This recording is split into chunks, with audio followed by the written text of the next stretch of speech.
Welcome to the sixth hearing of the Committee's inquiry into birth trauma. I acknowledge the Gadigal people of the Eora Nation, the traditional custodians, on the lands on which we are meeting today. I pay my respects to elders past and present and celebrate the diversity of Aboriginal peoples and their ongoing cultures and connections to the lands and waters of New South Wales. I also acknowledge and pay my respect to any Aboriginal and Torres Strait Islander people joining us today. My name is Emma Hurst and I am Chair of the Committee. I ask everyone in the room to please turn their mobile phones to silent. Owing to the nature of this inquiry, I'd like to warn those in attendance and listening to the recording that this evidence presented today may contain sensitive content or themes. If you feel distressed as a result of the inquiry's sensitive content and themes, please contact one of the resources available on the Committee's website. Parliamentary privilege applies to witnesses in relation to the evidence they give today. However, it does not apply to what witnesses say outside of the hearing. I urge witnesses to be careful about making comments to the media or to others after completing their evidence. In addition, the Legislative Council has adopted rules to provide procedural fairness for inquiry participants. I encourage committee members and witnesses to be mindful of these procedures. I welcome our first witnesses, and I thank them both for giving evidence today. You're both online, but thank you so much for joining us, and excuse us while we go through these procedures before we actually start hearing from you as well. I'd like to begin by asking each witness to please state their name and position title and swear either an oath or an affirmation. And I might start with Miss Cassidy Ray Amosa. Yeah. Cassidy Ray Amosa, and I solemnly, sincerely and truly declare and affirm that the evidence now about to be given by me shall be the truth, the whole truth, but nothing but the truth. Wonderful, thank you. Mrs. Larissa Palamara? Oh, you're just on mute? Yes, that's correct. Thank you. I solemnly, sincerely and truly declare and affirm that the evidence now about to be given by me shall be the truth, the whole truth, and nothing but the truth. Wonderful, thank you. Before we begin this session, I just remind witnesses to avoid referring to specific names, hospitals or medical facilities in their evidence, and to speak generally about the issues raised in the terms of reference. Could I go back to Miss Cassidy Ray Amosa and ask if you've got an opening statement that you would like to make? Yes, I do. 2 seconds. In 2019, my life was turned upside down simply because of the negligence of a hospital in New South Wales. It's not every day you hear about a 21-year-old suffering from multiple strokes 9 days postpartum. I'm sure you've all read my submission prior to me speaking here today, so I'll be brief, and I do apologise in advance of my emotions getting the better of me, but I will try to hold them back. After giving birth to my youngest child, my placenta split and got caught and was unable to pass by itself. Rather than sending me to the theatre, after multiple attempts of pushing out the remains of the placenta by pushing down on my stomach. Oops, sorry. It's okay. The doctor decided to perform the most inhumane procedure I've ever heard, and quite frankly, it still gives me nightmares and flashbacks. While I was in the maternity ward where I expressed my concerns about my blood pressure being high, the doctor was adamant that it was going to regulate itself. Did it? No. Did I get a second opinion? I didn't think I'd have to. I think I should trust all doctors, but in this case, my trust was broken. 5th of June, I had 6 strokes, 5 small strokes, and a life-threatening stroke that could have taken my life. At 21 years old, I had to teach myself how to walk, how to talk. I was dependent on my family and nurses to complete normal daily tasks such as shower, use the toilet, eat, or clothe myself. I believe my strokes could have been avoided by many things.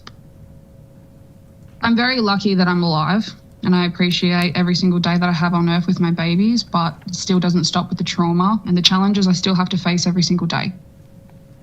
I'm not just a mother of 3 anymore. I am more than that. I'm a victim of medical negligence. I'm a survivor of multiple strokes, and I'm a woman with PTSD and severe anxiety. Thank you. Thank you. Thank you, Ms. Amosa, for sharing that with us. Mrs. Palomaro, did you have an opening statement that you'd like to give? Yes, thank you. Since the time I was 19 years of age, I have lived with PTSD and suffered ongoing distrust in all things medical. Following the first pregnancy I have experienced, which resulted in the full-term stillbirth of my daughter when I was 38 weeks and 5 days pregnant. Added to that, my rights, my dignity and my choices were taken away from me multiple times during my prenatal care and my labour and delivery. And many of the things that I endured, I actually didn't know about until sometime after, when the HCCC supported my investigation, and I found out that the medical professionals that treated me on that day decided that they knew best, and that despite knowing my daughter had already died in utero, they subjected me to an unnecessary caesarean section under full general anaesthetic, making the decision for them, their own comfort, that they did not want to deal with me until I was sedated. I have zero trust in the medical profession. I am now the mother of 4 surviving children, and raising them has been so hard, because I do everything that, you know, that they need medically, but I have zero trust, and that was stolen. It was absolutely stolen from me by the midwife and the hospital staff that I encountered, and the apology I received was that they were sorry I attended their facility on a public holiday. Thank you. Thank you. Thank you both for your bravery in coming today and to share your stories. It's, first of all, extremely brave of both of you, but also it's extremely valuable for the report and the recommendations that we put forward, so thank you so much. I want to start by asking a question to both of you. I mean, both of your birth stories are really shocking.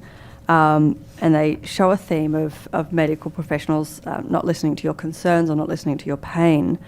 I'm wondering if you felt that being a younger mum influenced the way that you were treated by doctors or other healthcare professionals during your births. I might start with you, Larissa. Absolutely. I was told directly that my age was the barrier between the rapport with my midwife and the treatment I was receiving. On numerous occasions, when I checked into the hospital, the public hospital antenatal clinic, I was given no choice in my care that followed. I was told that I was young and healthy and low risk. There was no investigation that proved I was young and healthy and not low risk other than my physical presentation. And it was sold to me that I was going to get this continuity of care with the same midwife every visit. Unfortunately for me, the midwife that was assigned to provide that care made it very clear to me from the first meeting that her own children were older than me, and that, you know, they just keep getting younger was her claim. And for me, I was like, oh my God, I'm 18. I'm 19. I'm over 18. I'm young, but I'm certainly not the youngest. And that became the constant theme of any question I asked or concern I raised, was that she would link it to my age and state, I've been a midwife longer than you've been alive, or my children are older than you. They would never question me as you do. It was very consistent. Cassidy Ray? Yeah. So I was 16 when I had my first child. And yes, I was a baby having a baby. And I kind of I heard that from all the midwives and doctors saying that I am quite young. And then when it come to the second child, it was the same kind of thing. I was 19 when I had my second child. And they treated me as if I was still a child, but I've also had my first child and it's not my first rodeo. And then when I had my last child, when I did have the stroke, the paramedics pretty much stated that I was so young, there's no chance of me having a stroke. She must be overdosing, and things like that. And thankfully, my stepdad stood up and he said, no, she's not on drugs. And until it was about 5 to 6 hours after having the initial stroke, they were putting down to my age and overdosing and things like that. So, yeah. Thank you. Obviously, there's specific challenges that younger mums face when navigating the maternity system, and both of you have experienced that. I'm just wondering what sort of additional support you think should be available to other young mums that are in the system. I believe all of the information and resources should be given to young mums because they don't know, not unless they've heard it from their family and their mums and things like that. I don't think midwives and doctors tell us exactly what the go is. I think personally, one thing that I come back to is that as a professional sector, I would expect that regardless of age, race, or religion, we are offered the same experience as any first-time mother or second-time mother, where I've now had 5 pregnancies that have resulted in delivery. I've had a total of 11 pregnancies, so I've endured 6 losses. And I come back to that and I think, it doesn't matter which pregnancy it's been, there's been things that have been different about every single one. And my trust at every single time has been placed in the medical professional who has been that port of call. I am reliant on that person to tell me the truth, to support me, and to not judge me based on whether or not I'm married and working and looking as though I am socially acceptable, or whether I am 19 and not meeting the requirements of what they think a mother should be. They had a duty of care regardless of my age. Would it have been fantastic if there was additional support where there was additional training for her as a youth worker? Maybe, I don't know. Youth social work, I don't know. My experience across the board with the hospital I went to, they failed in multiple aspects. So there's very little trust I hold in the social worker even that has attended me. Mm-hmm. I know that there are other committee members that are eager to ask some questions as well. I just want to touch on one other aspect from both of your submissions in regards to the experience of PTSD in response to the trauma that you experienced. And we're hearing later today from psychologists and psychologist organisations. I just wanted to get an idea from both of you in regards to what sort of support or longer term help could have been made more available to you, or were there avenues that you found that allowed for that support?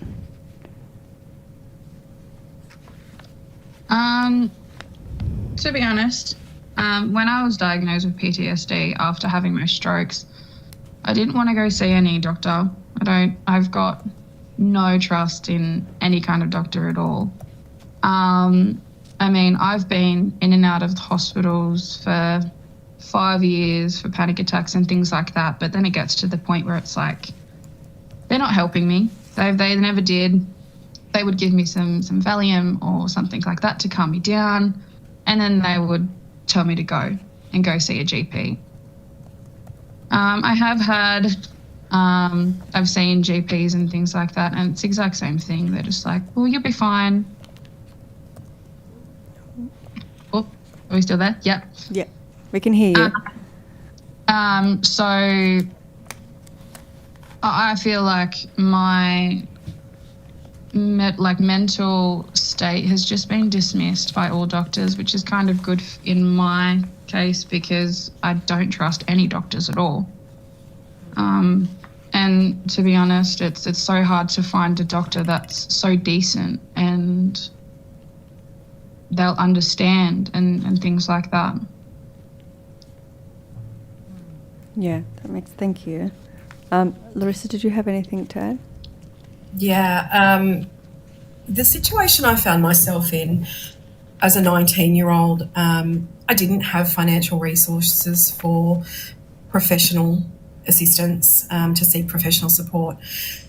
And what I found I encountered was that the public system was linked to the same medical service with which caused my PTSD.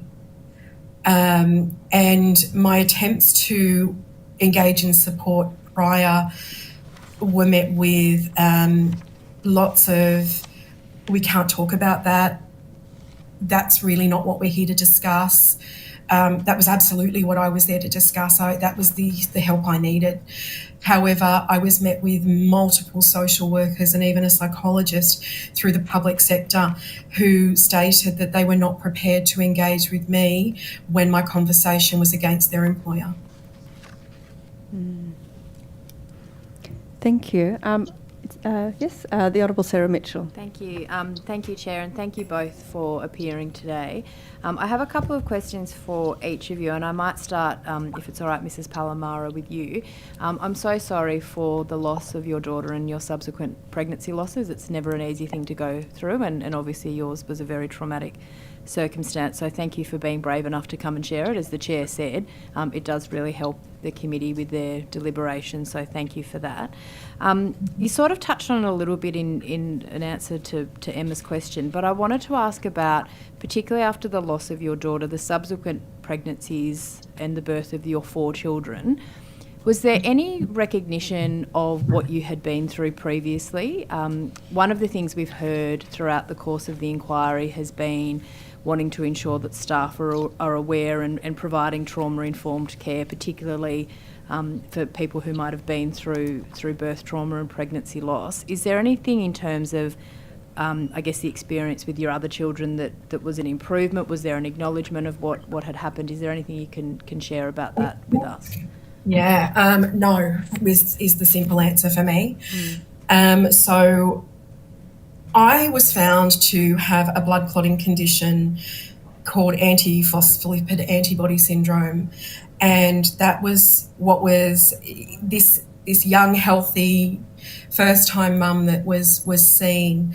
I was actually a ticking time bomb on the inside, and I was experiencing major blood clotting, which ended up taking the life of my daughter.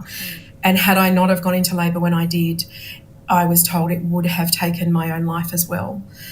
The reality for myself was that I ended up having, I've never held private insurance, but for every one of my subsequent 4 live births, I have paid thousands of dollars for obstetric care and private hospital admission under that obstetrician, as the public system did not at any time recognise my prior losses, my severe medical condition that occurs during pregnancy. I have an 18-year-old daughter now. During my pregnancy with her, I was taken to hospital with what I thought may have been preterm labour at 21 weeks gestation. And obviously I was terrified. It was straight back at the same labour and delivery ward, which I had been in with her sister. And I was met with a midwife that told me there was no point being so upset. I was only 21 weeks and there was really not much they could do anyway. And I broke down. I was devastated. And when I attended the same hospital the next day for follow-up ultrasounding and additional monitoring, which they at that point found it was a kidney issue, I stated I need consistency. I need continuity of care. I need somebody that is medically trained to understand, to read my record, to see what I've endured. And I was told, we don't do that. We don't have time to do that. So is that what made you decide to then opt for private healthcare, that experience? Or No, both of my boys my first two had been private healthcare. Okay. By the time my daughter came along, that same system was thousands of dollars more expensive than it had been with them. And at that point, that was when I made the decision. I was seated in the antenatal clinic getting the follow-up of this ultrasound here and begging them for consistency and a doctor that could oversee what I was going through.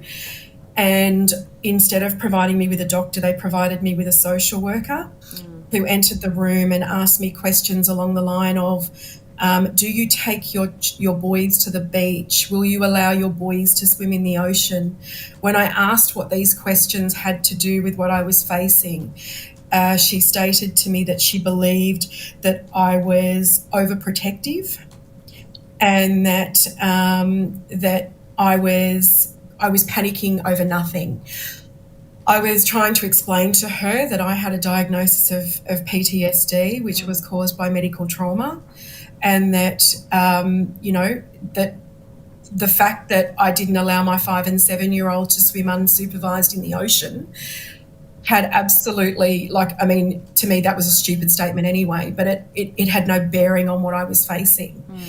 And she made me feel like she was actually going to walk out and report me to community services for not allowing my children to have natural experiences in life, as she put it, and based on my mental health. And I felt so unsupported, and that was when I walked out and I said, well, you know what, I don't care how many thousands of dollars it's going to cost me. I can't spend another 19 weeks or however long I was going to be pregnant in this system. So one of the things, and I might know the answer to this already, but is that we've looked at whether there should be recommendations around better sort of trauma-informed sort of training or support beyond what is already offered or given to, midwives and health staff, and that I'm assuming you would agree that that's an area that needs improvement from your experience? Yes, absolutely. Yeah, thank you. I just have one as well, if I can, to Miss Amosa, if that's okay, Chair. Sorry. Thank you for appearing today as well. I just wanted to ask you about, in your submission you talked about not having any follow-up care after you were discharged and before the date that you had the strokes. Was that something that after you'd obviously been through the experience of the strokes, that there was an admission or a conversation about why there wasn't any postpartum care provided? Why was there that gap? And did anyone sort of explain to you why you hadn't had follow-up treatment or care?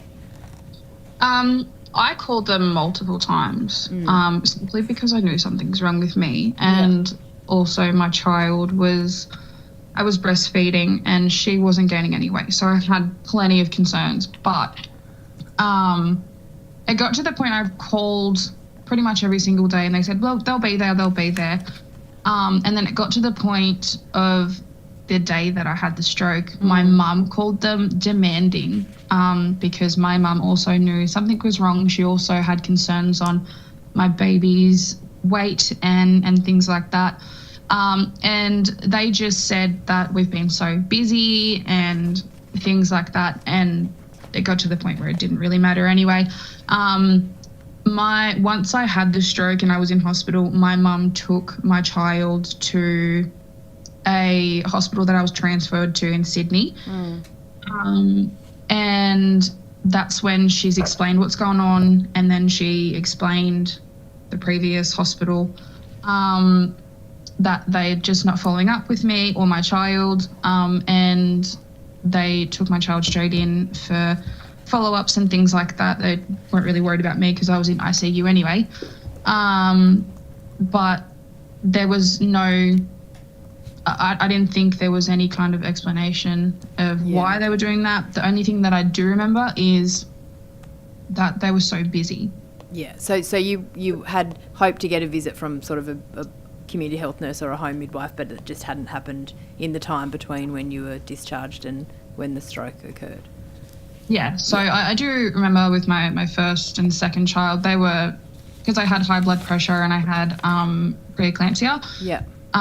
They came the second day, and they were also there on the fourth day. And then once they realised that I was okay and my medication was okay and my blood pressure was fine, said that I'll go see a doctor or a GP within the six weeks.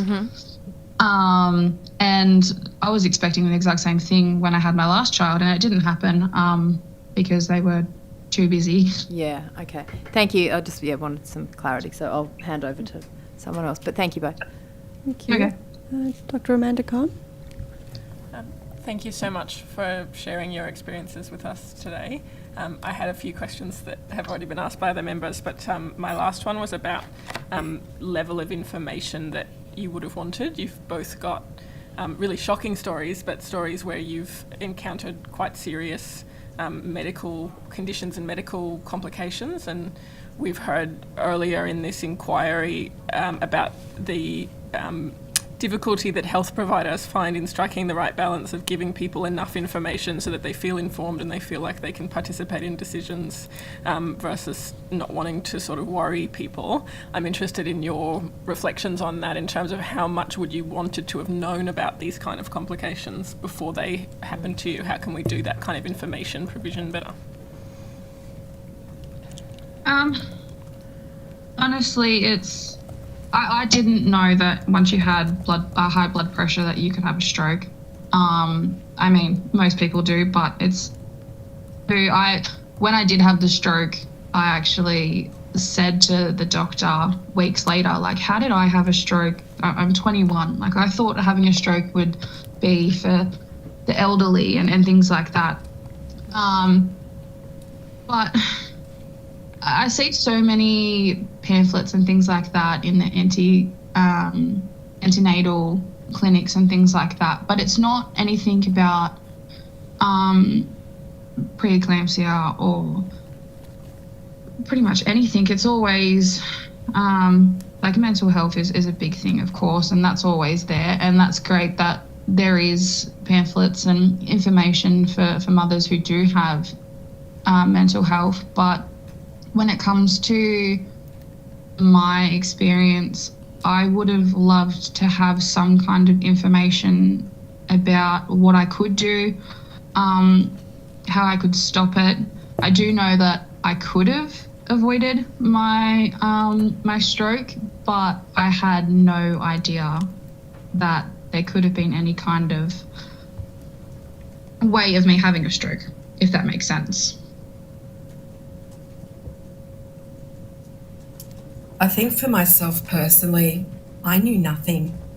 I wasn't given any information at all about myself. I actually requested testing to find information. I was extremely sick. I was, by the time I was 32 weeks pregnant, I was so sick I didn't really leave the house. As my pregnancy progressed through those final weeks, I was so sick I had a plastic chair placed in the shower because standing in the shower took more energy than I had left.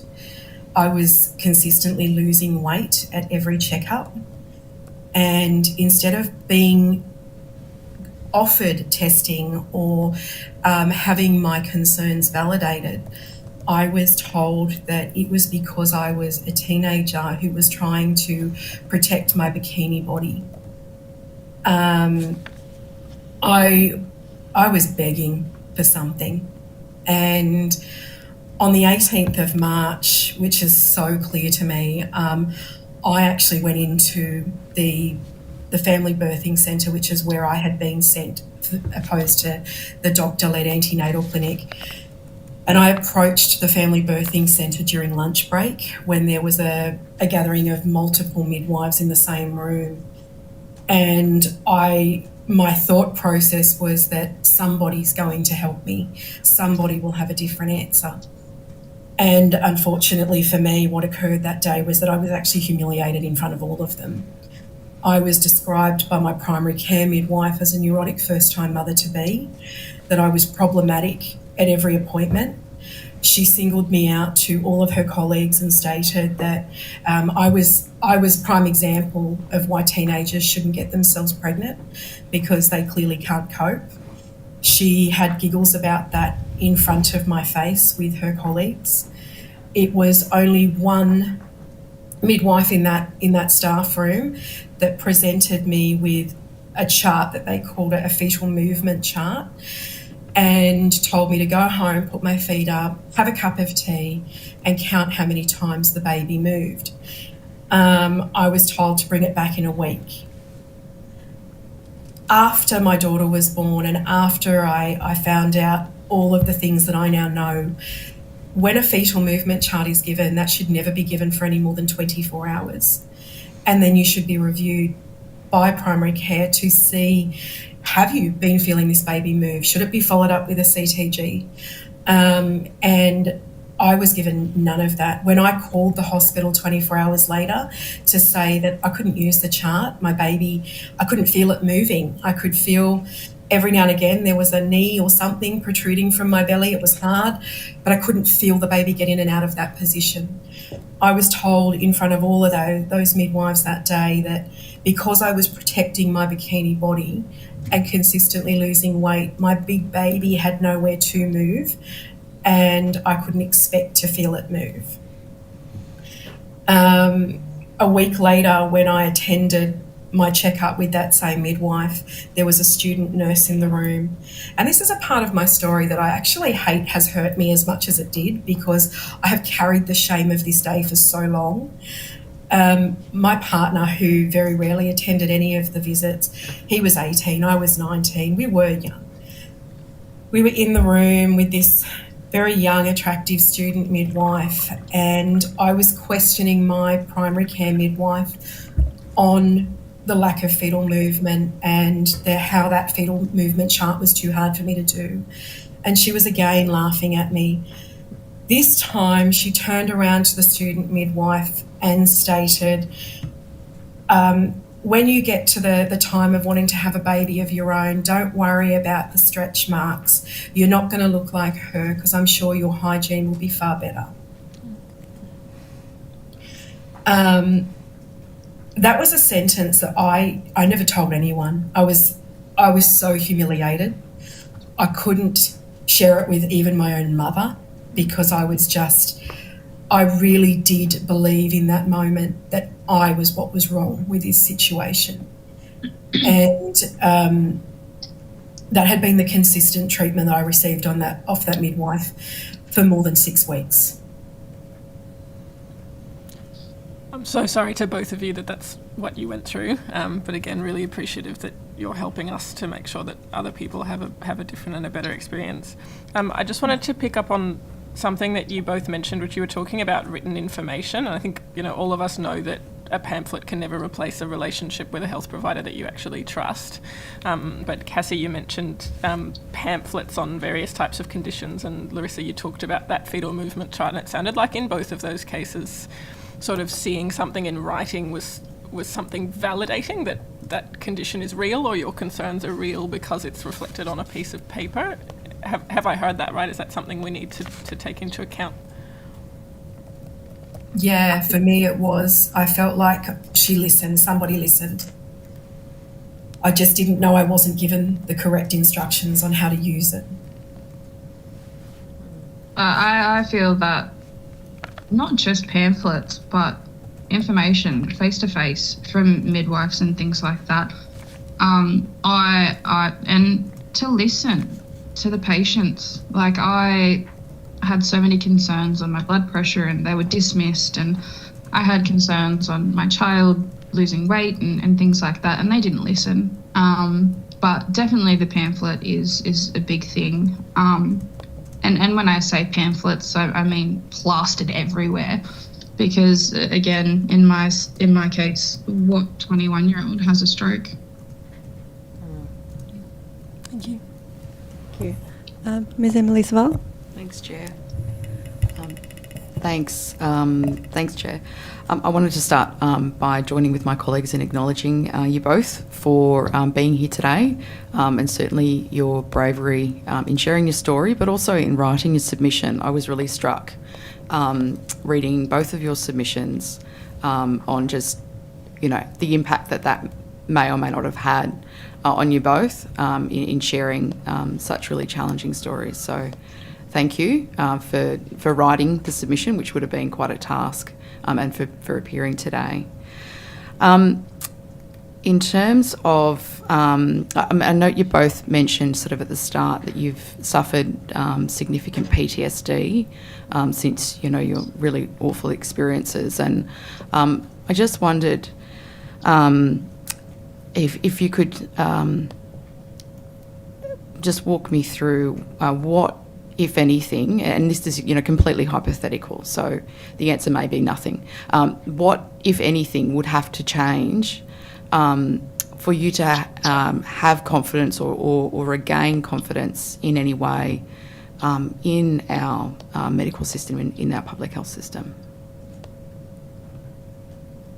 I feel like that it's so hard to find a decent doctor that understands you. So it's hard to say, to be honest. That's a really tricky question. I thank you for asking it. I struggle with this one a lot. I actually left the region I was living in where my daughter Amber was born. Yeah. When my children got a little bit older, and one of the reasons was because I knew that was my only hospital. That was where we had to go. I remember my son being a 12-year-old child who fell off his push bike, and I had to take him to get an x-ray of his arm. And we were in that same hospital, and for me, finding my voice, I still, when I walk inside that hospital or any hospital, I feel like the vulnerable, uneducated 19-year-old who has no right to speak up, whose words are not as valued or validated as the professionals in the room. And on this occasion, when they showed me my son's elbow and they said, he's got 4 broken bones and we're operating tonight, I found my voice and I asked if we could wait till Monday, because I wanted the orthopaedic surgeon of my choice, no matter what it cost. And they were very upset with me, but I had the right to say that.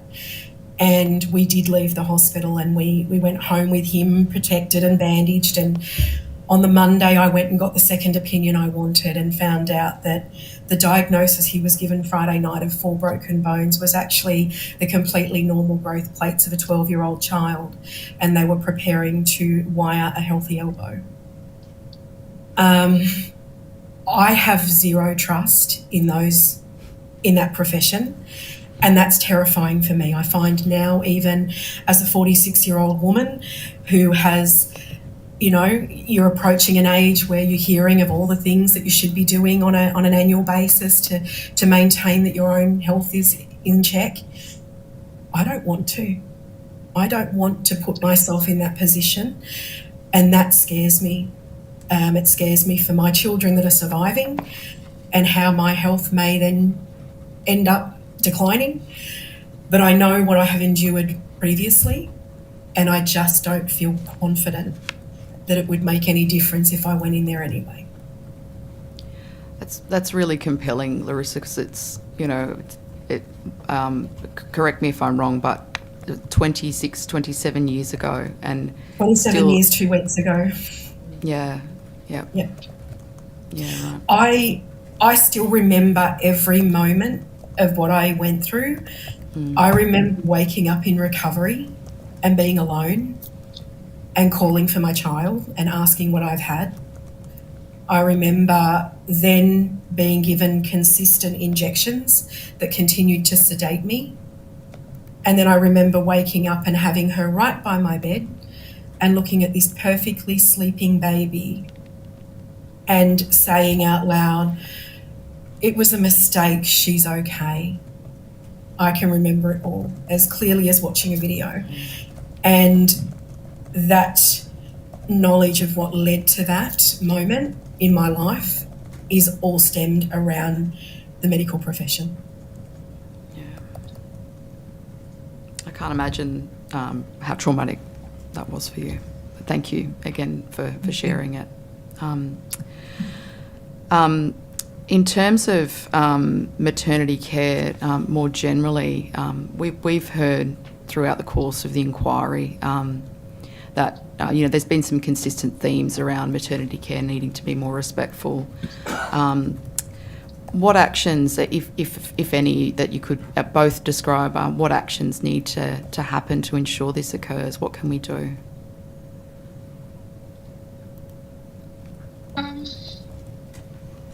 First off, just like I said before, listen, because no nurse or midwife or doctor can tell me my body, and if I have concerns, listen to them. And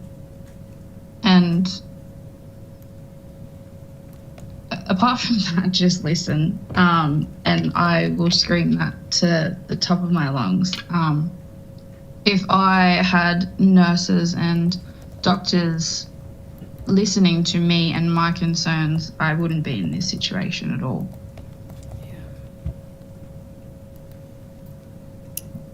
I would agree with listening. I would absolutely agree with that. I do think that when it comes to the public sector, I acknowledge that, and I don't say this from my experience, because my experience was very much a personal relationship, but from what I have seen since, the public system is extremely overwhelmed. I know that the region I was living in at that point in time was, without giving that away, it was responsible for a very large area, a growing, booming area of families. And the kilometre radius was huge, yet that was the only antenatal clinic in the region.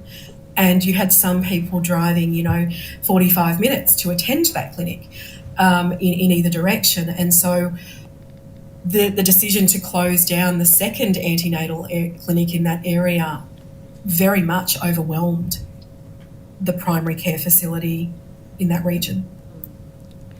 Yeah, absolutely. Look, if there was a system available that, if you, in that hospital setting, if you felt that your concerns weren't being listened to, and that was available for you to, I suppose, escalate your concerns around your immediate healthcare providers, is that something that either of you would have used? Absolutely. And that's all I can say. Yeah, absolutely. Yeah. And look, again, just joining my colleagues in apologising that was the experience you had and you weren't listened to, but we will, as a committee, do all that we can to ensure that, your voices are heard and these actions aren't repeated. Thank you both. Thanks, Chair. Thank you. I've got one. Yeah, the Honourable Natasha McLaren-Jones. Thank you very much, and I also want to thank you both for coming today, and also having for the courage to be able to come forward. I would like to ask you about the complaints process. Both of you referred to lodging complaints, and I wanted to understand a little bit more about whether that was through the hospital, first of all, HCCC, and the outcomes of that. As my colleagues have mentioned previously, we're looking to make a number of recommendations. So one area is also how that process can be improved and how it was for you particularly.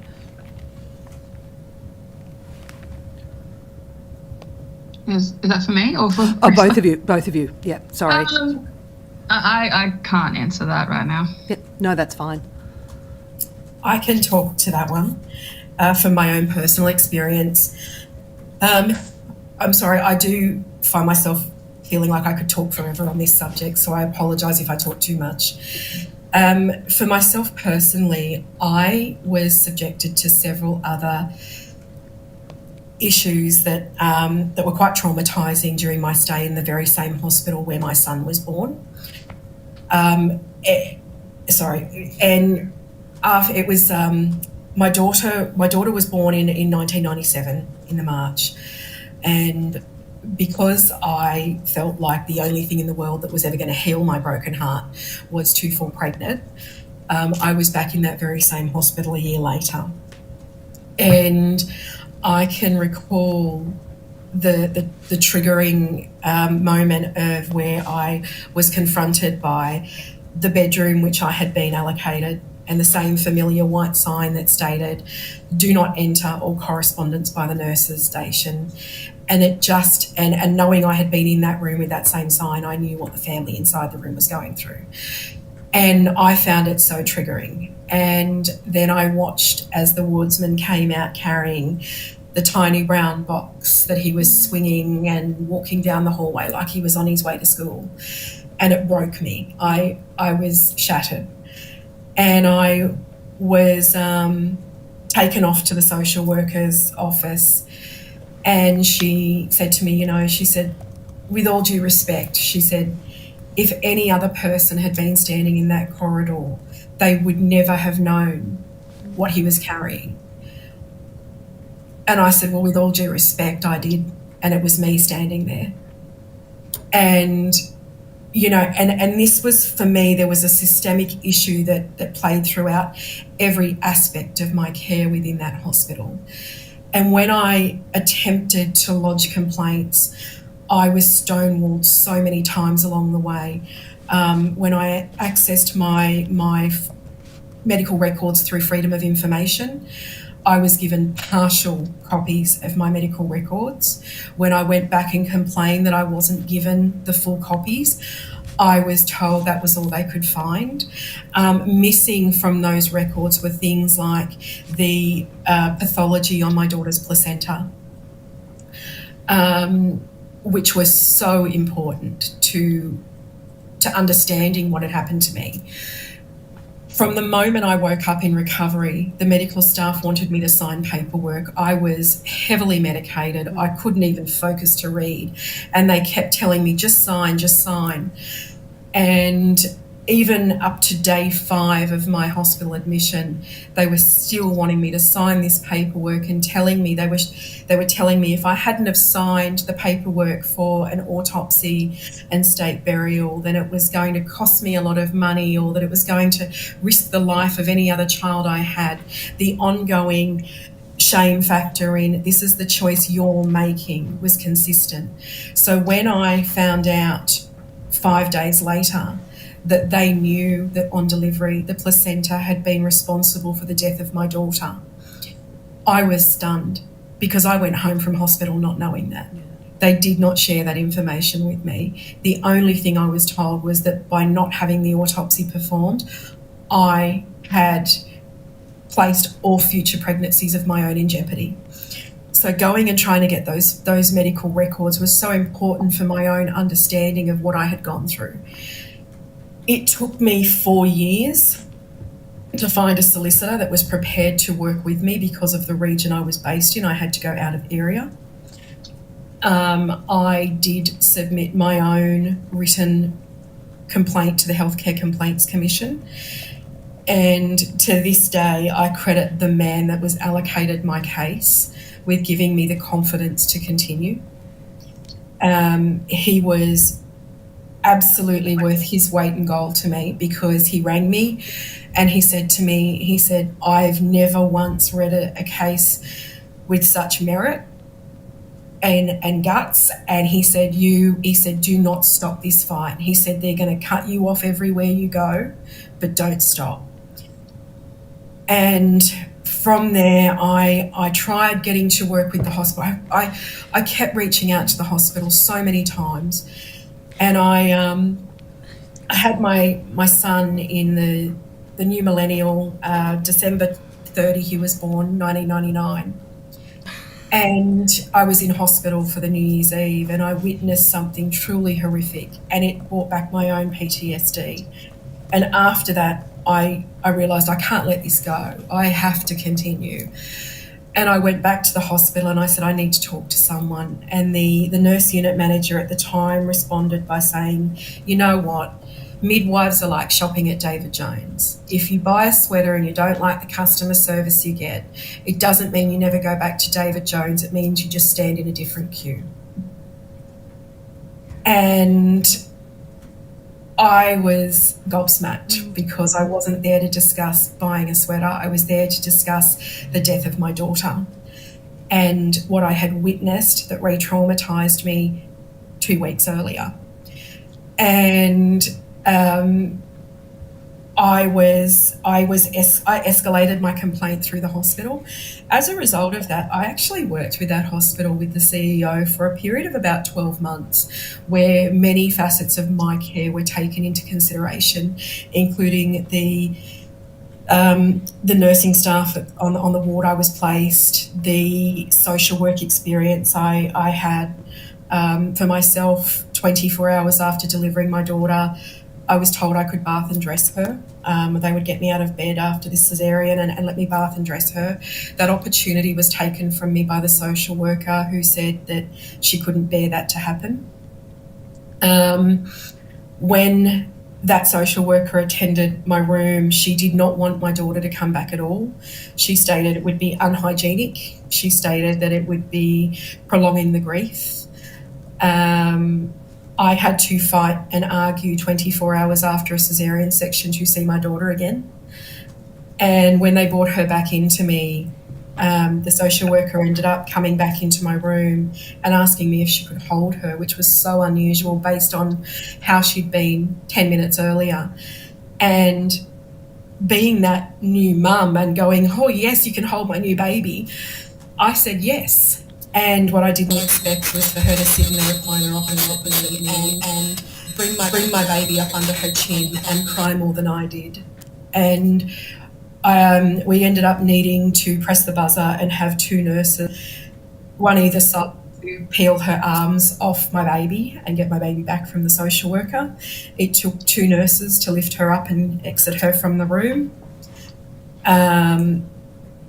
When all of this went through the complaints channel, I was told that they apologised that I went to the hospital on a long weekend. It was Easter weekend, and they were operating on insufficiently trained skeleton staff.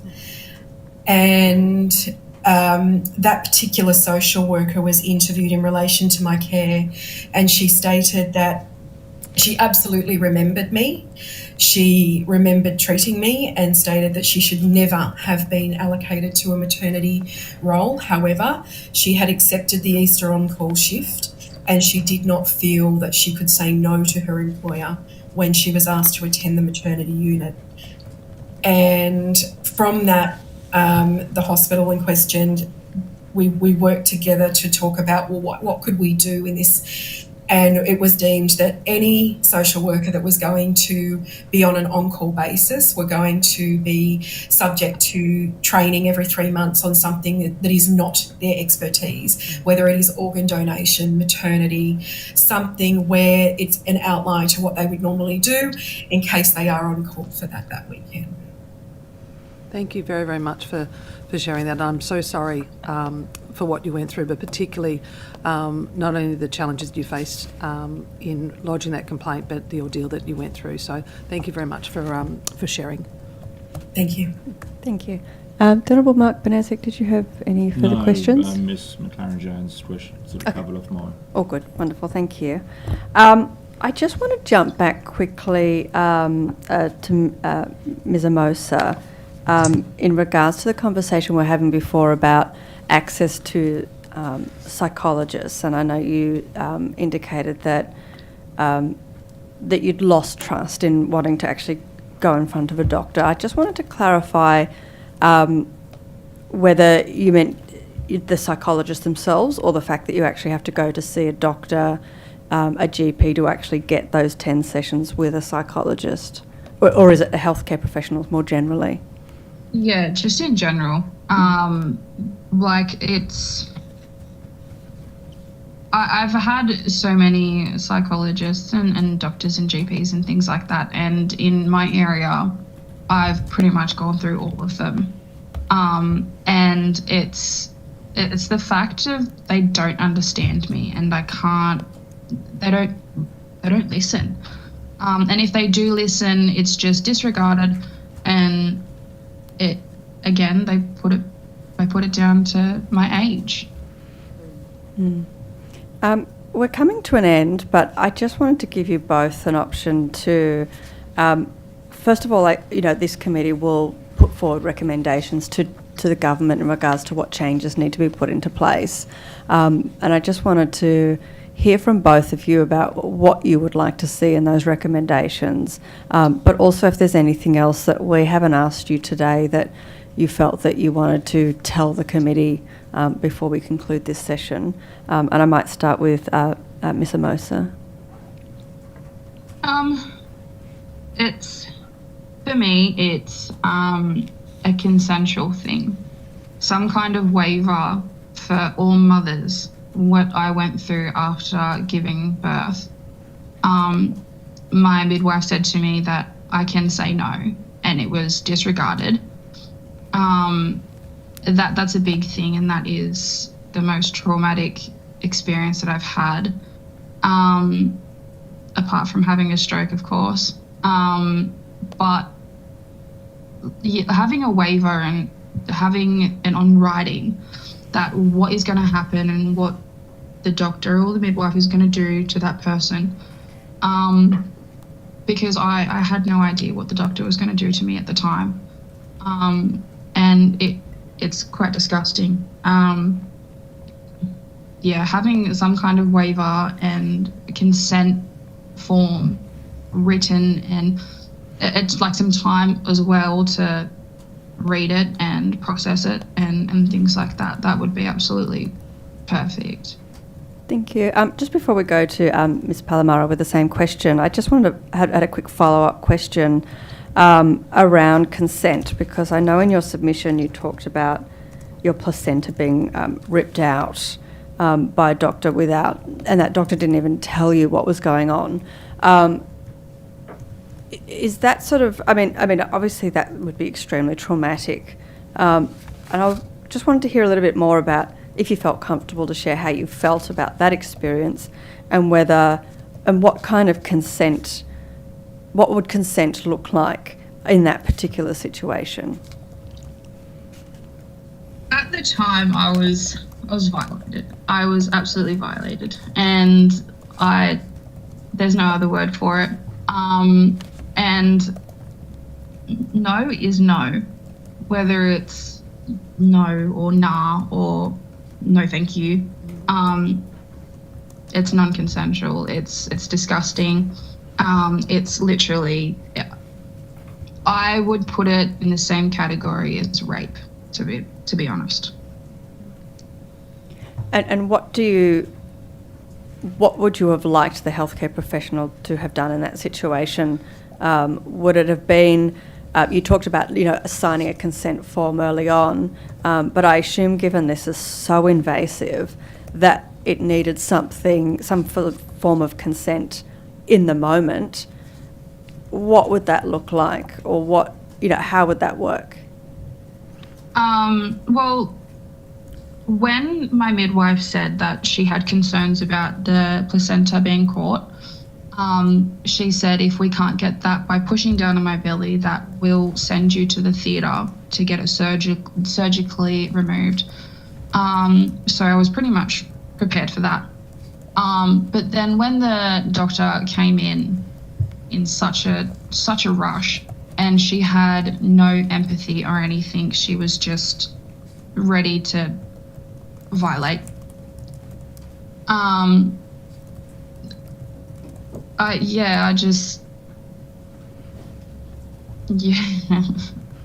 know it's hard to talk about.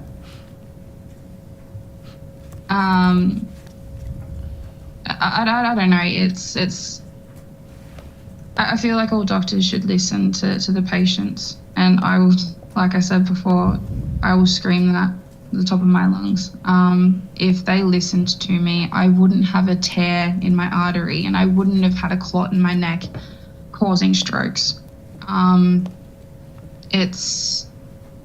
Consent is a big thing, and that's all I can say about that. It's a big consensual thing, and it would be good to have some kind of waiver and a doctor to explain what they're about to do to the patient. Yeah. Thank you.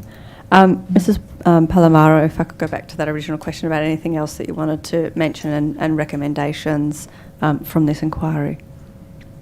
I think for me, dignity was a huge thing that was missing in my care. I feel that I was stripped of all dignity. I had no ability to be included in my own care. My words were not listened to when I was unwell, and when I knew I was unwell. I knew I was very sick. I was shamed. I was humiliated. But I think for me, then the night, the early morning when I did go into hospital, I hope that this is appropriate, but I just wanted to share with you all, this is my little girl. She was perfectly formed. She was ready to be born, and I was the only person in the room that didn't know she was already gone. And that was taken from me. They knew, and they've admitted they knew. And they've admitted it was too hard for them to face me until I was sedated. And they have no right to do that. I was drugged against my will with no knowledge. And I don't care how young they were or how new they were to the profession. They held so much power in their hands, and I had none. And, from every aspect of my care in that particular hospital, I once had a legal professional describe my situation as a comedy of errors. It's not real funny to me. But there was errors in every single part. And I don't know if all of them were based on my age, but it was made very clear to me that my age was a very significant factor. And I am not, even as a 19-year-old, I was the eldest of 15 children. I knew stuff. I was not completely naive. If they had explained to me what was happening, I was of an intellect that would have been able to make informed consent. But they chose not to even explain. Thank you. Thank you. Thank you both for coming today and sharing your stories so openly with us. I imagine it's been extremely difficult to do, but and as the committee has already said, we're so sorry to hear both of your stories, but they're extremely valuable for this inquiry, for us to be able to make recommendations from the government. And I know that one of the motivations for many of the women that have come forward is to make sure that this doesn't happen to women in the future. So thank you for making yourselves vulnerable on behalf of other women. We really, really appreciate it. So thank you both so much again. Thank you. Thank you for the invitation. Thank you. Thank you. The committee will now break until 10:15.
Thank you and welcome back. I now welcome our next witnesses. Thank you for joining us here today.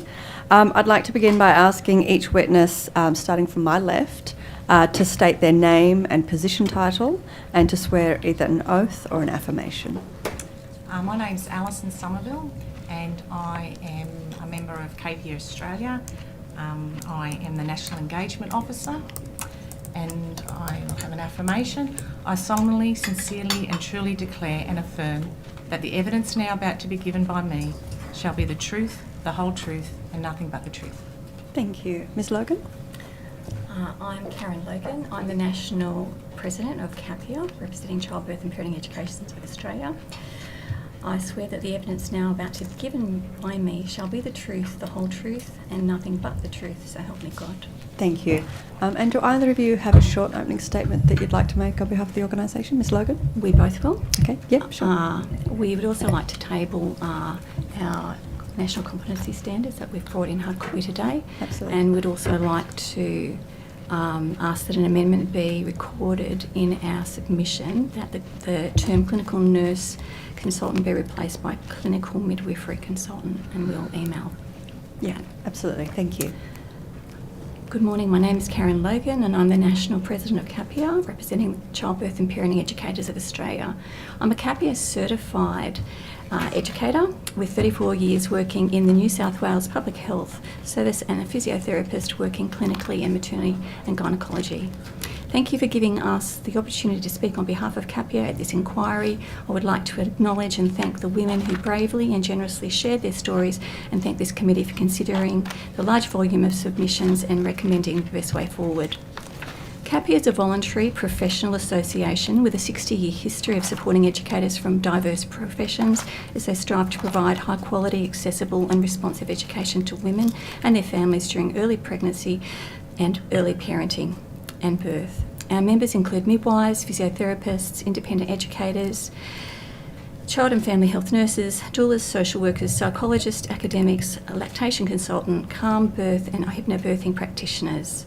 60% of our members practice in New South Wales. We are reliant on our members volunteering their time and we struggle with volunteer burnout of committee members who are working clinically as midwives, running businesses, as well as presenting education programs. We receive no government support. I would particularly like to acknowledge the work of present and past members, particularly Dr Jane Svensson, our Vice President, who held the only parenting education doctorate in Australia. Jane sadly passed away unexpectedly 6 weeks ago. Her work leading the Further Education Committee, developing the competency standards in 2011, the feedback tool and certification process for CAPIA members has been pivotal for parenting educators to develop their skills and improve professional standards. There is no registration process or regulation of childbirth and parenting educators in Australia or terms of required training. Anyone with an interest in birth can legally set up their own private business to provide this service, and particularly since COVID, commercialised programs have increased, enabled by social media platforms. Consumers expect a high-quality professional service from qualified educators, and the programs vary in cost, curriculum, educator experience and training. Parenting education programs are an integral part of antenatal care, and their role in preparing parents for labour, birth and early parenting is widely acknowledged by consumers and health professionals. Antenatal programs facilitated face-to-face have been demonstrated to be crucial in their preparation for labour and to build social support networks. Kate Levitt, in her research in 2020, the BIDOC study, reviewed the effect of COVID restrictions cancelling face-to-face education. She suggests in her summary that childbirth parenting education to be delivered in a coordinated, systemic and integrated manner that allows women to experience social connections, receive high quality information and gain practical skills for birth and parenting. The national standards are currently under their third review. The 2018 edition, which we provided today, were cited by the 2018 Queensland Clinical Excellence Recommendations for Antenatal Education and saying, I quote, antenatal programs should be regularly evaluated and consideration be given to utilising the CAPIA competency standards and associated assessment tools. Therefore, the foundations and recommendations have been laid for future practice and could be readily implemented to safely support the profession for the benefit of educators, parents and their families to ensure antenatal education is woman-centred. Similarly, the competency standards align well with Goal 5 and 6 of the New South Wales Blueprint for Action, Connecting, Listening and Responding 2023, and CAPIA were consulted as a stakeholder during the draft process. We believe implementation of the standards across all programs will assist women and their families to gain better access to the high-quality, responsive, learner-centred education, enabling informed choice during their birth. They assist educators in developing their practice development. They provide a nationally consistent approach for educators' competency to be assessed and act as a benchmark for assessing competence to practice in a range of settings by a diverse group of professionals. They can be applied to novice and expert educators, coordinators and managers of childbirth and early parenting education services.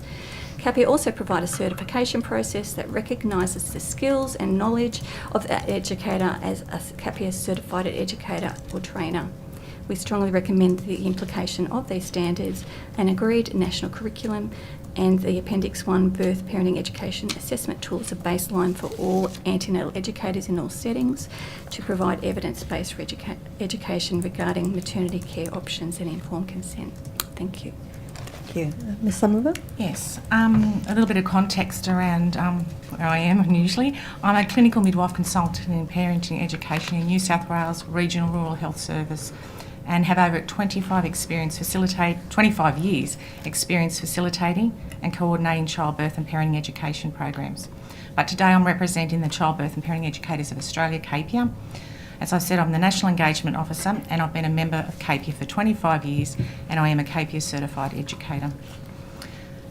Presently, there's a variance in the way programs are delivered across the state and by whom.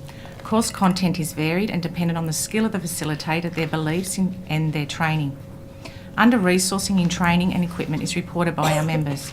Members working at hospital sites tell us resources allocated to the management, administration and support to educators varies greatly.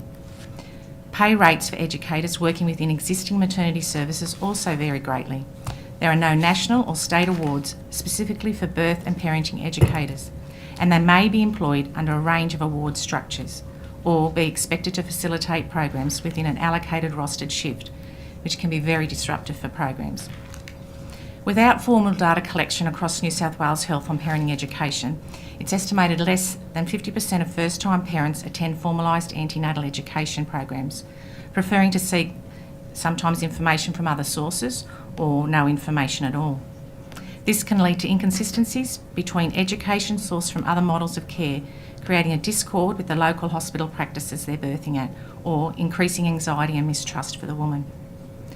CAPIAs support development of evidence-based resources to be used across all health districts. Hospital-based facilitated programs are required to align with the first 2,000 days framework and the New South Wales Health Connecting, Listening and Responding Blueprint for Action. Commercialised programs are not required to comply with any of these frameworks. Information needs to be presented across a range of learning preferences and teaching strategies. Specific resources need to be available to meet the needs of all expectant women and families, inclusive of our First Nations people, CALD, LGBTQI, parents with special needs, and adaptable to the varying health literacy levels. We believe that quality, consistent education programs led by an experienced educator in the prenatal setting enables women and their partners to understand common interventions like caesarean birth, induction, assisted birth, perineal trauma, and applying the BRAIN acronym, this is referred to in pregnancy, birth and beyond, to be better able to make informed choices during pregnancy, intrapartum and the postpartum period.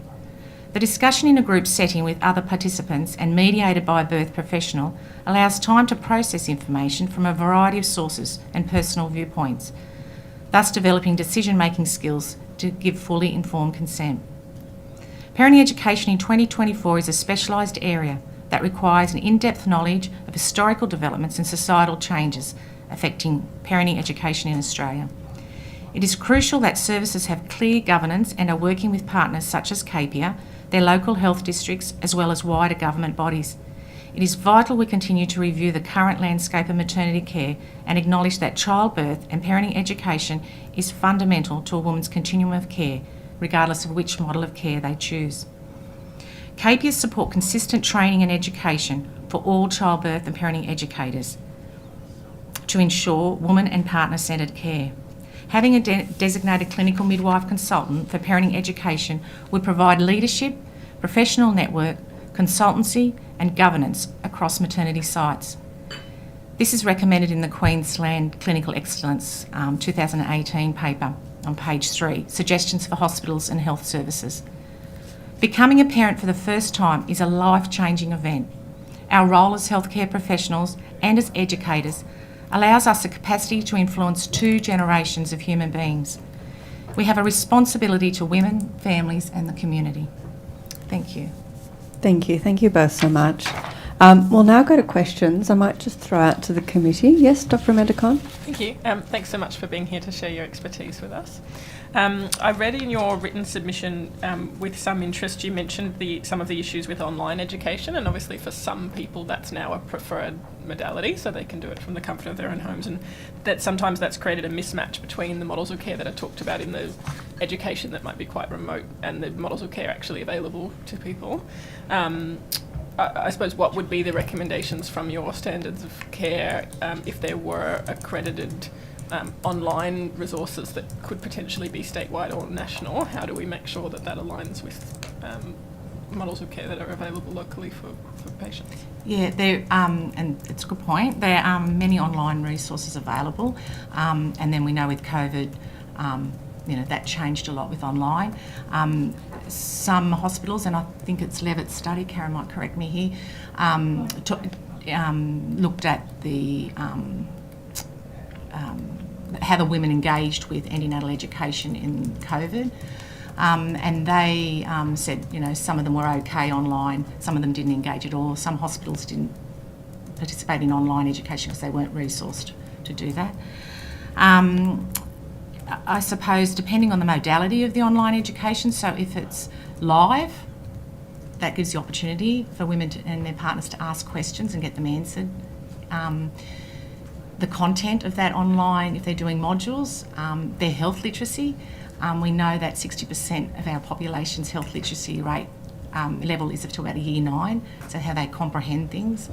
And in the rural and region areas, that's okay if they're networking their service, their data, their access, do they have mobile devices, what devices are they using? So for online learning, yes, it can be helpful, but there has to be a lot of work around the programs. Anything to add to that? Yeah.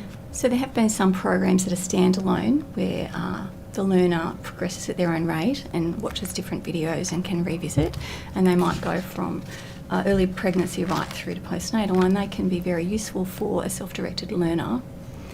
The problem is that unless they can then talk with an educator that is familiar with their care and fine-tune it to them, it still might be a mismatch. Yeah, and again, if we have a video about certain services that are being provided and it's not provided in that local area, those women are still feeling that their care is not optimal. So it's trying to find that blend. There are some good resources. The Clinical Excellence Commission released a collaborative video package that ran for 3 minutes that had a lot of the different stakeholders, and that's very useful to show in a program to start the questions and then discuss.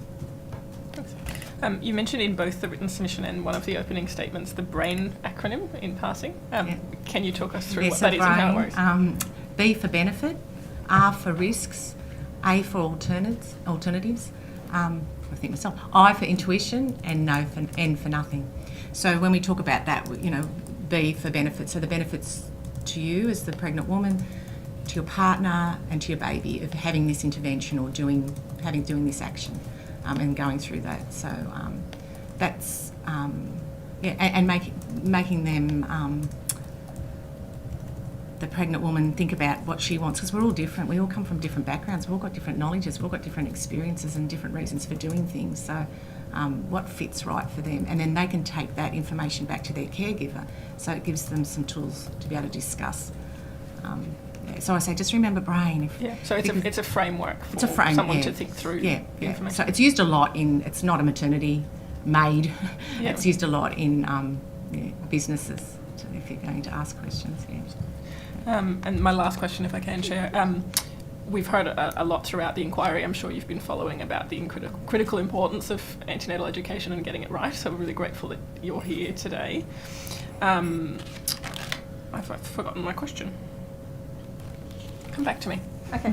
I'll throw to the Honourable Sarah Mitchell while Dr. Amanda Connell Thank remembers. you, Chair. Thank you both for coming today, and also I think for educating us as committee members. I have to admit I sort of hadn't thought about the practice of registration for certified educators. In my experience, it was a local midwife who did it, so it didn't sort of occur to me that it wouldn't be a regulated, I guess, profession in some respects.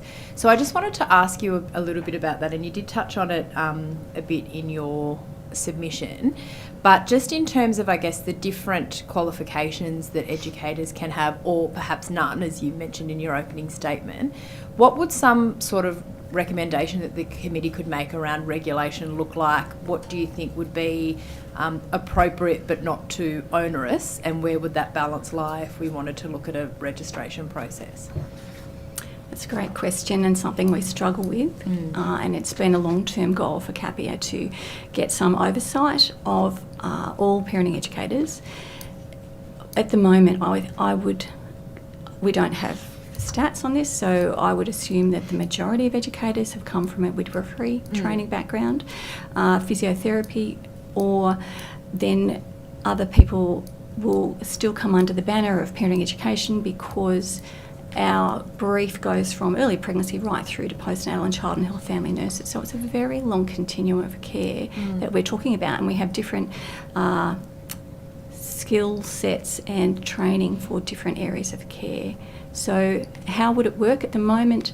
When we discussed this with Kelly Wilton, the National Midwifery Advisor, she suggested we liaise more with ACM and McAfna and see whether they can come up with some good shared goals, but that doesn't necessarily cover the psychologists or the doulas or any other birth workers. So again, anybody can maybe do a doula course, or they can do standalone facilitation courses like the Hypnobirth. There's a whole lot of different commercial courses, and that gives them that accreditation in that system, and they can call themselves a specific calm birth, Hypnobirth, Lamaze educator, and that covers a little bit of governance because they then have to present under that umbrella. But again, there's a huge variation of people who will perhaps say, well, I have worked in this area, I have got some skills, I will set up a little business.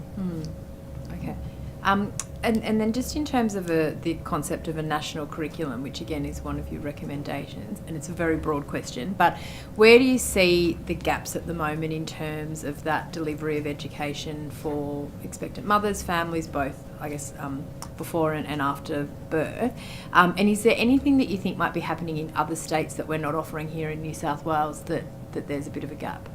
So our Further Education Committee, led by Jane, has been looking at what they think should be a national curriculum, and they looked at overseas curriculums and Australia-wide, and they have decided that the Queensland recommendations curriculum in that 2018 document is probably the best fit, so we would suggest adopting that.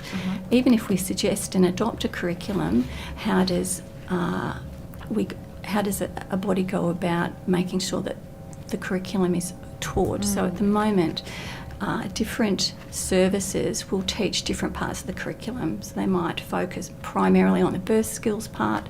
They might offer different flavours. So it might be a vaginal birth after caesarean. It might be a twin birth program standalone. Sometimes it's a 6-week program that covers the parenting education, because in the past, in Jane's doctorate thesis, asking parents what they wanted, they said they actually wanted more education about what happens after the baby, how to be a parent, and so that's why parenting education changed more from just birth skills to the whole continuum.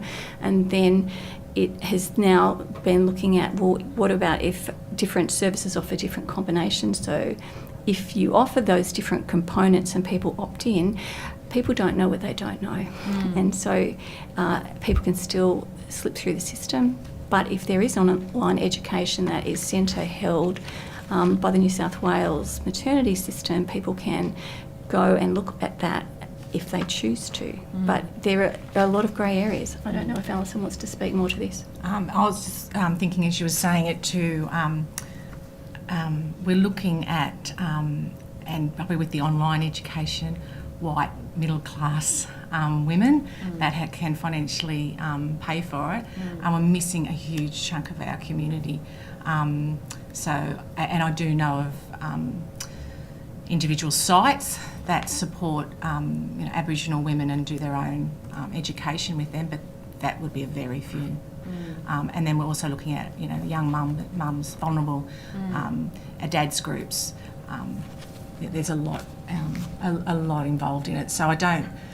A curriculum would cover all that, but how do you? How do you monitor it? How It might need a local, specific approaches depending on yes, different and that's why communities it's having an area health service with, say, a clinical midwife consultant in that area, or site specific. That would probably provide some expert and some governance around it, and making sure that curriculum is being implemented, and also the frameworks. So we can say the framework, the connecting, listening, responding documents there, and it's got some great stuff, a lot of stuff about education in it.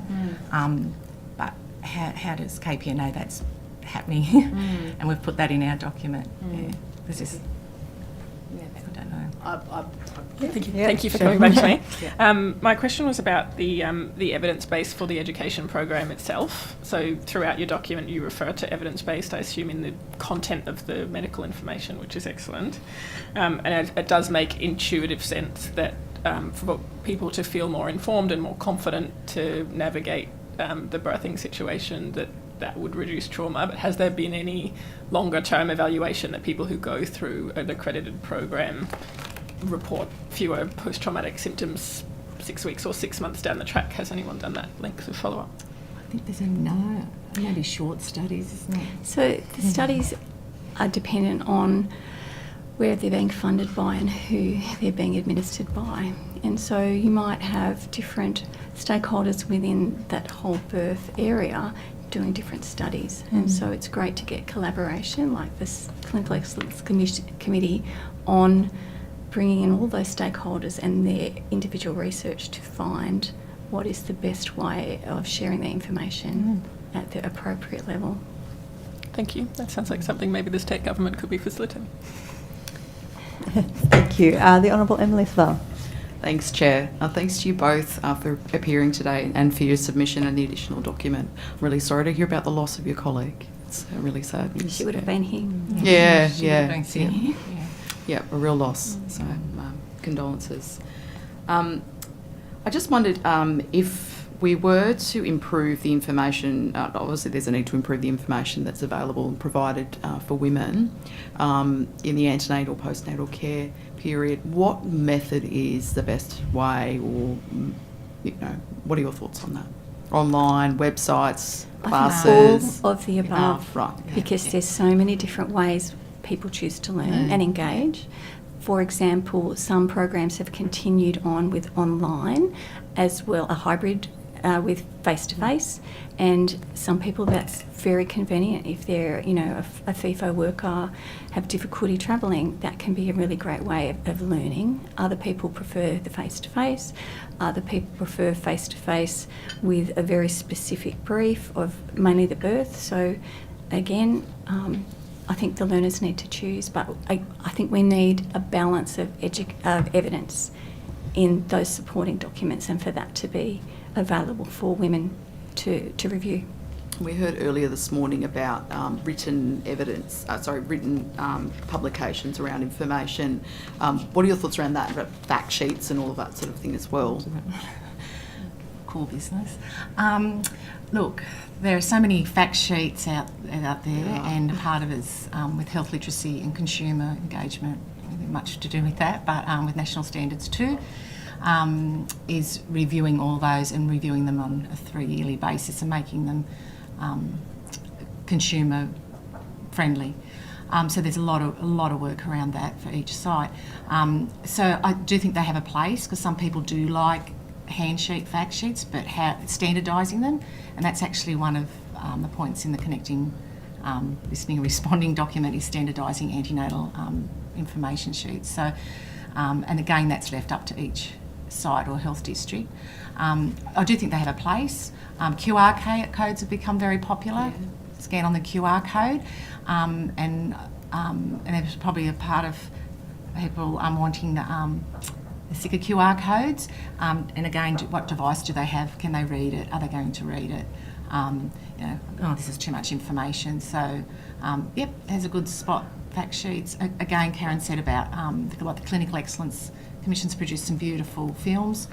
That may be one way people learn, because the adult learning theories are quite vast. So that's a part of having that educator. But selling that from the initial antenatal appointment, the value and the worth for you to do some more education in your pregnancy, that's important. And I don't know how Capia does that at the coal front.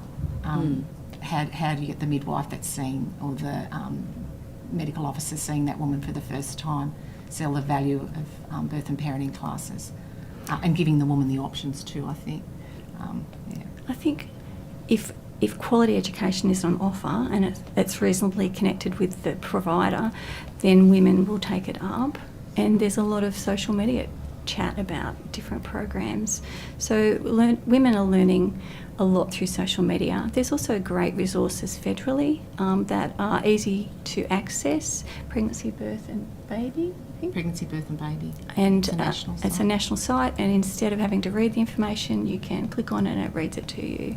So there is great resources out there, but as a skilled facilitator, you have to be aware of all of these little fragments of information and then pull them in and weave them together at the appropriate time and level in that program with the learners that are sitting in front of you. And the learners in front of you can be ranging from people with a planned caesarean to people who are planning a home birth to people who are having complications and their goals are changing quite quickly in the 6 weeks or 2 nights that you might see them.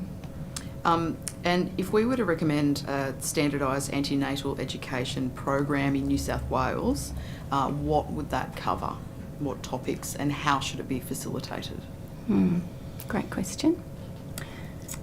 It's quite vast. Sorry. That's okay. Does antenatal education begin right from early pregnancy? So it could look at early pregnancy programs. So then you're looking at pregnancy itself, you're looking at birth, so what's happening in pregnancy, changes that are happening, maybe touch on our maternal health initiatives like smoking, alcohol, drinking, those smoking, alcohol and gestational weight gain, all those things that can be covered early in pregnancy. And then your birth and parenting programs would cover the actual pregnancy, birth, immediate postpartum period, who can you connect to in the community after you've had your baby, so out there in the resources, out in the community. I think there's a niche for dads programs probably without a woman facilitating or without their partner with them. And also our Aboriginal women with having Aboriginal maternal health workers involved with the program, and the curriculum may follow the same, but there are actually lesson plans and how they implement that curriculum will be vastly different for each group. So I think it goes right through to baby and parenting relationships. Our programs have changed a lot in the 25 years. We do a lot more on relationships and trust with your partner, and what does that look like in pregnancy, and what does that look around birth and then afterwards. So that's probably a big change in parenting education. So Karen said earlier how we've changed from birthing classes or antenatal classes to add parenting onto the end of that. It's the importance. So it sounds like there's sort of 2 different sets. There's the the early pregnancy, but then also this sort of continuum of, and the need for that birthing education also. Would it be 2 separate I think an early pregnancy, probably just, you wouldn't need to do many hours. Yep. and a birth and parenting, most birth and parenting programs would run for 10 or 12 hours. Yep. And in that time, especially if you're face to face, you develop a community with that group of people in the group, and then that's so powerful. There's that they've got that community. They've got someone else that's experiencing what they have going through. Yeah. And just a final question: how do you strike a balance between, too much information, not enough, because that is obviously key, but sharing enough so that people are informed and prepared, but also not providing unwanted or unnecessary information, if you like. Yeah, I think in a face-to-face situation, a skilled facilitator can gauge by the body behaviour, the attention, the questioning, the interaction between the group discussion. If it's a facilitator who is using a whole lot of different group discussion type activities, there's a lot of time for parents to learn from each other, and as an educator, you're pointing them to further resources for them to continue their learning journey of their interest. And some people are not going to want to know more about certain parts, and that's their choice as well. So it's trying to find that right balance when you've got a mixed group in your program, whereas if you know that all of the people here are planning a caesarean birth and want skills to support their partner in a caesarean birth, that's a completely different brief. The other thing along with that is being aware of if someone looks upset in your group or walks out of the room in the middle of the, knowing what to do with that, and what do you do with that? Yeah, so it sounds like ideally it's a clinician, so someone that has experience, but also an educator, someone that is trained in the skills training. Of adult learning. Yeah. It's no longer didactic, that you've got the expert and you're the learner. It's a shared journey. Yeah. Thank you. Thanks, Chair. Thank you. And just following on from that, and it sounds like, because I think that's a question that's come up a lot, is, how much education is the right amount of education? So your position is that having the right educator and having a qualified educator and having somebody that's part of this system actually is the answer to that, because then they can kind of make sure that because it's sort of how long is a piece of string, because it's going to be completely different, and the only way to sort of navigate this is really to have a proper system in place that makes sure that educator is aware of this and is able to change their process depending on who they're working with. Is that? And I think women after they've birthed might say that they wish they had known more about specific things, but at the time that they were doing their programs, they weren't ready to hear that information. And Australia Birth Trauma Association has been great at putting out programs to educate women, but also as consumers, but also people working in the birth space. So again, it's having enough resource to start the conversation and then letting the learner and their partner decide what parts of that they want to explore further. But having good, balanced education, even online, as fact sheets that they can go to and hear extra information, statistics. I think statistics can be used really well, but again, they have to be suited to the area the person and people are birthing in, and so statewide stats aren't necessarily reflective of local practice. Absolutely. I know as well, my colleague asked before about the BRAIN acronym. Just following on from that, I'm wondering if you can also talk through how that acronym can be used in regards to informed consent, because that's something we've talked a lot about in this inquiry, and how that helps make sure that somebody that's going through the birthing process understands informed consent and can sort of advocate on behalf of themselves. I think it's really important that the woman and her partner do have a birth plan, and so some units do have as part of the woman's notes that she and her partner have gone away and written their birth plan, and then that is then discussed at various times of the journey before it actually gets to birthing. Sorry, I've forgotten the question. Just around the BRAIN acronym in regards to informed consent. Yeah. So in teaching the BRAIN acronym in a program, everything is very calm, it's all quite academic, they're at a stage of maybe 32 weeks. If they've got those basic understandings of their rights and responsibilities as an engager of the service, so they could make an informed consent that they either do or don't want certain procedures. At that point, that can then be discussed with their caregiver on the way to the birth, in terms of way before the birth. Then at the birth itself, that can be in their notes, and it can be another point of discussion at the beginning of the labour, and that can then change. I think more training for informed consent for us as educators, because we're informing people of what the system is doing, for the people, clinicians working in the system, and marrying that together would be great. Thank you. It's a decision-making tool. So then the decision-making tool at the time, it could be even used if it's an emergency. Oh, right. So do I need to do this? Why am I doing this? You know, and even though it's got to be quick. Yeah. And that's where the N comes in. Have the, in that situation, is there time to do nothing? What is the time frame that a decision has to be made, and are they prepared for what is plan A, plan B and plan C, with the risks and reasons for them personally birthing, and that's very tailored to the individual. Absolutely, thank you. The other one I wanted to ask about is in regards to your curriculum. I'm just wondering if it covers the rights of women in childbirth, including that idea of actually declining interventions, or how to make a complaint. These are things that we're constantly hearing from individuals that have come forward in this committee about being lost in the complaints process, but also not feeling they know how to actually decline interventions. I think that training is happening as we speak. This is a very new topic in the birth space, and I think it would be something that would be great to be part of the curriculum and very sensitively handled. So I think that's a work in progress, not just for the curriculum as dictated by Queensland, and perhaps to be adopted by us, but something that we need to consider. And all the other training that needs to go around that for educators.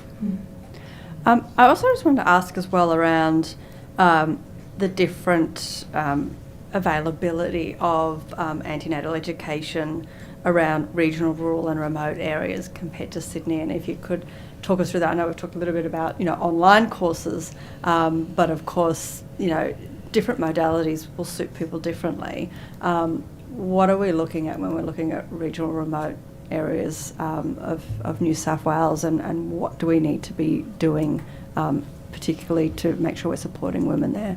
Yeah, I'll let you talk to that.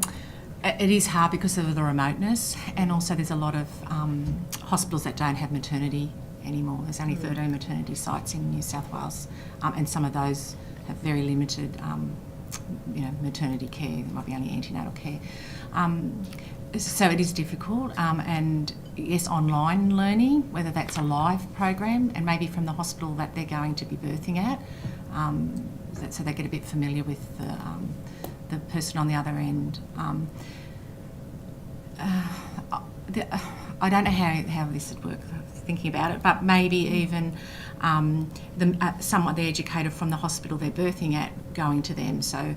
And I know some of the women in regional areas in the quarry are driving 40 minutes for care or an hour for care. That's to their care, but if maybe they could actually, the educator could go to them, making sure that there was venues and equipment and all the rest of the logistics behind it. That would be a lot easier than having a cohort of women having to drive an hour, one person. So that may be, I don't know about the really remote areas, and it's not practical probably, but that's where online education and making sure and live online, those resources were there and they were funded. Yeah, definitely. Thank you. I'm just checking if... the Honourable Mike Manasiak. Thank you. So Capio has endorsed courses and endorsed providers. Are you on notice able to provide to the committee, I guess, a list or a number of those endorsed courses and providers, and perhaps a geographical spread within New South Wales? Are you able to do that for us? Thank you. And my question is, if we move towards this national curriculum model that you support, and are involved in. Where do you see CAPIA's role in that once we get a national curriculum? Would you want to be the quality assurance checker of that, or would you palm that off to someone like ASQA who already does that work in a national space? Are you talking actually going out and assessing hospitals? Well, that's what ASQA would do in terms of they would assess a training provider and the trainer. Yep. Is that what you would? We're not an RTO, so as a voluntary organisation, we can collaborate and we can make recommendation, but we don't actually have the physical capability of going out and. Well, it's not the RTO in a situation where ASQA is involved. It's not the RTO that goes out and does the assessing. It's actually ASQA that goes out and does the external assessment. So, that could be a good collaboration. So you would like to see ASQA do that, not yourselves? Given that you've developed these national competency standards, you've obviously carried this process all this way. I'm just wondering, are you happy just to hand it over to someone like ASQA and go, you now deal with it? We would have to think about that and do more research. Yeah, that's a new concept for us. Okay. Cool. Thank you. Thank you. Well, thank you both for coming today and providing your evidence. It's been extremely useful and beneficial for the committee, so thank you both. There was some questions taken on notice, which the committee will be in contact with you about. And if the committee has further questions, we'll be in contact with you about them as well. But thank you. Did you have something you wanted to add? Yeah. With the notice question, is it providers as in organisations providing a package, or we're talking about certified educators that you would like the list? Whatever we've got. Whatever you've got, whatever's easiest in terms of the format you've got. Thank you. That'd be great. Thank you. Thank you. Thanks again. Thank you so much.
Thank you. I now welcome our next witness, who is joining us online. Can I please ask the witness to begin by stating their name, position, title, and by swearing either an oath or an affirmation, which I believe has been emailed to you, Dr. Williams? Thank you. My name's Dr. Namira Williams. I'm the CEO of Disability Maternity Care, and my oath is I swear that the evidence now about to be given by me shall be the truth, the whole truth, and nothing but the truth, so help me God. Thank you, Dr. Williams. Did you want to start with a short opening statement? Yes, I do have an opening statement. It probably is a little bit longer, but I hope you'll bear with me. So thank you firstly for the opportunity to present evidence to this committee on birth trauma. To begin with, I'd like to acknowledge the Burpai peoples, the traditional custodians of the land that I'm on today, and pay my respects to elders past, present and emerging. And I extend that respect to all Aboriginal and Torres Strait Islander people here today. I would also like to acknowledge, value and appreciate the contributions of those with lived experience of disability. Their voices, together with carers and families, is crucial to creating an inclusive society. While I'm CEO of Disability Maternity Care, I also bring lived experience with several people in my family living with disability. Unless specified, my evidence will be within my professional role. To give you some context, Disability Maternity Care is a not-for-profit organisation and was founded by me in response to a need identified through both my findings of my doctoral research as well as my professional experience as a midwife and personal lived experience. Disability Maternity Care aims for parents with disabilities to be equal and empowered citizens. This is underpinned by our philosophy that all people with a disability have the right to have relationships, consensual sex, and to become parents if they so choose, and that parenting is a learned skill. Our organisation primarily provides education to a range of health, disability and other community organisation providers to increase their knowledge about disability-inclusive maternity care. We also support parents through raising awareness of issues, providing feedback and guidance on relevant documents, undertaking projects, and working closely with our sister organisation, DMC Support, to connect women to the NDIS and support them during pregnancy and into parenting. Australian research shows that women with a disability contribute to approximately 10% of birthing women, that is 1 in 10 women giving birth in a hospital. Women with disabilities, and especially those with intellectual disability, have increased vulnerabilities. They experience higher rates of domestic violence, sexual abuse, and a history of trauma within their lives than many of their non-disabled peers. They also have increased rates of perinatal mental health challenges, pregnancy comorbidities, caesarean section rates, stillbirth, and removal of their children from their care. For example, approximately 40 to 60% of women with intellectual disability will experience having a child removed at some point in their lives, either straight after the birth or during early childhood. Despite these statistics, women with disability are marginalised. Many of these mothers experience trauma from the beginning of their pregnancies.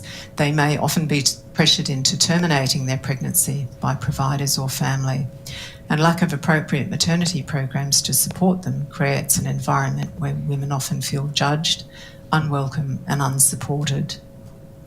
We have 5 recommendations for improving the experiences of maternity care and reducing trauma for women with disabilities. These are firstly, appropriate models of care to be developed and implemented, supported by long-term funding that meets the needs of women with disabilities. Women, this particular group of mothers, are often actively excluded from continuity of care midwifery programs. This results in them not having an environment where they can develop meaningful and trusting relationships with their maternity providers. In turn, when providers don't know women, it increases their perceptions of the woman's risk. Women also have to retell their story again and again to new maternity staff, or choose not to disclose their story, again leading to lack of appropriate supports being implemented or reasonable adjustments made to accommodate their disability. Having to retell your story means revisiting the trauma experience. Where women are notified to Child Protection Services, continuity programs would allow for greater transparency by both the mother and child protection care providers. Our second recommendation is that training programs on disability-inclusive maternity care be implemented in all government and non-government organisations. Such training should be co-designed to inform professional knowledge and practice skills.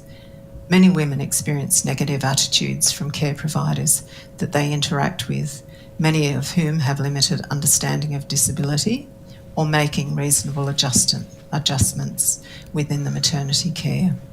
Despite their vulnerabilities, they're often invisible within maternity care policies.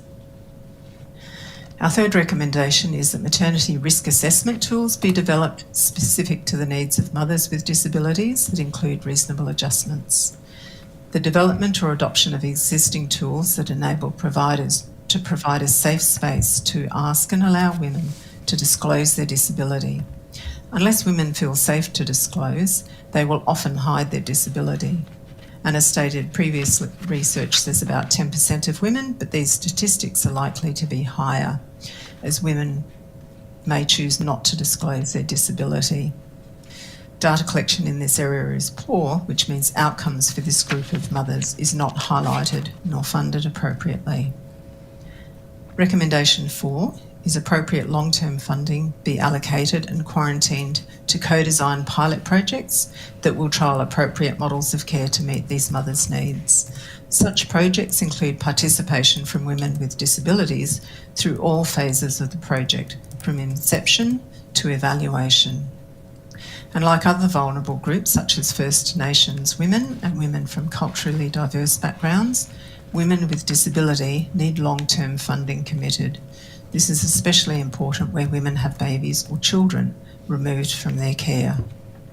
And our fifth recommendation is the inclusion of women with disabilities in working parties to review existing maternity policies and the development of future disability-inclusive maternity care policies.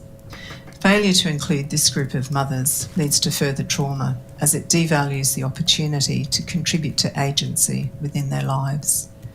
With the implementation of these recommendations, the outcomes for mothers and babies and the trauma experienced would be significantly reduced. Thank you. Thank you. Thank you so much. I'll throw to the committee for questions. Yes, the Honourable Natasha McLaren-Jones. Thank you very much. Just want to ask if that statement that you gave, if you could provide a copy of that as well. Yes, I have already emailed Thank it. you. I just had a couple of questions around, you mentioned that you refer some of the people that come to you to NDIS if they don't have plans in place. I was wondering if you had any stats, whether it's on a yearly basis or shorter, about the number of people that you have needed to refer and some of the reasons why they're not accessing a plan to date. Yeah, I don't have any statistics on that. Our sister organisation is still fairly new, but yeah, we do have referrals, and we have, the reason we get referrals often is because mothers may be managing without an NDIS plan, like they can manage quite well, particularly if their disability is invisible or if they have an intellectual disability and it's mild, they can often manage to get by, you know, in their life by themselves. But once you add pregnancy and a baby into the mix and looking at supports for them, then that becomes quite a challenge. And the referrals that DMC support has had have often been around identifying the woman's disability for a start, that, you know, that providers have picked up that something is a little bit different. Or they may have a mental health disorder that they're not coping with, that's been exacerbated during pregnancy. So they're the sorts of reasons that women are referred for access to NDIS services. Because of... Sorry.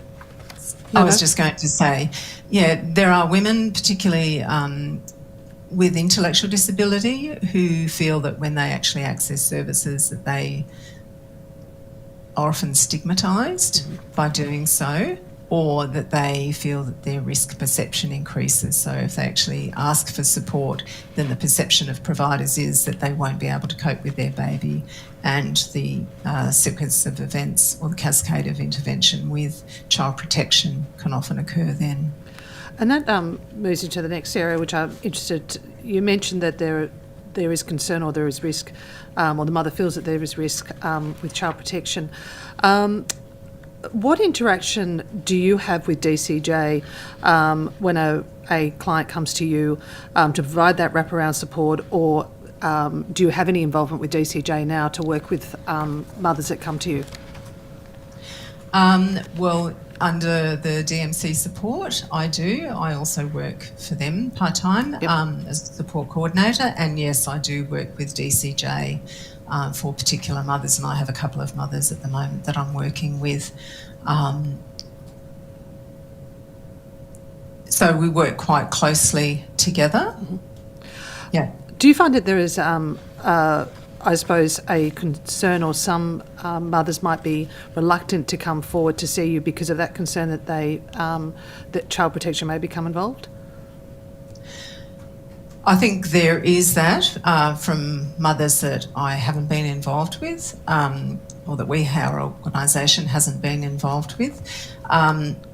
But our organisation states up front that we're mandatory notifiers, but that we will always discuss any concerns or risks in their behaviour that we have with them first before that notification, so that we are very transparent as an organisation around our work with mothers. And I suppose, are there any recommendations for this committee about how we can engage with mothers with disability to, I suppose, increase their awareness about the supports that are available to reduce that fear of coming forward and seeking support? I think it's about child protection services being very transparent and working with mothers to meet their needs, whatever those needs may be. Sometimes it's actually about stepping outside perhaps some of the work roles, I should say, or it's not transgressing the boundaries, but it's of your work role, but it's actually going that extra mile to support the mother that actually develops that relationship with the mother, because a lot of these women are really quite untrusting of many services, not just child protection, but maternity services. And that's why one of the recommendations around continuity of care programs is vital, because it actually allows that mother to then develop a relationship with a primary care provider, usually a midwife, who can then actually get to understand what's going on in that woman's life. Thank you. And that brings me to my next question, which is also my final one. Regards to your involvement with New South Wales Health now, and what improvements need to be made, I suppose, because they do have their maternity plan, but it doesn't specify disability. So I'm interested to know what recommendations you have to increase care and support for through New South Wales Health. Yeah, I'm a member of the New South Wales Health Maternity Networking Group. Another hat that I have is actually my carer hat on the ACI Intellectual Disability Network as a co-chair for the Carers Advisory Group. So working really quite closely with the ACI in that space.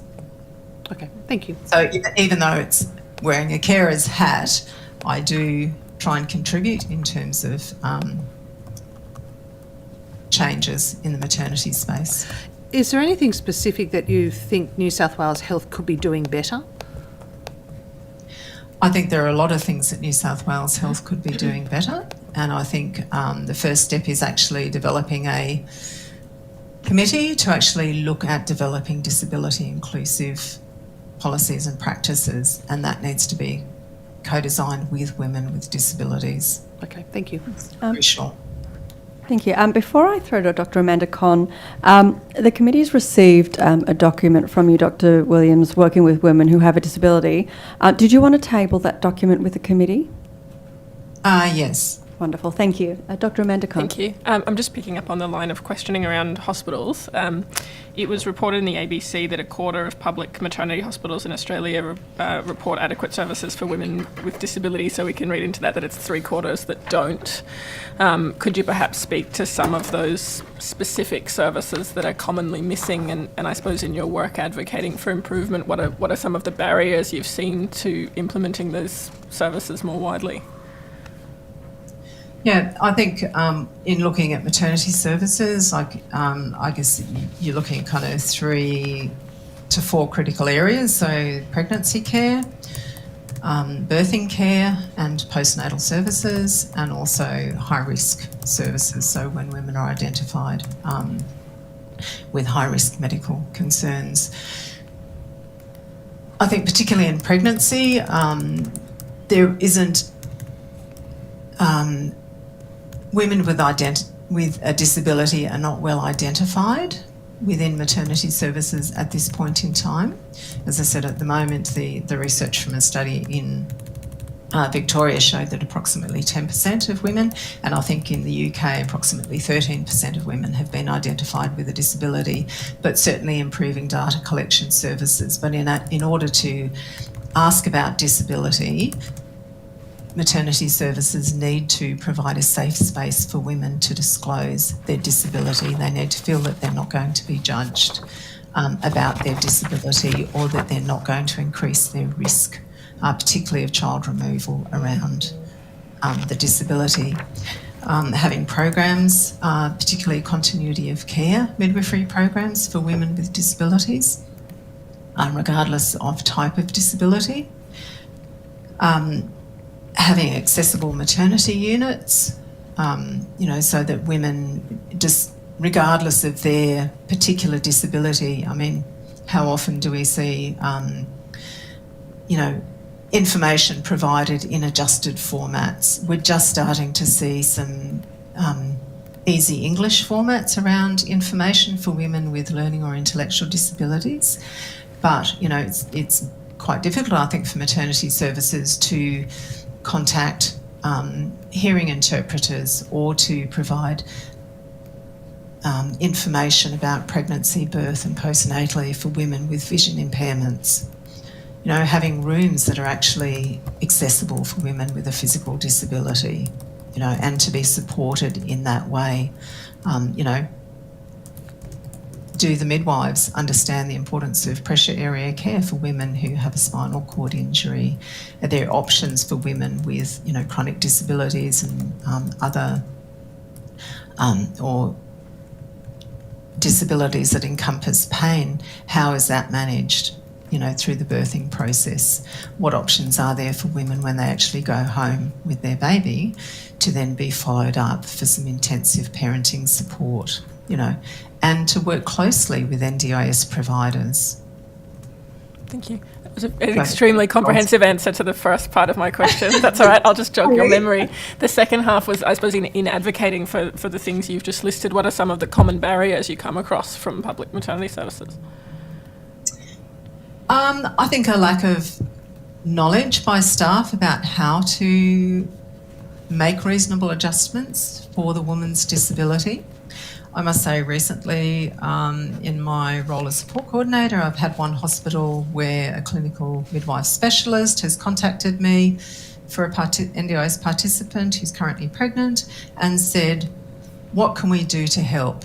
So we had a very long conversation around how to actually meet this particular mother's needs. Yeah, so, being aware of this particular mother with autism,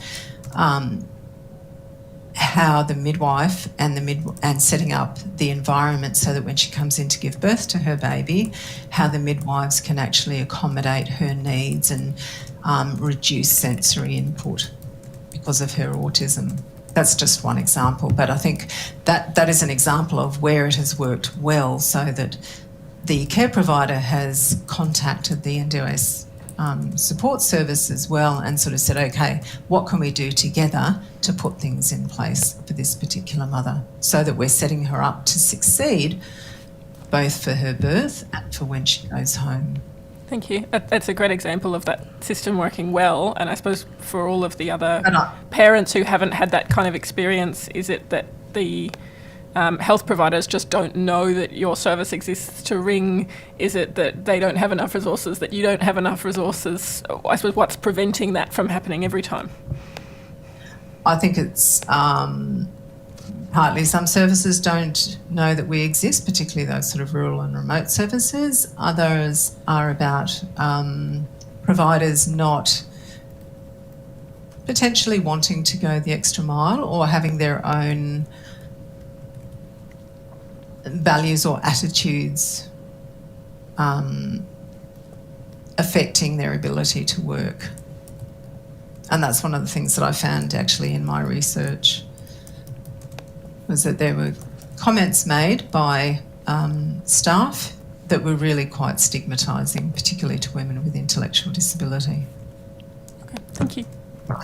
Thank you. The Honourable Mark Bonancic, did you have it? No? Okay. The Honourable Sarah Mitchell. Thank you, Chair, and thank you very much, Dr. Williams, for being here today. I just wanted to ask a question. I was having a bit of a look on your website prior to today, and there's a section where you talk about the trauma, and I think you call it disenfranchised grief, if there are women with intellectual disability who come home without their baby, in the interest of having that child cared for by someone else. And I thought that was an important concept, because we've spoken a lot about birth trauma, but that actually hasn't been something that the committee's considered. Do you think there are sufficient supports in place for women and families when that does occur, or are there recommendations the committee could make for better support for families in those circumstances, in your experience? I think there are a lack of services in regard to supporting women through that process. I think it's important to try and put supports in place during pregnancy, so that if in situations where a mother or a father are unable to care for their baby full time, that they can that they're aware of that prior to it happening, because so often what I hear from providers is that, child protection services will not, that the parents don't know prior to the birth, and then after the birth, child protection services step in and the baby's assumed for care. So of course there's a lot of grief around that, but the disenfranchised grief occurs because then there's the perception by staff within the maternity unit that mother or parent doesn't deserve to grieve because she wasn't able to look after her baby first. And so I think because of that, it makes it, it increases the trauma that women experience, as opposed to if everybody's transparent, women understand up front what's going to happen. For example, I'm just going to put my midwife hat on now, but as a midwife, and I guess this is probably one of my really early experiences around caring for women with disabilities. So I was asked to care for a woman who came into accident and emergency, who was 26 weeks pregnant, who was having a psychotic episode with schizophrenia, and she was admitted to the mental health unit. She was actually retained as an inpatient until she gave birth, but I was involved as I was the lead clinical specialist in antenatal care for our particular hospital, providing her midwifery checkups, but also liaising around what would happen when her baby was born. She had two previous children. This was her third, and her two other children were in the care of her partner, and they'd subsequently split up quite some time ago. They were older, her other children. But there was a very clear plan for her. She realised that she would not be able to safely look after that child, and she actually wanted to adopt the baby out. But Child Protection Services suggested that rather than adopting the baby, which wouldn't have allowed her to have the baby back in her care at some point if she became well again, they recommended that that the baby go into foster care. And there was a very clear plan for when she gave birth, in terms of even just holding the baby, being in the maternity unit, whether she decided to breastfeed or not for a day or two. And that was all planned during the pregnancy. And so when she actually had her baby, it worked really well, even though she didn't get to take her baby home and experience that grief. Everybody was on the same page, and she had an understanding before she gave birth that this is the process and what would happen. Thank you. That's useful information. Thank you. Thank you. The Honourable Emily Savell. Thanks, Chair. Thank you so much for appearing today and certainly for your submission. I just wondered if you might advise the committee how we can ensure, or what we could do to assist to ensure that the information and care that is provided, certainly by New South Wales Health, that is inclusive and supports the needs of pregnant women with disabilities. I think the primary way to do that is to actually include women with disabilities as key stakeholders in developing any programs, and that's whether it's actually a continuity of care program, whether it's actually looking at resources, developing appropriate resources. Whatever you're doing needs to include women with disability as key people in making the decisions around that. You mentioned earlier a committee that to be set up. Is that what you would anticipate had that, lived experience aspect, if you like? Definitely, that's right. Yeah, okay. Thank you. Thank you, Chair. Thank you. Earlier, when you were speaking with Dr. Amanda Conn, you gave an example of a unique experience of a woman with autism giving birth in the hospital. I assume you speak with a lot of people with disabilities who are giving birth through the system, and I don't know if it's appropriate to give examples or not, but if there are some examples that you're able to give, both of examples where you've heard things go wrong so that we can better understand the unique experiences of these women, and maybe some more examples of where it's gone right. I think that would be really beneficial for us to sort of really understand this in context.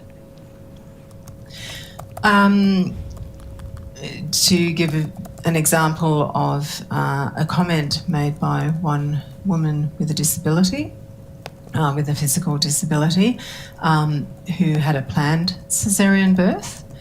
One of the things that she commented on after her birth was the fact that nobody had talked to her about the fact that having a caesarean would bring all her previous hospital trauma to the surface again. So while she was actually lying on the operating theatre table, that she experienced a lot of the trauma that she had felt previously. She had actually had multiple surgeries as a child for her disability.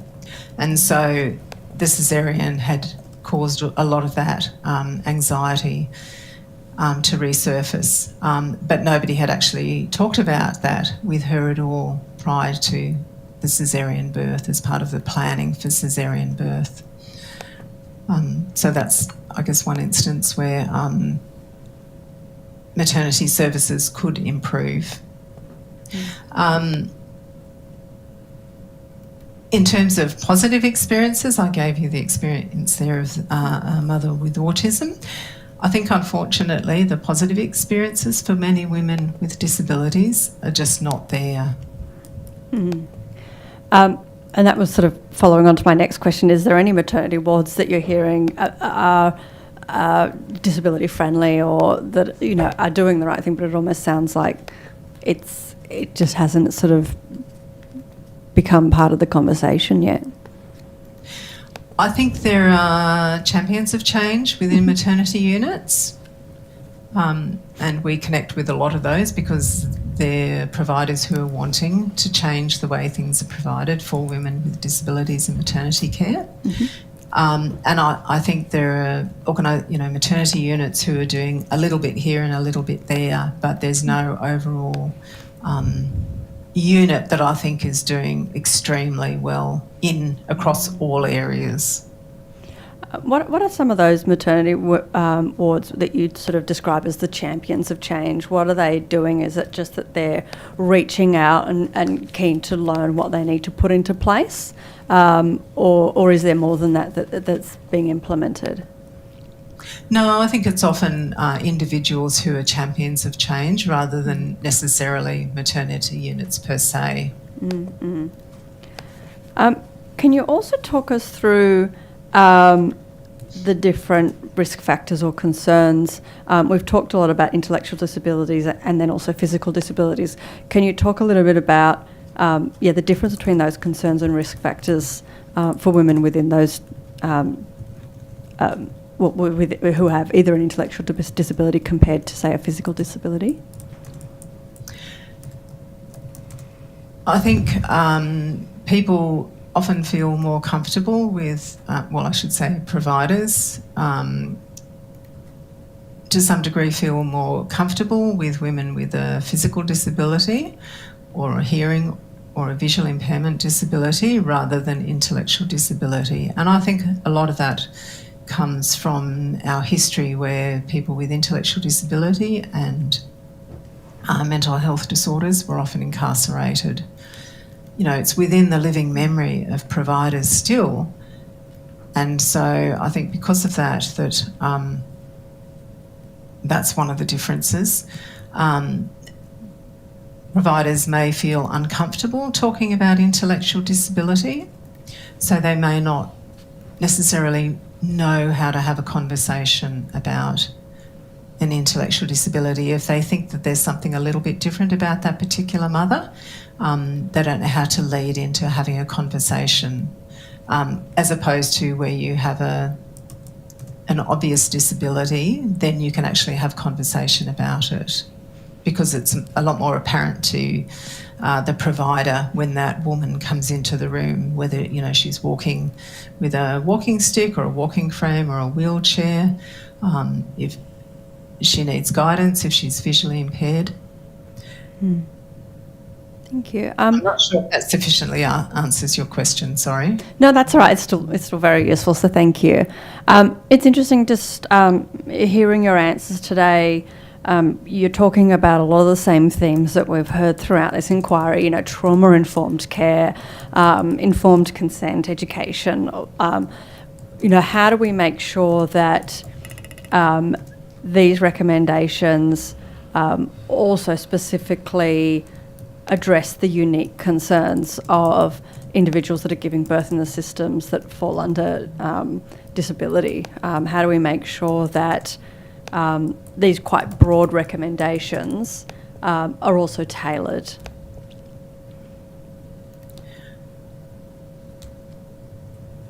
I think it's quite a challenge. It will be quite a challenge for New South Wales Health to actually ensure that all of the recommendations that are made are implemented.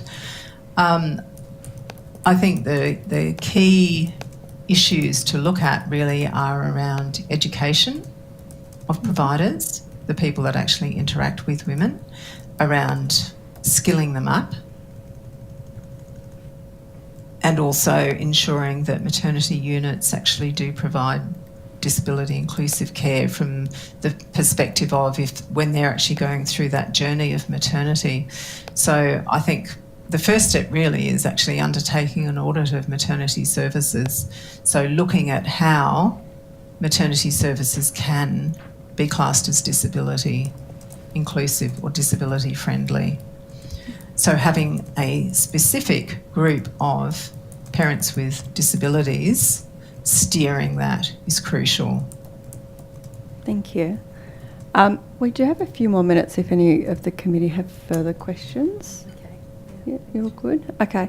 I might just finish with one last question in regards to the recommendations that this committee will make. And I suppose I've got two parts to this question. But first of all, if there's anything that you wanted to address today that you haven't been asked by the committee, then, you know, I invite you to make any of those comments now. But also, and I know you in your opening statement you talked about some of your key recommendations, but any recommendations that you would really like to see in the committee's report for the government as well that you really want to highlight? Thank you. Perhaps I could go back to the terms of reference itself. For the committee, it would be wonderful under 1D for women with disability to actually be included in that. You've actually listed a whole range of other vulnerable groups of women, so I think that would be really important. In terms of other recommendations, I think really the key 5 recommendations that I have suggested today are really key to changing maternity services. I think the commitment to long-term funding is really important for any programs that are developed for women with a disability. I think so often programs are funded for only a couple of years, and then depending on whether the program actually shows a positive outcome from the data, that it's either continues to be funded or that funding gets pulled back. I think for women with disabilities that it's crucial to have long-term funding. Absolutely. Thank you so much. Thank you so much for your evidence today.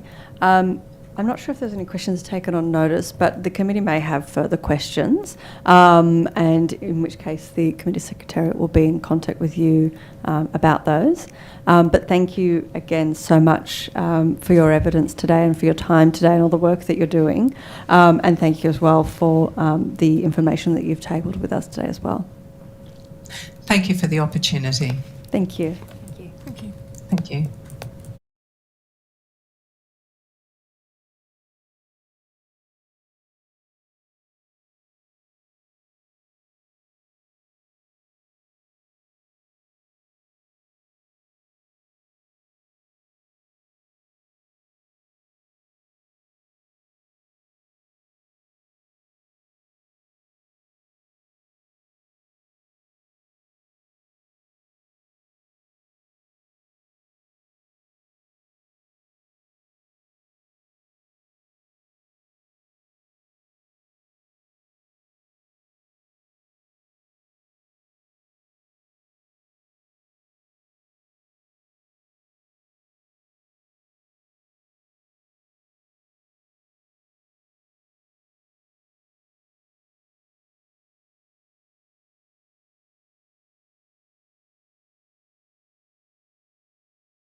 Thank you and welcome back. I now welcome our next witnesses. Could I begin by asking each witness, and I'll start with the witnesses in the room, starting from my left, to state their name and position title and swear either an oath or an affirmation. Okay. Hi, I am Peter Shakes, and I'm the Executive Director of Through the Unexpected. And I solemnly, sincerely and truly declare and affirm that the evidence now about to be given by me shall be the truth, the whole truth, and nothing but the truth. Thank you. I am Alicia Lee Famelli. I am a registered psychologist and a PhD candidate at the University of Sydney. And I solemnly, sincerely and truly declare and affirm that the evidence now about to be given by me shall be the truth, the whole truth, and nothing but the truth. Thank you. I now turn to our witness online, Ms O'Doherty. My name is Sarah Bihardin O'Doherty, and I am the President of the Australian Association of Psychologists. I'm also a registered psychologist, and I solemnly, sincerely and truly declare and affirm that the evidence now about to be given by me shall be the truth, the whole truth, and nothing but the truth. Wonderful, thank you. Ms Shakes, did you have a short opening statement that you'd like to give? No? Okay. Ms Famelli, did you have a short opening statement you'd like to give? Yes. So thank you to the committee for inviting me to participate today. And thank you to the mothers who've participated in this birth trauma inquiry in the thankless labour that is recalling your difficult and at times horrific birth experiences. I hope that the outcomes of this inquiry will be worth your emotional labour. Birth trauma has a ripple effect, as emphatically stated for 20 years by a pioneer in birth trauma research, Cheryl Beck. Traumatic births profoundly impact mothers, infants, the mother-baby dyad as a unit, partners, and the healthcare professionals who bear witness, and at times, often due to systemic pressures, are complicit in traumatic births. Maternal psychopathology is one of the biggest predictors of child social and emotional outcomes. Maternal morbidity data, that is any death, medical or otherwise, during pregnancy, labour, birth and 42 days postpartum is recorded in Australia. From 2012 to 2021, the fourth leading cause of maternal death was suicide. Birth trauma is a social, political and public health issue. Adverse childbirth experiences impact not only mothers but their babies and can be considered one of the earliest adverse experiences of childhood through not only the experience itself, but through the rippling impact on the mother's well-being and her capacity to attune to and bond with her infant. In Australia, women can access 10 Medicare subsidised psychology sessions per year, as can the general population. The Medicare rebate for registered psychologists was subject to a freeze in rebate increases for several years, and in the last decade has only increased by approximately $5 per session for registered psychologists. For this reason, women currently often incur substantial out-of-pocket costs to access mental health care. Not only this, but 10 sessions are vastly insufficient for the treatment of trauma. Given that the mother-baby dyad is inextricably linked at this time, often psychologists have two clients, the mother and the infant, to consider. I urge the committee to consider making midwifery continuity of care models the gold standard and the primary model of care. I urge the committee to consider raising the rebate for all psychologists to at least $150 per session and abolishing the two-tier system. I urge you to consider extending the number of Medicare psychology sessions available to mothers to 40 per year, in line with current practices for other sensitive mental health concerns such as eating disorders. I urge you to consider reinstating the 20 sessions per year available during COVID so that birth partners and healthcare professionals can seek psychological care that is in line with best practice. No trauma therapy is remotely possible in 10 sessions per calendar year. It is in fact negligent at times to embark on this work without being able to ensure it can continue. It is also crucial that psychologists who have extensive training and experience working with trauma are included in the development of trauma-informed care principles, as well as in the implementation of training for maternity providers. I urge you to consider developing legislation around the process of gaining truly informed and non-coercive consent in the maternity context, and legislation to mitigate obstetric violence. Finally, I urge the committee to consider the need for culturally sensitive birth practices. When birth is emotionally, culturally and physically safe for our First Nations women who experience maternal morbidity rates at 3 times higher than non-Indigenous women, we will all be better off. Thank you. Thank you. Ms O'Doherty, did you have a short opening statement you'd like to make? Yes, thank you. Thank you all for inviting the Australian Association of Psychologists to speak about the pressing issue that has touched the lives of many yet often remains shrouded in silence, the trauma experienced during birth. Traumatic events can range from instances of obstetric violence, insufficient communication, to the physical and mental health complications encountered during, before, and after birth. The repercussions of these traumatic experiences are profound, leaving lasting psychological impacts on women, their children, and their families, necessitating high levels of care and support. Approximately 3 to 5% of women have reported experiencing physical and emotional distress due to poor treatment during childbirth, a figure that is alarmingly high. This trauma is not confined to the immediate aftermath, but can extend far into the future, affecting their mental health and familial bonds. The urgency of addressing this issue cannot be overstated, as the availability of and systemic barriers to trauma-informed care remains a significant concern. These barriers are particularly pronounced for those in regional, rural, and remote areas, for First Nations people, culturally and linguistically diverse groups, LGBTQIA+ individuals, young parents, and people with disabilities, who all face unique challenges in accessing timely, comprehensive, and culturally sensitive maternity care. The physical, emotional, psychological, and economic impacts of birth trauma are far-reaching. In the short term, physical injuries can impede the postnatal recovery process, while the emotional toll can hinder the vital bond between a mother and their newborn. Long-term effects such as PTSD, anxiety, and depression can severely impact one's quality of life, placing an additional financial burden on families and the healthcare system. Moreover, the stress and burnout experienced by healthcare professionals involved in traumatic births underscore the pressing need for improved support and resources within our healthcare infrastructure. To address the complexities of birth trauma, AAPI underscores the necessity of a multifaceted approach. This includes reversing cuts to Medicare subsidized psychology sessions and advocating for the inclusion of provisional psychologists in providing Medicare rebated services. Additionally, AAPI recommends ending the two-tier Medicare rebate system for psychologists, thereby ensuring that all individuals, regardless of their geographical location or socioeconomic status, have access to the mental health support they critically need. Furthermore, incentivizing mental health practitioners to serve in rural and regional areas is crucial in mitigating the current demand and enhancing the overall quality of care. In conclusion, the journey towards healing and prevention requires our collective commitment to implement legislative, policy and practical reforms.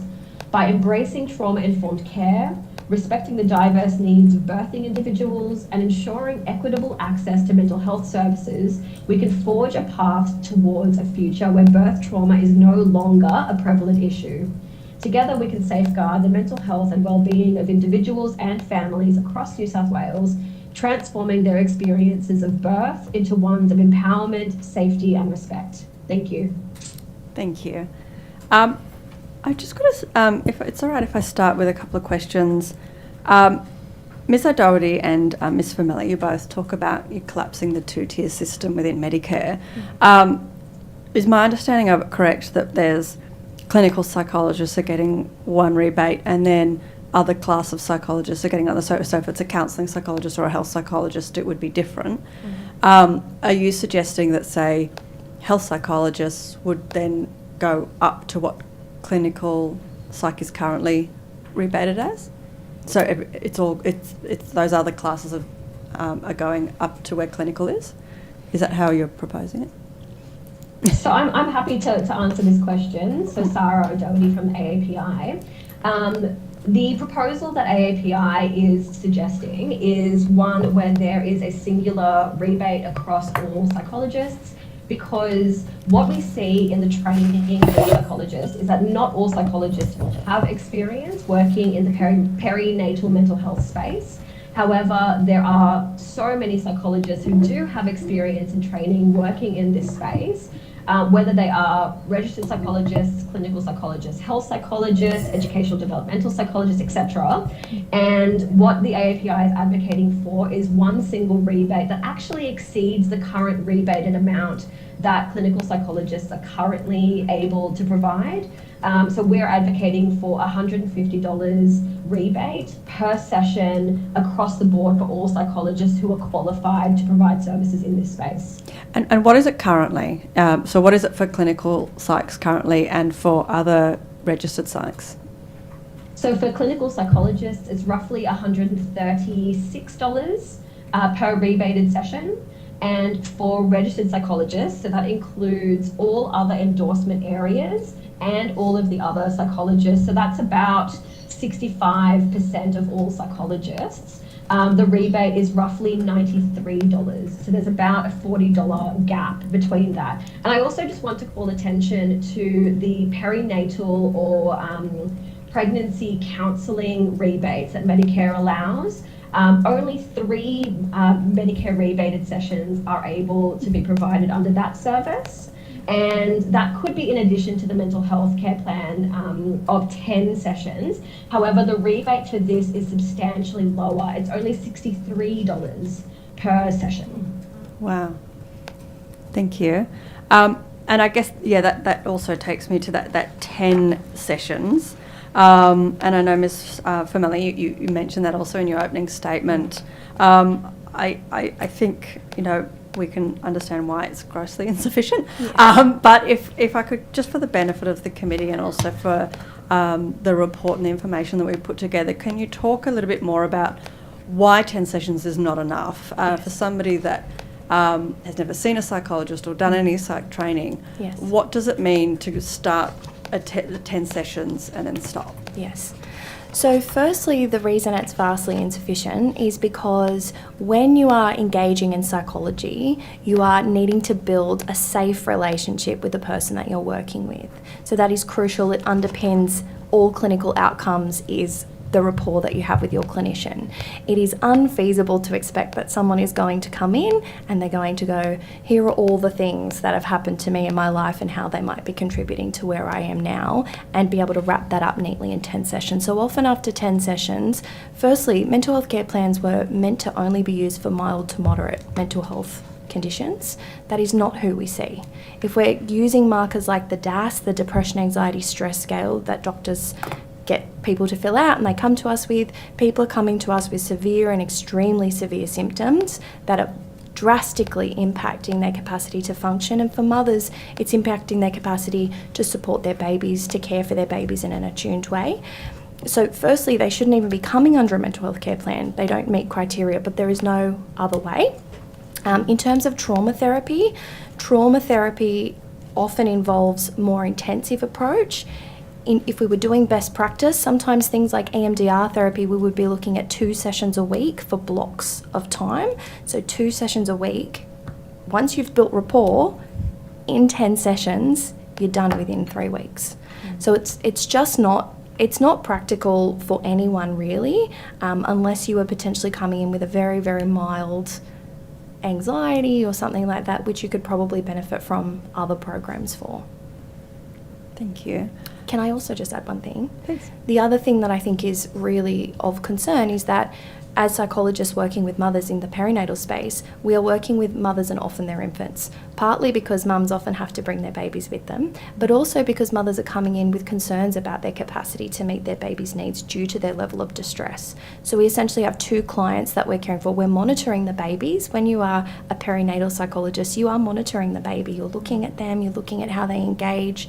So we're looking at them. They are not an official client of ours, but we have to consider their needs maybe first and foremost, and then we have the mother to consider.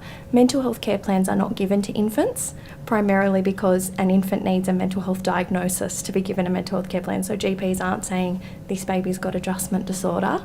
Even if maybe clinically, as a psychologist, we would say that that would be reasonable to expect. If a baby's struggling to settle, struggling to feed, struggling to sleep, we might say this baby is struggling to adjust and would benefit from that, but it's just not done. Thank you. Thanks. I'll just tap onto that because we did mention the non-directive pregnancy counselling. So I guess in my space, I'm advocating for the psychosocial needs for parents who receive a prenatal diagnosis. So unexpected news about the development, health or genetics of their baby. And at the moment, they need to then go and be diagnosed with a condition to be able to go and see people because the non-directive pregnancy counselling sessions are only 3. They're hard to get into. GPs don't even necessarily think about prenatal diagnosis and referring people on. The rebate is limited. So just thinking of some of the people that I've provided peer support to during their diagnostic period, one was over 8 weeks of fetal MRI, genetic tests, secondary consults, sheer and utter distress during that time, and then a really traumatic termination of pregnancy where they weren't able to be contained and supported in the way that they needed to be at that time, where everything just went really poorly, and they're expected to cope with all that with 3 sessions. Wow. So. Yeah, and it's per calendar year too. So if you come in January, you've got 10 sessions until January next year. Yeah, so you have a big gap there. Huge gap that people just can't, particularly we're talking about families on maternity leave often. So they've often lost an income, they're on really reduced income, they just can't afford it. Absolutely.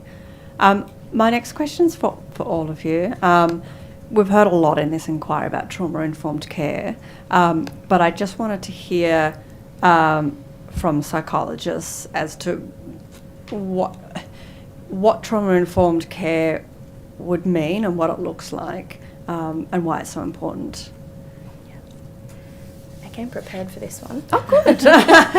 So this wasn't planned. No, I had no time to prepare. There's lots of studies about what trauma-informed care should actually be and how those principles can be used in healthcare settings. To my knowledge, there aren't studies about it specifically in the maternity sector, but we can apply other things like paediatric oncology, those kind of principles. Essentially, there's 6 core principles of trauma-informed care. So number 1 is safety. That encompasses physical but also emotional safety as being equally important and valid principles. Trustworthiness, so that's how much can this individual trust their care provider and that the collaborativeness of that relationship. There is choice, and a lot of advocates will call this voice and choice. So does this participant have the ability to speak to their healthcare provider? Are they getting balanced information about their choices and options? We use statistics often in healthcare. Are statistics being explained to people who don't understand research? So if someone says to you, you have a 12% chance of this happening, are they then telling you that you have an 88% chance of it not happening? Because 12% chance of something bad happening to your baby sounds very scary, whereas the inverse of that 88% of it not happening is a really different picture and might allow you to actually balance your options. Collaboration, so is maternity care happening alongside the woman or is it happening to her? And often in my practice, so in my research as well, I've interviewed over 100 women about their traumatic birth experiences in clinical interview format, and what I often hear is that it felt like things were happening to them, and not just in the moments where it's down to the wire, but from the beginning in pregnancy it felt like they were just being dragged through a system. Empowerment, do people feel like they have an opportunity to have a voice, that they have a say? Do they feel empowered to make choices? And then also respect for diversity, so cultural, historical and gender-based issues, just to name a few, that might actually come into play. So there's a really great paper that's been released by an Australian colleague, Lucy Frankham, and she looks at the power threat meaning framework applied to maternity care, and that looks at what happened to you, how did you make sense of that, how did it impact you? And that's a really valid and useful principle to be applying to maternity care that coincides with trauma-informed practices. Thank you. Ms. Doherty?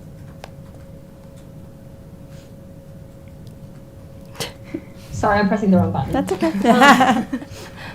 just in terms of adding to what Ms. Famelli has already spoken about, the main thing that I want to emphasize here is communication. And that's about having supported and additional communication for not just the birthing parent, but for the partner or other relatives or any support people who also may be involved. One of the things that I've come across a lot in my own practice has been the increase of birth trauma experiences from women during the COVID lockdown periods. And during that period where their partners weren't allowed into the room, where they weren't able to clearly think through and discuss different sorts of issues that were happening during their labouring and delivery process. And that situation where they weren't able to gain additional support or have time, where the medical model insists that they need to be moving quickly through procedures, that probably was a lot of the issues that I saw in my practice. And I think we need to be aware of not just verbal communication, but written communication, and having translator support as well is another really big challenge for a lot of people that I work with. Thank you. Ms. Shakes? Thank you. If I can add, so my PhD research focuses on parents who receive a particular prenatal diagnosis, and through that we have identified that often when a mother receives the diagnosis, this was focused on mothers, but I will appreciate that there's more than just mothers in the room, but when they receive the news, many mothers actually experience quite a disassociation at that time. And we are expected as mothers, and I was a mother who received a prenatal diagnosis, so I will say we in there, to understand the information being offered at that time and potentially make a decision to continue or end your pregnancy in one appointment. So some of the people in my PhD were, they drove from a regional to the city fetal medicine clinic, sat down, they didn't know why they were there, they didn't know any of the news, they were given the news, left in the room for 10 minutes, came back. At 32 weeks pregnant, would you like to terminate or continue your pregnancy? That was their one fetal medicine specialist appointment. We don't recognise the trauma in this as it is. So while we might have clinicians that are doing their best to be really empathetic in their communication and to slow down processes and things, there's no training about the psychosocial aspects of prenatal diagnosis. We're working on that slowly, but without any funding, it's very difficult. This has been an area that's been hidden everywhere, and thank you for even inviting us today, because it's been missed out of many other inquiries and reports. But we don't have enough training and structure to even realise that there's this trauma in this. We have 50 to around studies sort of say 30 to 50% of mothers who receive a prenatal diagnosis and continued pregnancy meet full diagnostic criteria for PTSD down the line. We have a higher incidence of suicidal ideation. We have all of this stuff, and we are not aware of the trauma in that space, and we don't have the systems set up to be able to navigate that trauma. So trauma-informed care in this space is not just about all of those other important things that are lost even well at screening when it's routinized and people don't even know what they're intending for. But it's recognising and slowing down the process and meeting the people where they're at and being able to provide the individualised care, which is going to be different for different people that bring in different histories, different perspectives of the world, different perspectives of disability, different perspectives of their family. And so trauma-informed care is coming back and meeting them where they are. Wonderful. Thank you all so much. Dr. Amanda Conn? Thank you. My first question is for the psychologists. Thank you so much for being here. We've had lots of discussion through this inquiry about the need to better identify people who've had previous trauma as they come into maternity care. And I was interested, I think it was in your submission, Ms. Famelli, you mentioned the City Birth Trauma Scale. Yes. Could you speak to that a little bit? Is it a validated screening tool? Yes. How useful would it be to apply in that context? Well, here's one I validated earlier, because this is actually one of the cruxes of my PhD. Sorry. sorry, I'm not supposed to make jokes and things like this, but so the City Birth Trauma Scale is a measure of childbirth-related PTSD.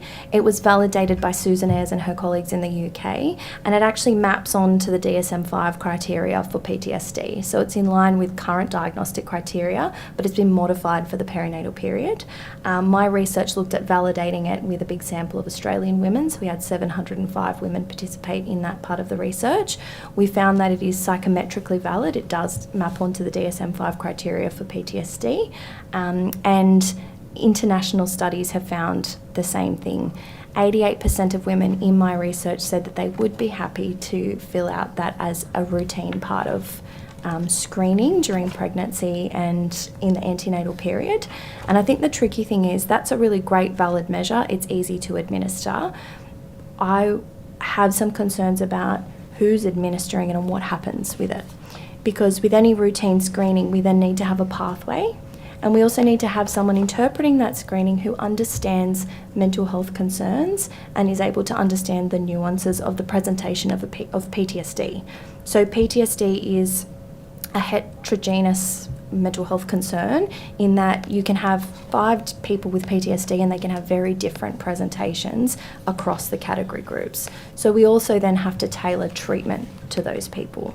So in part, we need to be able to have trained mental health care professionals who can deliver that screening, but then also who can provide wraparound continuity of care.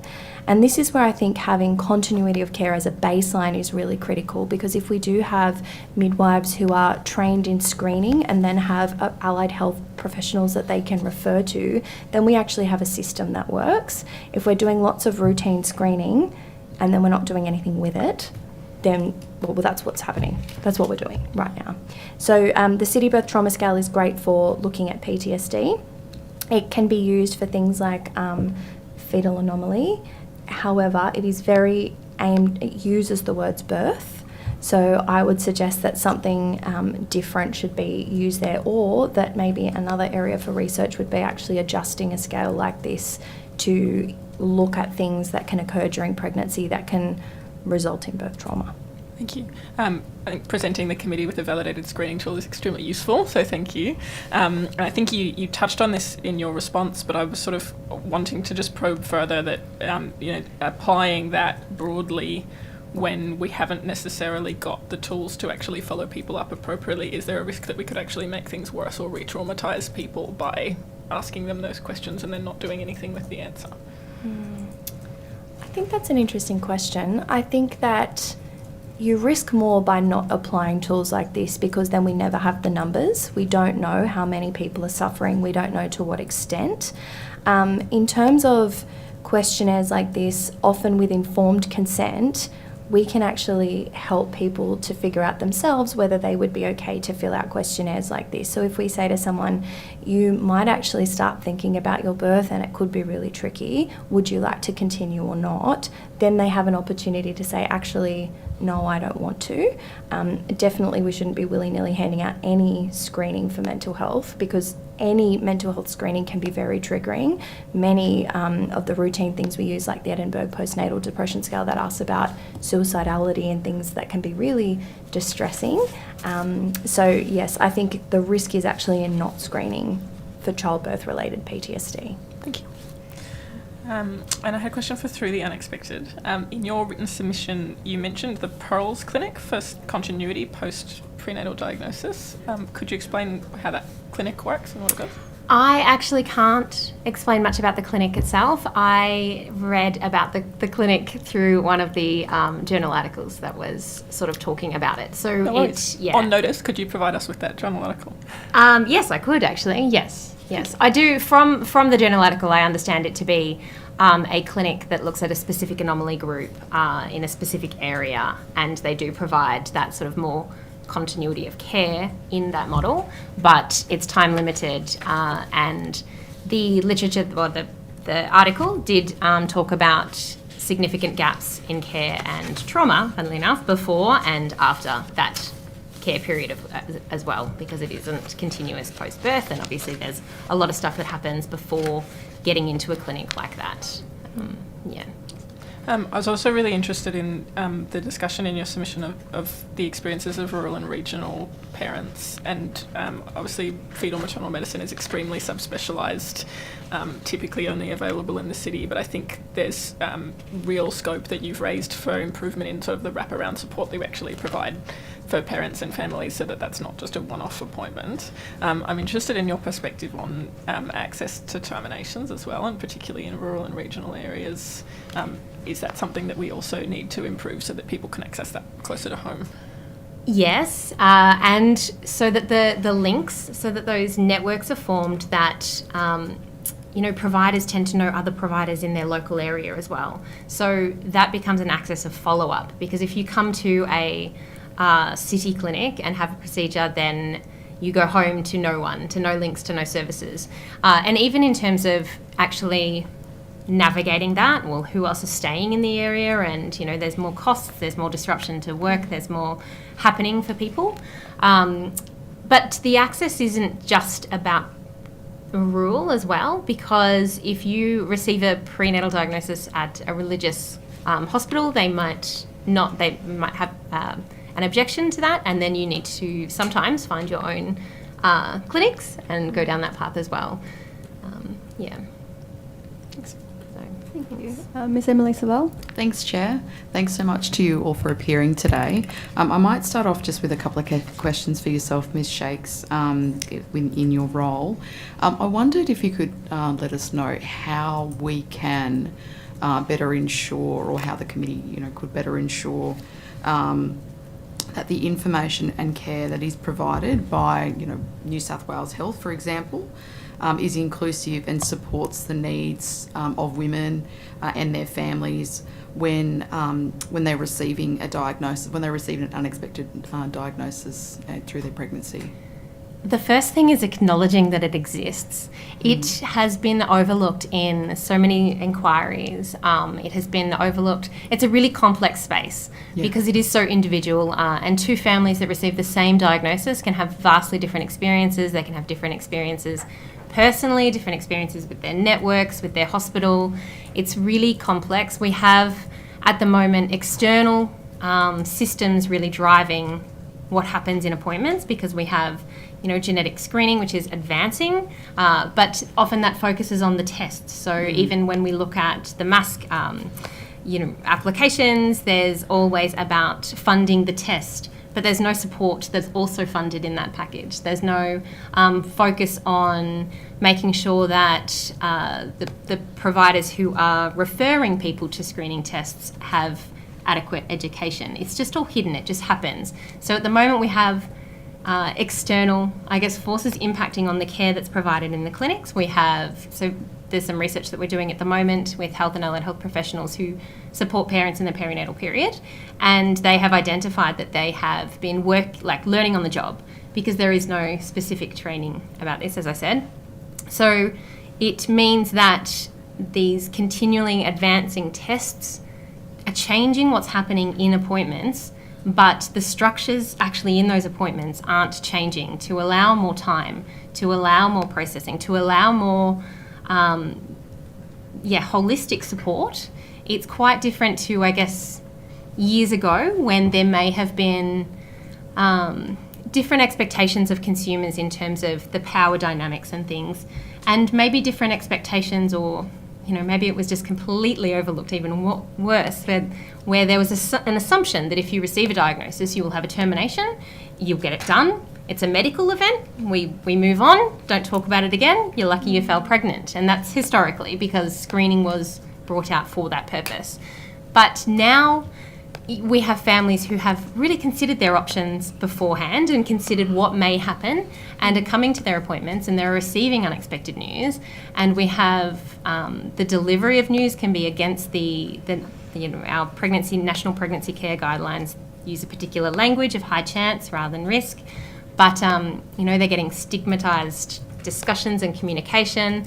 They're getting urged to terminate. They're told that their families are going to break apart if they continue their pregnancy.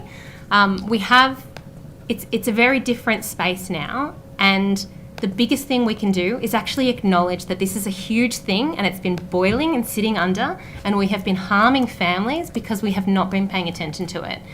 And the families don't necessarily come back and speak up about it, because some that have gone down the termination path have been advised to tell their friends and their networks that they had a stillbirth because of the stigma. So then, they sit with that with shame, and they sit with that in silence. Other people, like myself, that was the very first thing when there was a diagnosis. Oh, well, you can have a termination at the hospital and tell people you had a stillborn. And I had to advocate for further tests and had to advocate for more information. Sorry, I'm going on a rampage now because I'm just excited that this is even mentioned, because it's a really complex thing. We have some amazing clinicians doing really, what they can in really limited systems where they just don't have the training, the time, the continuity of care. If you're in a midwifery clinic or someone and you have a fetal anomaly, that's it. Your whole birth plan, everything that you hoped for is gone. You're now with a different clinic. And then if you decide to continue, you might get referred to this clinic, you might get referred to that clinic. You're repeating your story over and over again. You're seeing different people along the way who, again, haven't been trained necessarily. You finally decide, or you continue. If I go from my own example, for 4 weeks, between 32 weeks and 36 weeks pregnant, I had to decide, do I deliver my baby into the world and she's potentially going to have this hard life that doctors are painting, or do I put a needle into her heart and terminate my pregnancy when I had a hospital bag packed? I had a nursery painted, but it was a very traumatic time, and I continued my pregnancy. And then after birth, I reached out for mental health support. I'm a mental health nurse, by the way, credentialed mental health nurse, and I couldn't navigate the system. But I reached out for support, but I actually was refused support because my daughter had an anomaly, so I couldn't go to a mother-baby unit because that introduced risks to their thing. So we are... there's this big systemic hush. We don't talk about it. It's not out in society. We need to talk about it. And that's probably, on my big tangent, that's the biggest thing, is put it in the reports, make it heard. Let's get some communication about this. Let's try and, I don't have the answers about how we can address this. This is a thing bigger than me. It's bigger than Through the Unexpected. It's collaborative. It's bringing people on board and to do it the right way. So, yes. Thank you for that. It's really informative and helpful. I wondered if you could perhaps walk me through something that you said about the external forces that were sort of impacting on the delivery and that appointment, or the care that's provided, and the advances in technology and how that's sort of, I suppose, impacting.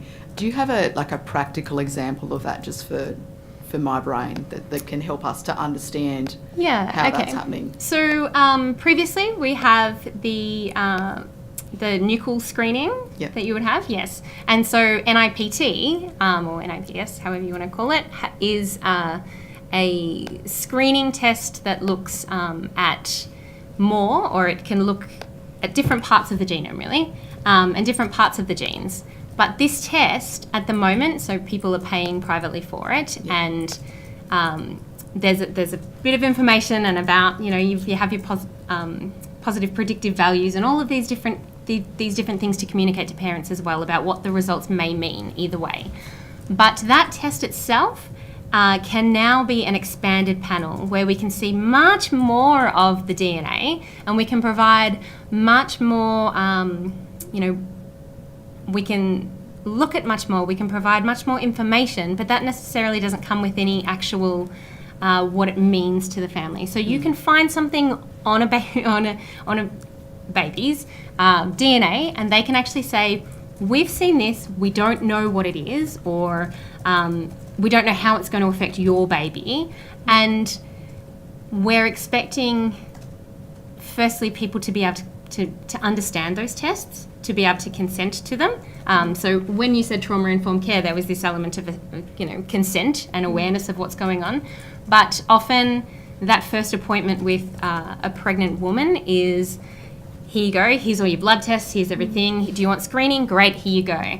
So the tests are expanding, but without the time to actually unpack what that means, and without the time to come back and, there's so many tests, or so many conditions now that can be picked up that, some of the information probably needs to come to more of a value base. Like, what do you want to know, and what will be helpful for you, and how will you cope with uncertain information for the rest of your pregnancy, and how will you cope with these sorts of things? Because the amount of things we can screen for is rapidly changing. And now there's carrier screening as well, which is also, it's aimed at preconception, but it will be used by a lot of people in the early pregnancy. And again, that was a funded test now, Medicare funded test that's just come out, but there's no more funded support. So we're increasing the complexity of the tests, we're increasing the complexity of the information, and we're not increasing the time that people have to talk about this. We're not changing the system things, yes. Thank you, that's helpful. And just a final question, if I can, about when a diagnosis is received, what sort of mode of care would you suggest is the best for providing, to ensure that women are properly and their families are properly supported through that process? Oh, that's a big question. The best care is going to be care that is able to meet the needs of that person and that family, because that person and that family, they're going to be different to the next person and the next family. I would say that there's things like, continuity of care, and perhaps the literature is really quite limited still in this space of what is the best care, because when we haven't even talked about the fact that there's all these issues, to let alone look and fund progress towards getting interventions in here. But what is the best care? It's going to be care that meets parents where they are, that is focused around their values and what they bring in. So that means, clinicians who can adapt their language, who can adapt their worldviews, who can step outside of their own assumptions and their biases. And biases aren't necessarily a bad thing. We all have biases because the world's complex, so we structure things and we learn and we assume and we make assumptions to sort of cut through all the complexity in the world. But in the medical space, we've learned this is normal and this is abnormal. But that kind of language, when you're talking perhaps about a baby with a disability, and if you're talking with a family who have accepted the baby with the disability, and disability as a difference and just a part of, the diversity of human life, and you're calling this baby abnormal and you're saying you need to terminate it, or terminate the pregnancy, you're not even associating the baby. So my research has also found that the diagnosis can overshadow the baby in a continuing pregnancy. So pregnancy becomes a medical event, and mothers often miss out on the pregnancy-related care because it becomes about medical. So that can impact attachment, bonding, all of those things that you would, typically have in a typical pregnancy, preparing for birth, all of that sort of really important transitional period can be lost because the diagnosis has overshadowed the baby. So care needs to be flexible. It needs to be able to slow down. Equally, it needs to be able to be responsive to those people who do know what they want immediately. It needs to be, we need to actually sit with lots of people and lots of key players in here and come up with what that care looks like. Thank you. Thanks. I think Mrs. O'Doherty has something to contribute as well. Yes, thank you. I just wanted to expand on that point because AAPI is in the process of recommending a number of different changes to the federal government. And one of the things that we are recommending is having something similar to the referrals that are currently available for people experiencing eating disorders, which is a packet of about 40 sessions or up to 40 sessions per calendar year, where we are able to self-refer. So the patient, the birthing mother, the pregnant person is able to self-refer to a psychologist of their choice. So this might be on the advice of a genetic counsellor, potentially at a hospital, or an obstetrician, or they're able to find a perinatal or trauma-informed psychologist who is able to support them either during their pregnancy and around that delivery and then postnatal period. And so being able to self-refer for these services, I believe, is absolutely crucial. So that's something that we would like to also propose in terms of that continuity of care. Thank you. I have more questions for the psychologist, but I'm just mindful of the time I've taken up. So yeah. Thank you. Perhaps I'll put them on notice. Sorry. Yeah, thank you. The Honourable Sarah Mitchell. Thank you, Chair, and thank you all for being here today. My first question is probably more directed to the two witnesses here in the room, and then I've got one for all three of you after that. Firstly, thank you for sharing your personal experiences as well. It's very powerful to hear that, both here today but also in the written submission, which I know that you did, Ms. Famelli, so thank you for that. One common theme that I noticed between both of your submissions was particularly around the lack of research into birth trauma, the lack of data. Ms. Shakes, in yours, you talk about not really having any concrete data around things like the psychosocial impacts when there are those diagnoses of fetal anomalies. It's a really simple question. Do you think the government needs to be putting money into more research in this space, and who do you think would be best placed to oversee that and conduct that research? Happy for all of you to answer if you'd like to, because I suspect that Ms. O'Doherty might want to answer that as well. But I think we would all agree, yes, that it would be great for the government to fund this research. I think that, I mean, a lot of birth trauma research has come from women who've experienced birth trauma, and I think you'd find the same in fetal anomaly research. And a lot of that research is unfunded. So I'm 4 years deep into an unfunded PhD, and I have 2 small children myself. So there is actually a lot of research around birth trauma. A lot of it has focused on what causes it. So we've looked at lots of things to try and prevent it, which is really crucial and important. I know you've heard a lot of stuff about that. But I think in terms of who would be best placed to do it, I think that universities have really high standards of research output. So specific, even PhD placements at universities, funding research through universities, and then also organisations who have a vested interest in the outcomes pairing with those universities, so that we have good, strong research design, really making sure that the research is ethical, because that is something that is so crucial in this. We are talking to people who've had traumatic experiences. We need to make sure that we are being mindful of the outcomes on them for potentially participating in this research, and then even making sure that we potentially provide funding to remunerate participants, because this is free labour that women are engaging in. The women who've participated in my study, and I think there's been over 1,000 now cumulatively, it's free emotional labour and time labour, and they've participated because they want there to be change. So that's my 2 cents on that. Did you want to add anything? I will add, I guess internationally there's a lot of literature about the psychosocial aspects of prenatal diagnosis, and in fact that's why Through the Unexpected came about, because we've got 20 years of other literature sitting there.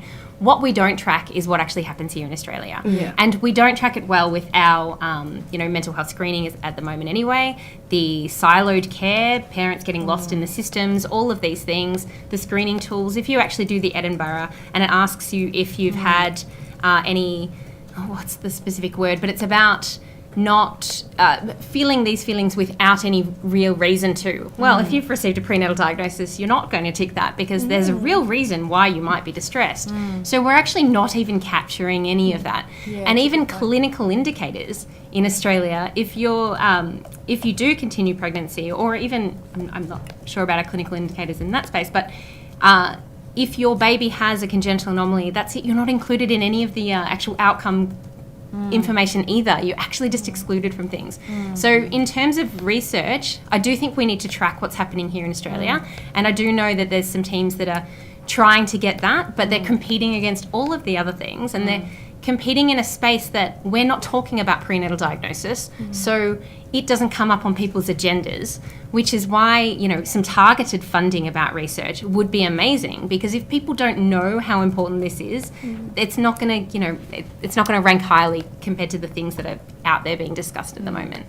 And yes, same thing. I would say, you know, it does need to be done well, it needs to be done properly to be meaningful, and it needs to be done ethically, but we also need to come back and co-design all of this stuff, because we, in this prenatal diagnosis space, we have a discordance between health professionals and parents who received a prenatal diagnosis. There's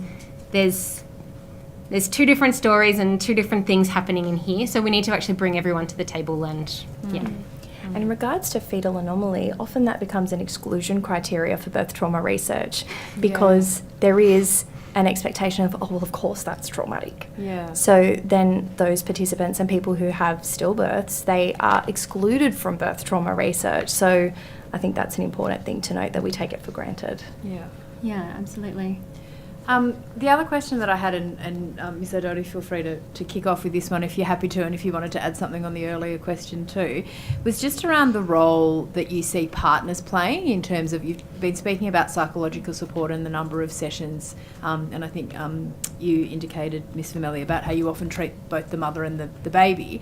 But I guess just in terms of, you know, support people, partners, where do you think a gap is there? We've had some really powerful evidence come through, you know, from partners telling their experiences of watching their wife or girlfriend or partner go, and they don't know what's happening and they experience trauma in a different way. How do you think that process could be improved, and does there need to be some specific support for partners who've also been involved in a traumatic birth experience in your view? Yes. Yeah. I definitely think that there does. So the City Birth Trauma Scale has been validated for use with partners internationally, not in Australia, but with similar population groups. So we can be screening, we don't. I think what's really critical is that when you have a woman who is traumatised by her birth, she is often turning to her partner, her co-parent, for support. And if that person is equally traumatised, then we have a whole system of trauma. We have a baby who's likely responding, a mother and a partner. And so if we were to offer tailored support to partners, we are essentially impacting the mother and the infant's outcome. There is substantial data that exists that if you have a mother with psychopathology, whether it be depression, anxiety, PTSD, then you have a partner who is well and able to provide attuned responding to the infant, the outcomes for the whole system are better. So infant outcomes are better and maternal outcomes are better. I think what's really important too is that it's only really in the last few decades that we started bringing male partners into the birth space. Yeah. So in terms of education around childbirth, I think it's really important that we talk to partners about the things that they might see and what it might feel like to be a bystander. And vicarious trauma can be as visceral as experiencing it yourself. Often one of the things I see is that birth partners come into treatment to support their wives or their partners, and their responses are so visceral and so intense that they're actually part of the system that's re-traumatising their wife, particularly if they go to have another baby. So you have a really fearful partner who's nearly watched his partner die or her partner die, and they are part of the system saying, well, don't do that, that feels really scary. So if we had more holistic care for everyone, ultimately families are systems, they are units that don't exist. It's not like one person exists on their own. If we were to take that approach, everyone would be better off. Ms. O'Doherty, did you want to add anything to that? Yes, please. So just to go back to the previous question in regards to research, I just would like to emphasise the fact that a lot of research that's conducted in English-speaking Western countries is often not inclusive of marginalised communities, of people of colour, of First Nations and Indigenous people, and of LGBTQIA+, and also neurodiverse communities as well. And I think we need to be really making sure that we are capturing a lot of this, because standardisation of treatment and informed continuity of care needs to be inclusive of each individual and each group of communities' experiences and diverse needs. So that was my first point. My second point was just in regards to partners and supports for partners. One of the definitions of trauma is witnessing threats to bodily integrity. And if we have male partners and other partners who are in the birthing room with the birthing parent, and they are witnessing either distress of the birthing parent or distress of the baby, or they're witnessing any kind of surgical or medical intervention, this can absolutely form a traumatic response in that birthing, the non-birthing parent. So making sure that there is a trauma-informed response, treatment, and continuity of care for partners as well. When we're talking about partners, we're often talking about things like vicarious trauma, as Ms. Finelli was talking about, helplessness, and a lack of control. And so when the birthing parent is experiencing a lack of control and helplessness, there's even less control and even more of a sense of helplessness with a witnessing or bystander parent. Or any kind of support person. So we need to make sure that there is communication of supports and communication of what is actually happening during these processes to the partner or to any supports, and then afterwards engaging that parent or support partners into things like, as Ms. Famelli was talking about, family therapy, family support, and support for that whole family unit. Thank you. You don't have to, Ms. Shakes, but if there's anything from... well, I guess in this context, the partner is the father and is, there's not the supports at the moment for fathers, and in some situations I know where the father has had to has been involved in a very traumatic birth, termination of pregnancy, late, and as I said, because there's a sense that some places will have a bereavement midwife, but if you labour when the bereavement midwife isn't there, then the care may not be someone who chooses to be in that space. So there can be challenges in that for the midwife as well, whoever who is then thrown into that space where they might feel unprepared. And so, yes, but also in the context of coming back, even at the point of news and discussions, we kind of assume that we can give parents the information and that they'll work out what their values are and that they'll make the decision that's right for them and that they'll be okay because of that. And we say that there's this element of choice, but parents can be on different, they can have different, they can want different things. So this can completely throw turmoil into a relationship, into a partnership. So they can be isolated even together. They can also then carry whatever that is down the line as well. So it's not just, I guess, down the line. We need to be supporting people right back there and then. But I will just flag as well that we run a risk if we look at this from a mental health lens specifically, because a lot of parents during their high distress and periods of disassociation and acute distress may not actually, they might be offered mental health support, but they don't connect with that because it's not, it's not postnatal anxiety or it's, it's not these things. It's, I just want to throw that caution as well because we need to be really mindful about how we do this and how we normalise the fact that there can be distress in here. Not everybody's going to be distressed, but there can be, and we need to create these links that don't necessarily mean go and get a diagnosis of a mental health condition. And for both partners, absolutely. Thank you. I've just got one in regards to, and it's probably more for Miss O'Doherty, although it is touched on by other submissions, just around Medicare, because obviously psychologists are all funded through Medicare. A couple of questions. One is, have you had any conversations at a Commonwealth level in relation to rebates or any work that's being done across other jurisdictions to put a coordinated approach to the Commonwealth on it? Yes, so we are in constant communication with the Health Minister and his team, and also the Associate Mental Health Minister as well. So there are lots of ongoing conversations. However, they have not yet been successful. We have been advocating for the reinstatement of the additional 10 sessions that were lost post-COVID, and we've been tirelessly advocating for an increase in the mental health Medicare rebates to be $150 per session for all psychologists.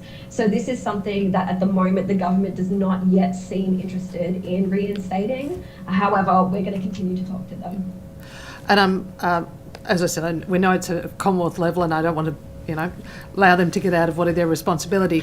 But having said that, is there anything from a New South Wales health perspective that could be done whilst you, I suppose, are campaigning to try and get it at Commonwealth to commit? We can absolutely look at different levels of funding. I'd probably like to take that question on notice fine. so I could have a think about it and provide you with some more options. Yep, that'd be great. Thank you very much. Thank you. Does the Honourable Mark Banasiak have any questions now? I might just quickly throw one in, and I know that there are other people with questions as well, but just in regards, because it's a bit of a follow-up one, Ms Doherty, one of your things that you said as well in your opening statement and your submission was around provisional psychologists being able to provide services under Medicare. First of all, I just wanted to know, is that because there's a limit in the number of psychologists available? And do you see that falling into another two-tier system in regards to rebate? Because obviously there is a difference between provisional psychologists and fully registered psychologists. And what would their title be to differentiate them so that people understood who they were getting that healthcare from? Absolutely. So first of all, in terms of provisional psychologists, there absolutely is a workforce shortage at the moment. Since 2010, there have been so many course closures in psychology across Australia, and that has really put a massive bottleneck in terms of how many provisionals are coming into psychology. So to clarify, a provisional psychologist is someone who has undergone their formal academic training and they are now in their supervised practice training, so the last 1 to 2 years before they are a fully registered psychologist. So in that period, they are receiving extensive supervision. It's usually 1 to 2 hours of supervision per week. If there are psychologists or provisional psychologists who are working in a perinatal space, they're already getting this on-the-ground experience and receiving on-the-ground supervision from more experienced psychologists. What we are looking for in terms of a Medicare rebate for provisionals is about employment opportunities.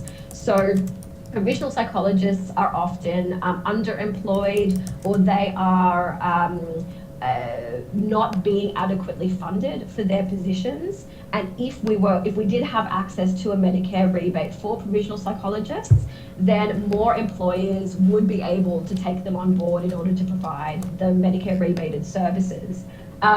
In regards to your question about two-tier Medicare systems, so currently the two-tier Medicare system is essentially a false two-tier where only about 30% of psychologists are on this higher rebate when many other psychologists have equivalent experience, training, academic qualifications, etc. So when we're looking at a unified single tier for all registered psychologists, that is the kind of rebate that we are pushing. Yes, it would potentially create another two-tier system if provisional psychologists were able to enter the Medicare system. However, as provisionals, they are student psychologists or intern psychologists. They are not yet fully registered. So there is a very clear distinction there between the current two-tier system and the proposition that AAPI is putting forward. Thank you. And do you have a proposed rebate, Medicare rebate for provisional psychologists? We would love it to be as high as possible. Currently, the rebates for all registered psychologists are woefully low. We are not in a position to really put forward what that dollar amount would look like. However, it would be absolutely necessary for any kind of funding, additional funding for provisional psychologists so that they are adequately paid for the work that they are doing. Thank you. I think that does bring us to time, but is there a burning question? Oh, sorry, did you have Sorry, something to add? I was just going to add as well that there is a workforce outside psychology as well who don't get access to a lot of the different rebates. So I'm a mental health nurse, credentialed mental health nurse, master's, another postgrad in child and adolescent mental health, worked in mental health services for 20 years, worked in the perinatal team and things, and I can't go and get a rebate. So then I looked at different career paths and now I'm an academic. We lose other professions because of the way that the payments are structured.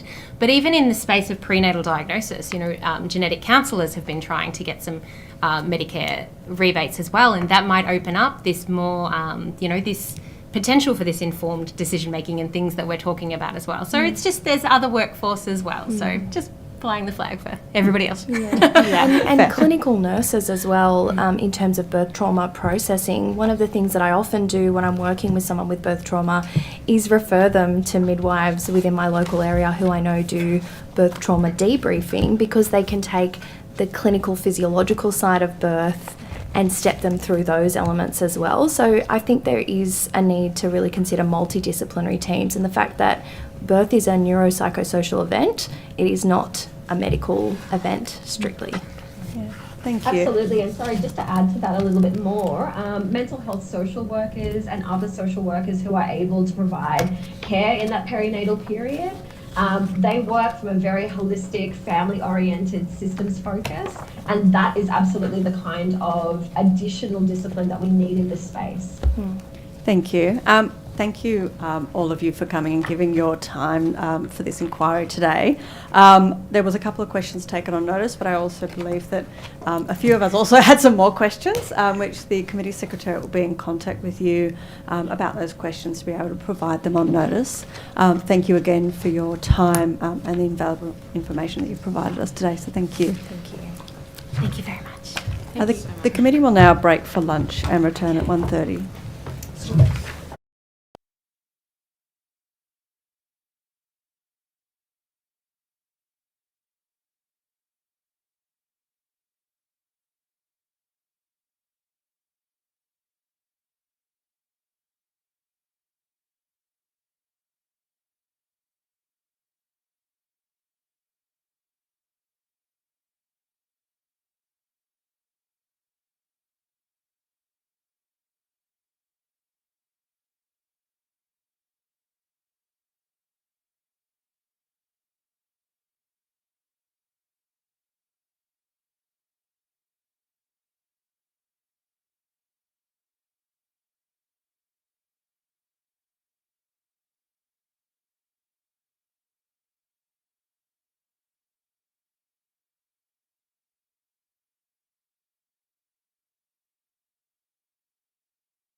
Thank you and welcome back. I now welcome our next witnesses and thank them for attending today. I'll start with the witness in the room. If I could ask you to please state your name, position, title and swear either an oath or an affirmation. Yes. My name is Amy Tyson. I'm a birth and postnatal and breastfeeding doula, breastfeeding counsellor, and today I'm representing Breastfeeding Advocacy Australia. I solemnly and sincerely and truly declare and affirm that the evidence now about to be given by me shall be the truth, the whole truth, and nothing but the truth. Wonderful, thank you. And online we have Dr. Tawaya. Tawaya. Thank you. Could I ask you as well to state your name, position, title and swear either an oath or an affirmation? Yes, so I'm Dr. Susan Tawaya. I'm a breastfeeding researcher and health professional educator with the Australian Breastfeeding Association.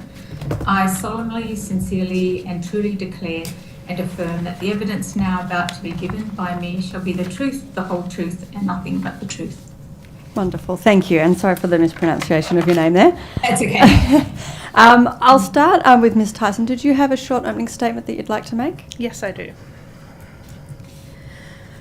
Breastfeeding Advocacy Australia would like to acknowledge the traditional custodians of the land on which we meet today, the Gadigal people of the Eora Nation. We pay our respects to the elders, past, present and emerging. We also pay our respect to the First Nations mothers and aunties who have birthed, nursed, nourished and cared for their babies on this land for millennia.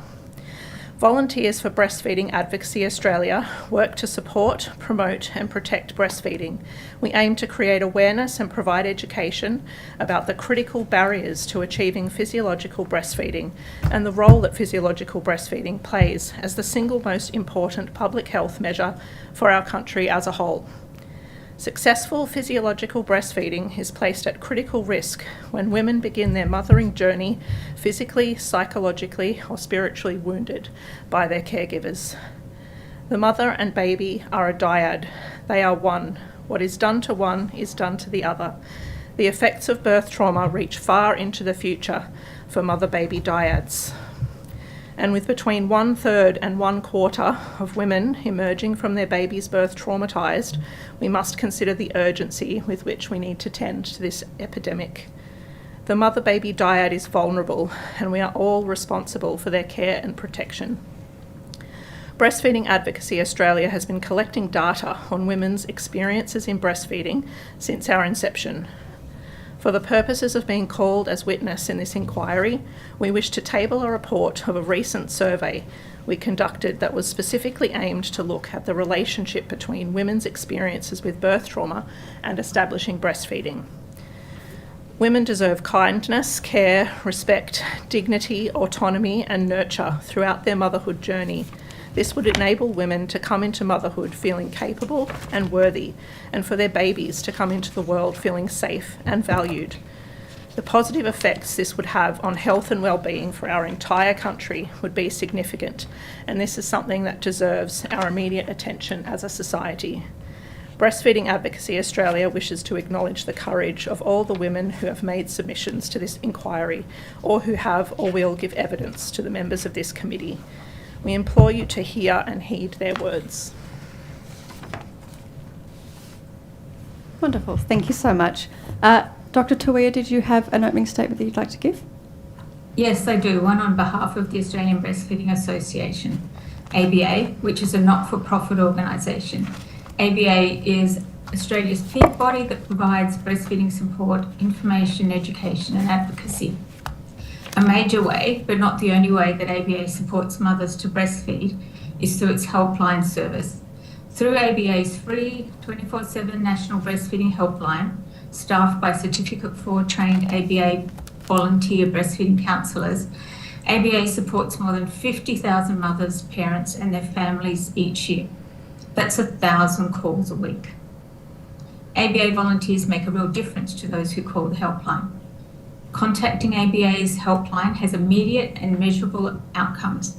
When surveyed within 4 weeks of their call in 2023, most callers stated that after the call they felt reassured, less stressed, less worried, were more confident and knowledgeable about breastfeeding, and more determined to continue breastfeeding, and agreed that the support they received helped them to resolve their issues and encourage them to continue breastfeeding.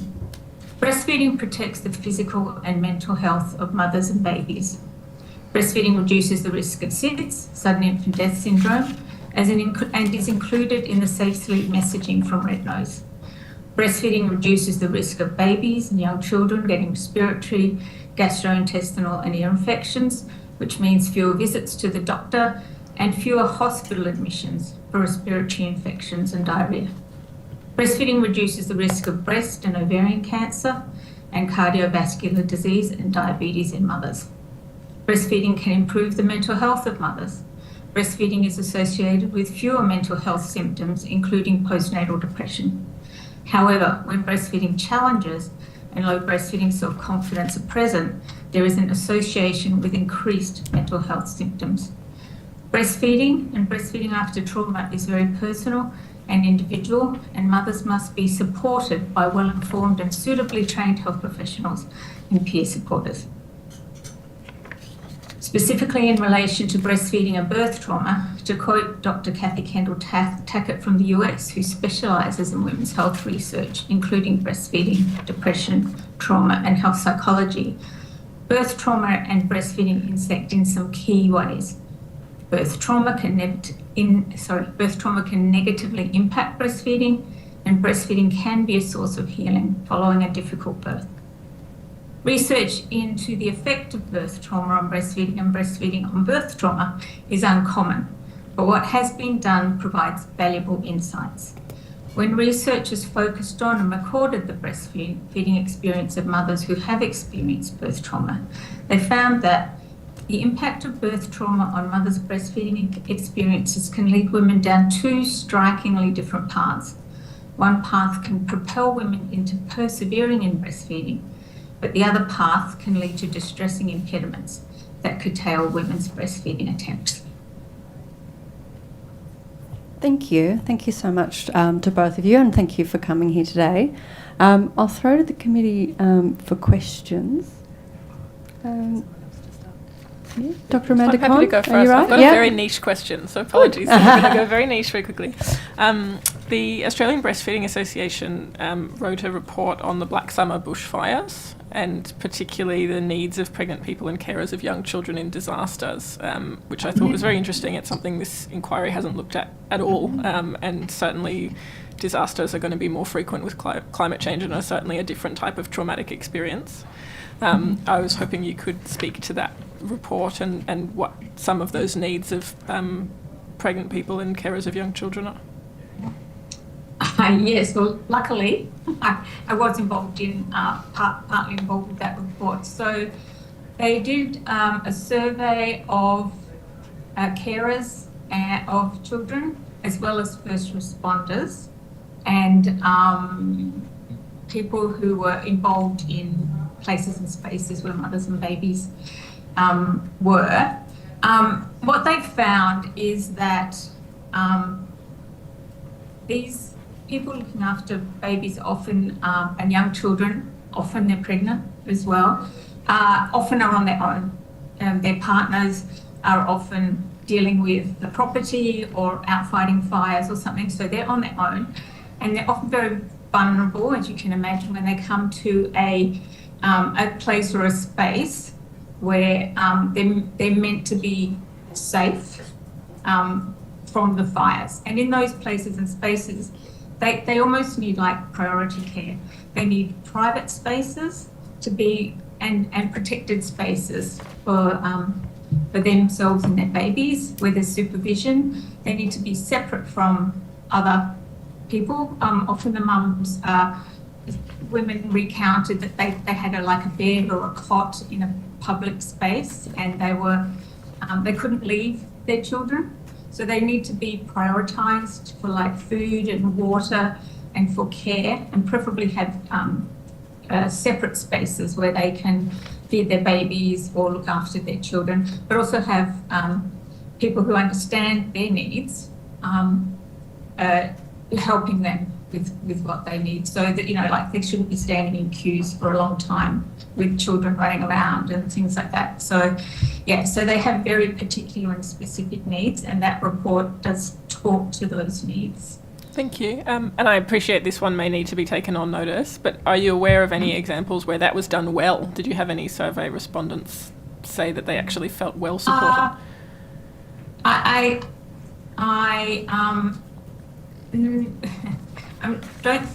not sure about Australia, but I know in the report, and we could share the report with the committee. They do talk about places overseas where there's sort of models of care that could be useful. So that's another thing they did. They sort of did a global survey. All right. And I've got a second more general question for both of you. Certainly, in my own clinical experience before I was in Parliament as a GP, a lot of people became aware of your organisations when they were having trouble, and often came to my attention because, for example, babies weren't putting on weight. You then realised there was trouble with breastfeeding or attachment and all the various reasons for that. What opportunities are there for us to take a far more preventive approach and give people that support before it's actually become a crisis? Good question. Well, you know, the whole premise of this committee is how to address the issue of birth trauma. And, you know, we know that women who experience birth trauma are put at risk for experiencing difficulty establishing breastfeeding, which is the problems that you're talking about.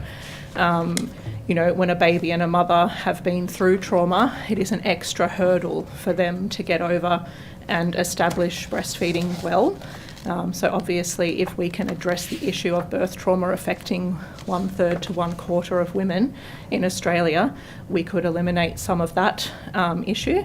But obviously, if that has happened and the woman and the baby do need support establishing breastfeeding, you know, access to some form of peer-to-peer support, whether that be an actual breastfeeding counsellor or other women who are experienced in breastfeeding, you know, access to community groups. BAA, Breastfeeding Advocacy Australia, runs a group called Nurturing Mothers, which is such a group where women can actually access other women who have expertise and understanding of breastfeeding. And, you know, that access to other women in their own community is shown to really improve breastfeeding outcomes and breastfeeding rates. Thanks. Can I say something? Similarly, yes. ABA's breastfeeding helpline gets calls from mothers when they're having problems. And so they come to us, but, you know, it might be a week, or sometimes it's a few days, but it might be a week or 2 weeks or a month, and they're having breastfeeding problems. So we need the people who are caring for them immediately postpartum to be knowledgeable about breastfeeding and how to support all mums, including those who've experienced birth trauma. So the midwives, the nurses, the GPs, the people who they would be looking for, the maternal child health nurses, those people all need to be well educated, well informed and trained to support these mums to breastfeed. Thank you. The Honourable Natasha McLaren-Jones. Thank you very much. I have a couple of questions for Ms Tyson in relation to your submission. One of the things that you've suggested is a bundled maternity funding. Mm-hmm. Could you talk us through how that would operate? Well, similarly, you could think of it kind of like the NDIS, how that was rolled out for persons living with disabilities, where they are given an amount of funding allocated to them to spend to, you know, increase their capacity and their quality of life. Pregnant women could be given an amount of funding, which could be different based on whether they are rural or city, or maybe it could be based on what is the main kind of maternity care they want to actually, you know, go ahead with. And then they would have funds available to them that they are able to spend on the things that they feel are important and the things that they feel are supportive to them. And, you know, there are a lot of people talking about that in Australia and how that could help women to be making more informed decisions and decisions that are based on their own values and their own beliefs, and that could help reduce birth trauma. And has any costings been done around? Not that I know of, but I'm not entirely sure about that. Okay. The other thing is just in relation to the survey that you've put together. Was this an Australia-wide or New South Wales survey? Well, Breastfeeding Advocacy Australia is national, so I don't actually know where all of those responses came from, but I would presume national. Okay. If you're able to take on notice, because I think there are 33 people who responded, so I'm interested to know the time frame of when that survey was conducted and how many participants came from New South Wales. We could take that question on notice. And then also if there's a breakdown, how many were regional and how many were metro from that as well. Thank you. Yeah, there is one question about whether or not the woman answering the question is rural. But we could be a bit more comprehensive with that answer for you, if you like. The reason I noticed that they came from Queensland. Yeah. So that's why I was interested to know how many from New South Wales participated. Thank you. That's fine. Thank you. The Honourable Emily Savard. Thanks, Chair. Thanks to you both for appearing today, and Ms Tyson for your submission. My first question is to yourself. In your submission, in terms of the specific solutions that you mentioned, one of them is about health professionals being trained in informed consent and what constitutes informed consent. Can you expand on this statement and explain, what exactly it is that you're recommending with that? Yeah, sure. BAA as a group, it did expand on the recommendations that we made in the submission to a more comprehensive list. So I might speak to that because it does go into a little bit more detail, especially about the mandatory education and training for health workers to understand and prioritise supporting the physiological processes of birth and breastfeeding. When delivering care to pregnant and breastfeeding women, health workers must understand women's human rights in childbirth and postnatal care, how to offer maternity care and counsel women respectfully with all the information they need for them to make informed decisions, i.e. informed consent, that women are capable and responsible for making their own decisions about their care, and the long-lasting impacts of birth trauma on women, babies, families, the wider community, the environment, our health system, and economic costs. The informed consent, health workers understanding what they actually need to be doing to achieve that with women, that women need to understand fully the risks of whatever is being offered to them as an intervention in their birth, and for them to be able to make that decision free from coercion, because lots of women report that is where their birth trauma stems from, that they didn't feel honoured in their true wishes, and they didn't feel that they were respected as a person who was capable of making a decision on their own. Thank you. Thanks for clarifying that for us. I wondered as well if you could, and feel free to both answer this one as it relates more generally to breastfeeding and breastfeeding education. If we were to provide more information or education to women about breastfeeding, what method of delivery would that be best given in online classes, face to face? Yeah.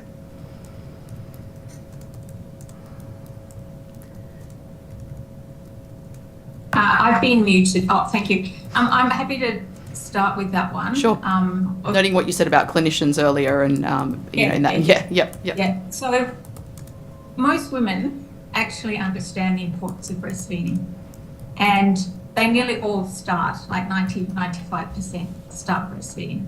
They are overall at least knowledged up about the importance of breastfeeding, and there are opportunities for antenatal education around breastfeeding. Hospitals have done in the past. I'm not quite sure how good they are at doing them now, especially since COVID. But breastfeeding should always be part of that antenatal education in hospitals. There are childbirth education providers separately from hospitals, private practices. ABA has online and face-to-face breastfeeding education classes for women before they have their babies. At the moment, whether there's a preference between the two isn't clear, whether it's online or face-to-face. I think it's a personal preference, and we're happy to keep offering both styles. But what women need is their health professionals to have similar level of education about it. And like Amy was saying, that they should be respected for the choices that they want to make and supported in the choices that they want to make around breastfeeding. Thank you. Did you have something to add? Or I'll just, I would quickly like to add the Australian National Breastfeeding Strategy, which is a plan to increase breastfeeding rates. That includes a priority for education around breastfeeding. And, you know, there, as Susan was saying, there are many ways for women to access that at the moment, but we know that a lot of women are not accessing that sort of information. As Susan was saying, I think it's, you know, every point that a woman makes contact with a health professional in her pregnancy, that person could be delivering some breastfeeding education, but the reality is that most people working in that sector actually don't know very much about breastfeeding. And, you know, can actually be giving damaging information rather than supportive information. So, you know, that there's a lot of work to be done there. And, you know, access to peer-to-peer groups is very important as well. Not just, the information needs to not just come from, you know, what we would consider a medical professional, but from other mothers. And so peer-to-peer groups provide that kind of support. Yeah, thank you. I might direct this one firstly to you, Dr. Tawia, and then if you've got anything to add, obviously Ms. Tyson as well. Through your work that you've done through the ABA and indeed BAA also, what are things that you have found women and their families most benefit from? So what has been, you know, most beneficial for women in their journey? In terms of breastfeeding, good breastfeeding outcomes? Yep. Oh, it'll be a range of things, but probably the very early interactions that a mum has with her baby. So Amy was talking about something called physiological breastfeeding. So this is encouraging the natural interactions between mothers and babies. So the very first thing, and it's a bit of a lesson in breastfeeding physiology, but is to not separate the mother and baby. So policies and practices in hospitals would be really important. So mothers and babies should be skin to skin straight away, and that encourages a whole lot of physiological things, but encourages breastfeeding and all the hormones that are required to get that all going. And then mothers and babies staying together, the health professionals working with them, understanding how important that is, and then good community support as well, and community support in relation to their maternal child health nurses, understanding about breastfeeding, or their midwives that are taking them into the community after giving birth, and then community support. So in fact, it's, as Amy said, every point that mums encounter information or support from the minute their baby's born, even before, but when their baby's born, to every health professional understanding how to support these mums. Thank you. Did you have anything to add? I would just add that, you know, this inquiry is about birth trauma, and as Susan was saying, that critical time right after a baby is born, when there are so many physiological processes going on, some of which we understand, a lot of which we don't yet understand, of what is actually happening between the mother and the baby at that point. And if we can support almost all women to have a physiological birth, where they come through that birth process to feel powerful and to feel capable as a mother, they can then trust their instincts and have that time with their baby, and that will protect breastfeeding. The Honourable Sarah Mitchell. Thank you, Chair, and thank you both for being here. I wanted to ask a question about how how we can, I guess, prepare women for some of the challenges that do come with breastfeeding, because I note particularly in your survey you talk a bit about how women who've been through birth trauma often do experience difficulties, and, you know, personal experience I had myself, and I want to thank the ABA because I was one of the women who called your service, because it can be quite hard, particularly as a first-time mother, not taking away from the importance of it. But do you think there is a place in terms of that prenatal education component where, for instance, it is made clear to women that if you do have trouble, you know, you should reach out to these organisations or lactation consultants? Or do you think that's part of maybe what's missing in some of the antenatal education as well, in terms of that continuity of breastfeeding for those who maybe don't find it as easy as some? Yeah, absolutely. Yeah. You know, a lot of antenatal education does focus on the birth, and for good reason, because that is a major event in a woman's life, and it's obviously the first major event in a baby's life to be born, and it's very important, you know, how that is approached. But some time spent on preparing mothers on what to expect with breastfeeding, what is normal baby behaviour, you know, the support that they should maybe be starting to gather around themselves, familiarising themselves with supportive health professionals, other supportive peers, you know, groups that provide, you know, breastfeeding counselling. All of those things could be very useful in preparing. Did you want to add anything, Dr. Yeah, and just to add to that, ABA is working with hospitals now to let their staff understand, particularly there's something called Baby Friendly Health Initiative, where hospitals are breastfeeding supportive and accredited to be that. They then refer on to support in the community.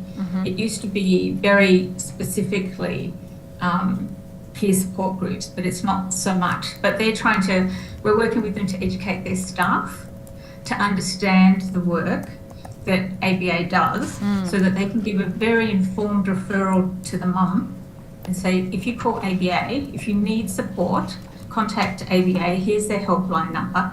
But not just that, they understand what they can tell the mums about what ABA actually does, and so how we can help them. So, but that's not generally everywhere, but we've certainly got some places and spaces where we're doing that work. Yeah, so that there's that very informed referral on to community support and peer support.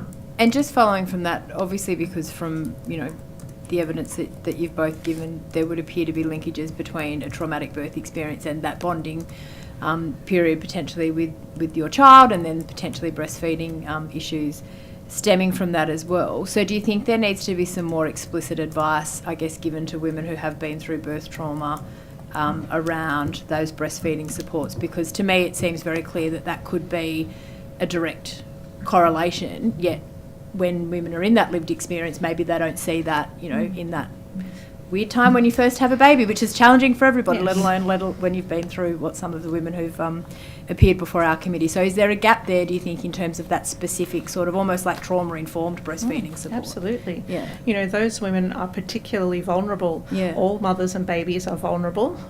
You know, it's a very new space for women, even if it's not their first baby, it's their first time with that baby.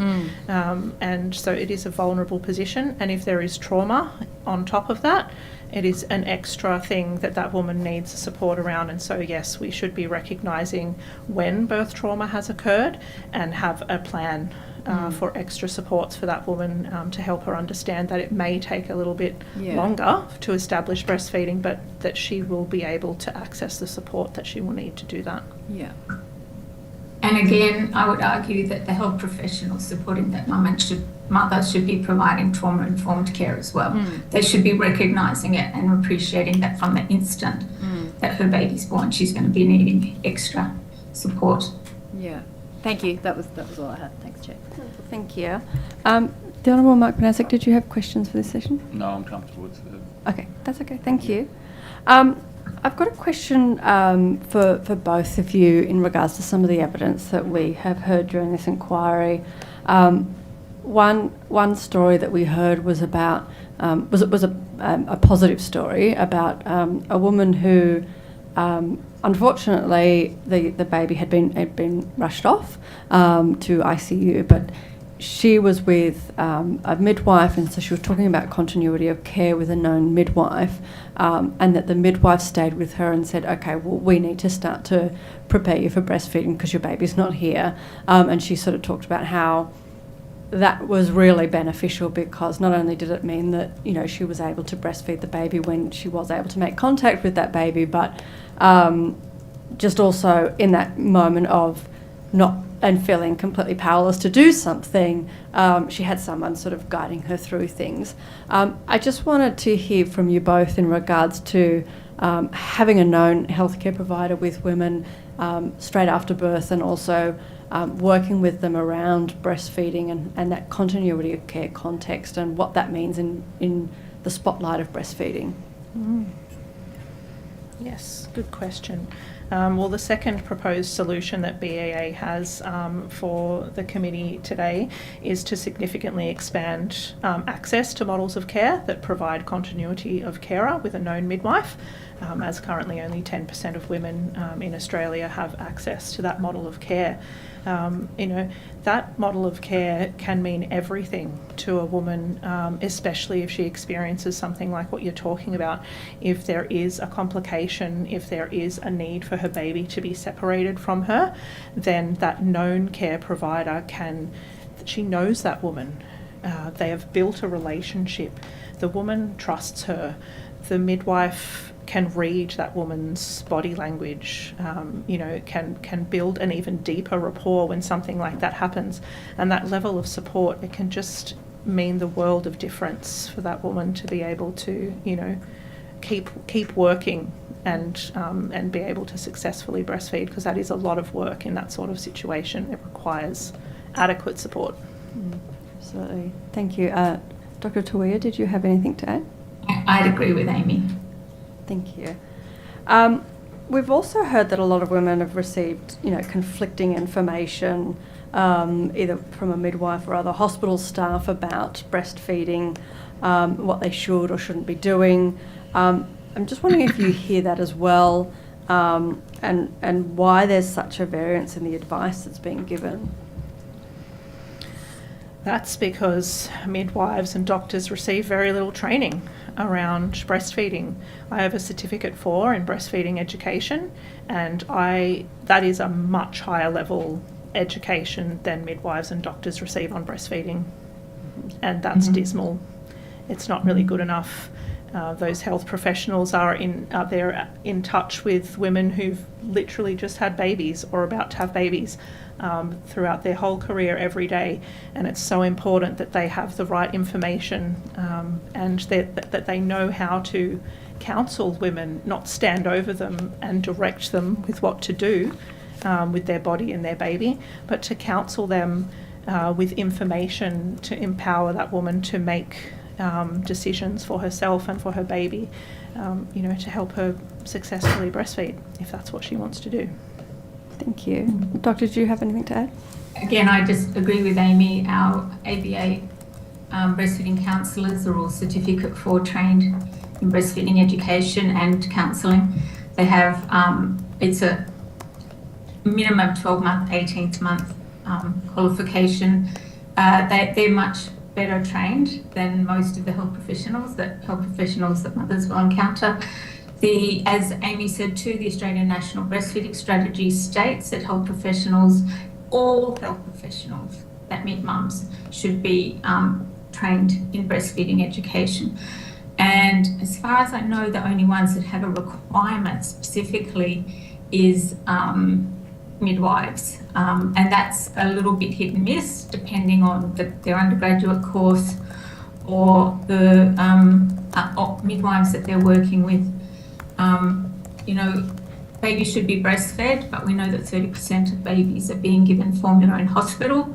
That's exactly a way to undermine a mother's confidence and, you know, in breastfeeding. So they're not getting good information. It could be that somebody's trained 20 years ago and the information changes over time.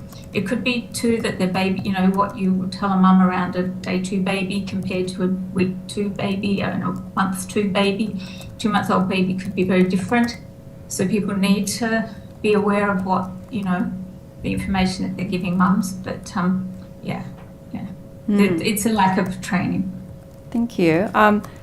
And you mentioned just then that only midwives are specifically required to have any kind of training. What other healthcare professionals would you advocate should potentially be required specifically to have a minimum level of training in this space?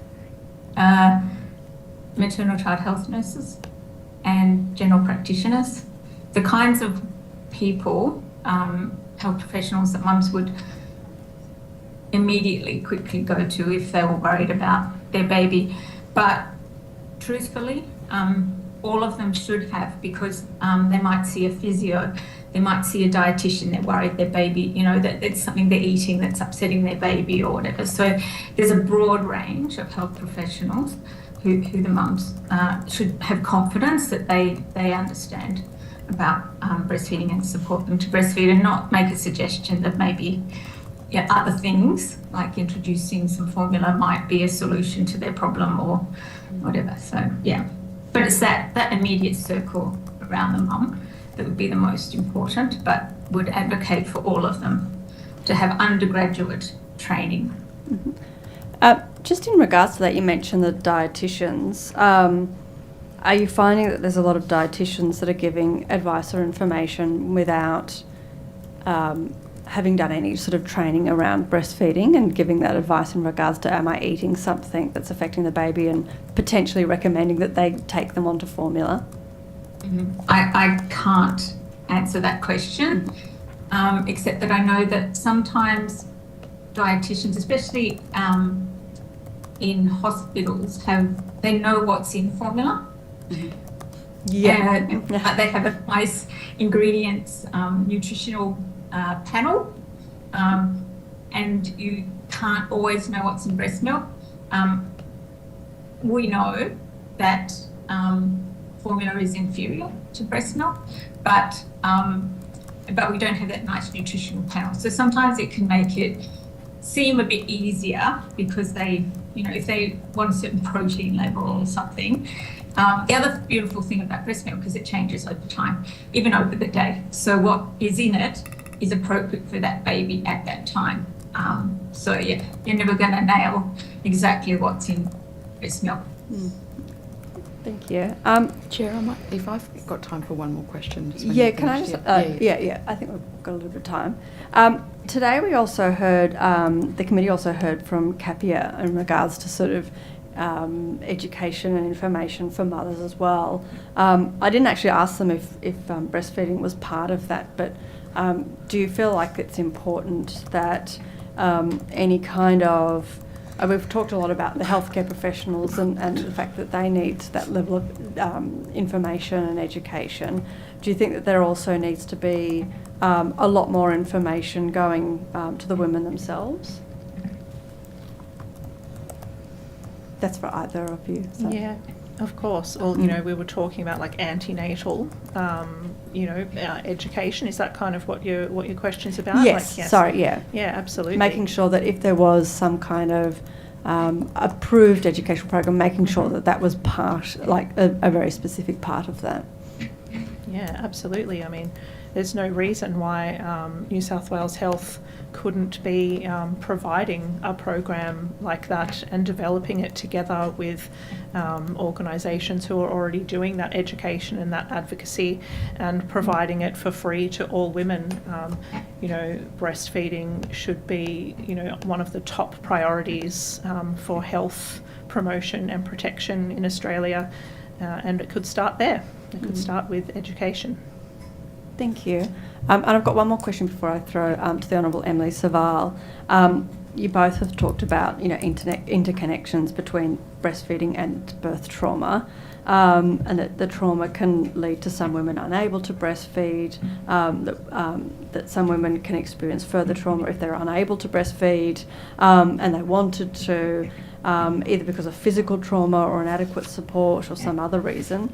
I just want you to talk a little bit more about this and the recommendations for change that you hope to see within the inquiry report in this particular space. Did you want to go, Susan? What quite were you, well... Sorry, I know it's a very broad question. Sorry. Yeah, I think I'm just sort of trying to nut down some of that interconnections between breastfeeding and birth trauma. And I guess because it's complicated, I'm just trying to understand what sort of other key recommendations that we should be looking into in regards to untangling that interconnection, and how do we make sure the services are aware of that interconnectedness, and also making sure that there are recommendations in the report that are targeted towards helping remove that additional form of trauma. Yeah, I think it's going to be very difficult. I don't think you, on one of a second research project that I've been reading by a woman called Northrop in Canada in 2020, and she said they're inextricably linked. And as soon as someone is talking about their breastfeeding problems or their experiences after birth trauma, they always speak about their birth. So they're always going to be linked. I think in terms of a recommendation, it's a big question. I'm happy for you to take it on notice if you need some time to. Yeah, I've got a feeling that what we need to do is the health professionals working directly with the mum need to recognise that she is traumatised. Actually, I will tell you, and I might take it on notice, but also talk about Kathy Kendall-Tackett, who I was talking about in my opening statement. She's done a lot more of this work in the US, and she has some recommendations around trauma-informed care for people like lactation consultants, and there may be something in that might be useful. Mm-hmm. I would also suggest the Australian National Breastfeeding Strategy as a resource for looking at recommendations in regards to that. You know, to go even a step further to say that birth and breastfeeding are linked, I would actually say they're the same thing. It's literally a continuum. You know, you're pregnant, you birth, you breastfeed. It all happens one after the other, and it's a huge hormonal event for women, and you can't take one away from the other. All of it's part of the same experience. Absolutely. The Honourable Emily Savell. Thanks, Chair, and thank you again for the indulgence. Just finally, I wondered if you could, Susan, starting with you, recommend the ways that we can support breastfeeding women and families more generally, or what we could look to in terms of recommendations to improve support. Good question. They need to be aware of all the services that are available. They need to be, and I know this is a very broad picture, but they need to be confident in themselves and their bodies, and breast milk. There's a lot of advertising of alternatives to breast milk that undermines women's confidence in their bodies and their capability to look after their babies. So there's that. There's also a societal support, so women cannot do it on their own. They need everybody, including governments, supporting them to breastfeed. So things like maternity protections, breastfeeding when they return to work, breastfeeding welcome here accreditation of workplaces. It comes from working with the mother as a single person or a dyad with her baby, right through to big societal supports. There's not just one thing, there's lots of things. I could probably create a more comprehensive list, and maybe I'll take that on notice, because it's more than just working one-on-one with a mum. It's a whole lot of things, and it's community support, peer support, everybody understanding the importance of breastfeeding. Thanks. Thank you. Thank you both. Oh, sorry, did you have something to add? Yeah, I might just quickly add the first proposed solution from BAA for this inquiry is to fund and implement the Australian National Breastfeeding Strategy, which is a plan to increase breastfeeding rates. And the ANBS includes the Global Strategy for Infant and Young Child Feeding, which states the 10 steps to successful breastfeeding from UNICEF. And so those 10 steps for successful breastfeeding from UNICEF could be implemented by every hospital in Australia tomorrow if they were told to do so. And, you know, in addition then to peer support and support from individual health professionals and support from families, reducing birth trauma so that women aren't going into their mothering journey wounded. You know, the funding and the implementing of that strategy, it could be instrumental to improving breastfeeding rates. Thanks, Jess. Great. So can I just second what Amy said and just also state that the ANBS was published in 2019. Yes. Many breastfeeding advocates worked with the Federal Department of Health to create that blueprint for how to support mothers to breastfeed. Your recommendations could come from that, but that has just sat doing pretty well nothing. There's no implementation plan and there's very little funding for it. ABA is actually funded to do its helpline through that, but we were funded for that from years before that. But they do see that as an important service. So if you look at that, the Australian National Breastfeeding Strategy 2019 and beyond, there'd be a lot in there that would be very useful for your recommendations. Thank you. Thank you. And thank you both for your time today and for coming to give evidence. We really appreciate all the work that you're doing and also your submissions. So wonderful, and thank you. I think there was some questions taken on notice, and the committee might have further questions, which the Secretary will be in contact with you both about. And thank you again. Thank you. Thank you. Thank you.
I now welcome our next witnesses, and I thank you both for coming along today. Could I begin by asking each witness, starting from my left, to state their name, position, title, and swear either an oath or an affirmation? I'm Dr. Rebecca Hoffman. I'm RACGP Chair for ACT in New South Wales and a GP and a practice owner. And the affirmation is, I solemnly, sincerely and truly declare and affirm that the evidence now about to be given by me shall be the truth, the whole truth and nothing but the truth. Thank you.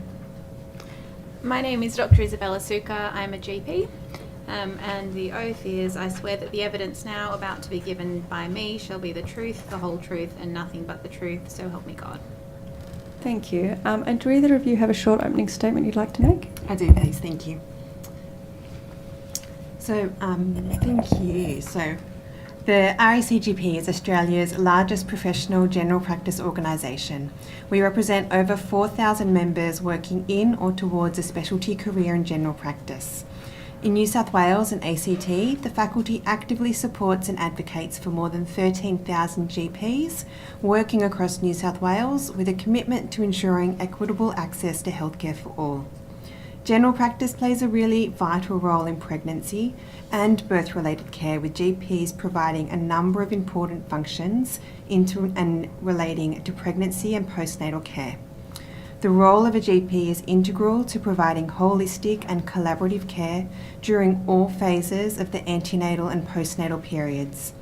GPs are in a unique position to identify and provide supportive, collaborative care to vulnerable patients and their families. We'd just like to thank the committee for the opportunity to provide this evidence at this hearing. Thank you. Did you have anything further to add with the opening statement? Great, thank you. We'll now throw to the committee for questions. Dr. Amanda Conn, did you want to start? Sure. I think for the record, I should probably declare that I'm a member and a fellow of the OCGP. We've heard a lot of evidence throughout the inquiry about the importance for patients of continuity of care with a known provider, and a lot of that evidence has focused on midwives, and I understand that's a preference for a lot of people. Could you maybe speak to some of the opportunities for GPs as providers of continuous care, and perhaps also some of the barriers to that care being provided as well as it could be? So I think GP or general practice is the only specialty where we can provide preconception care, antenatal care and post-conception care. We know patients' families, we know their mums, we know their brothers, we know their kids. We often care for all of them. So the opportunity to have diagnosed illnesses before falling pregnant, as well as then look after them after the pregnancy is completed, is a really unique position to be in.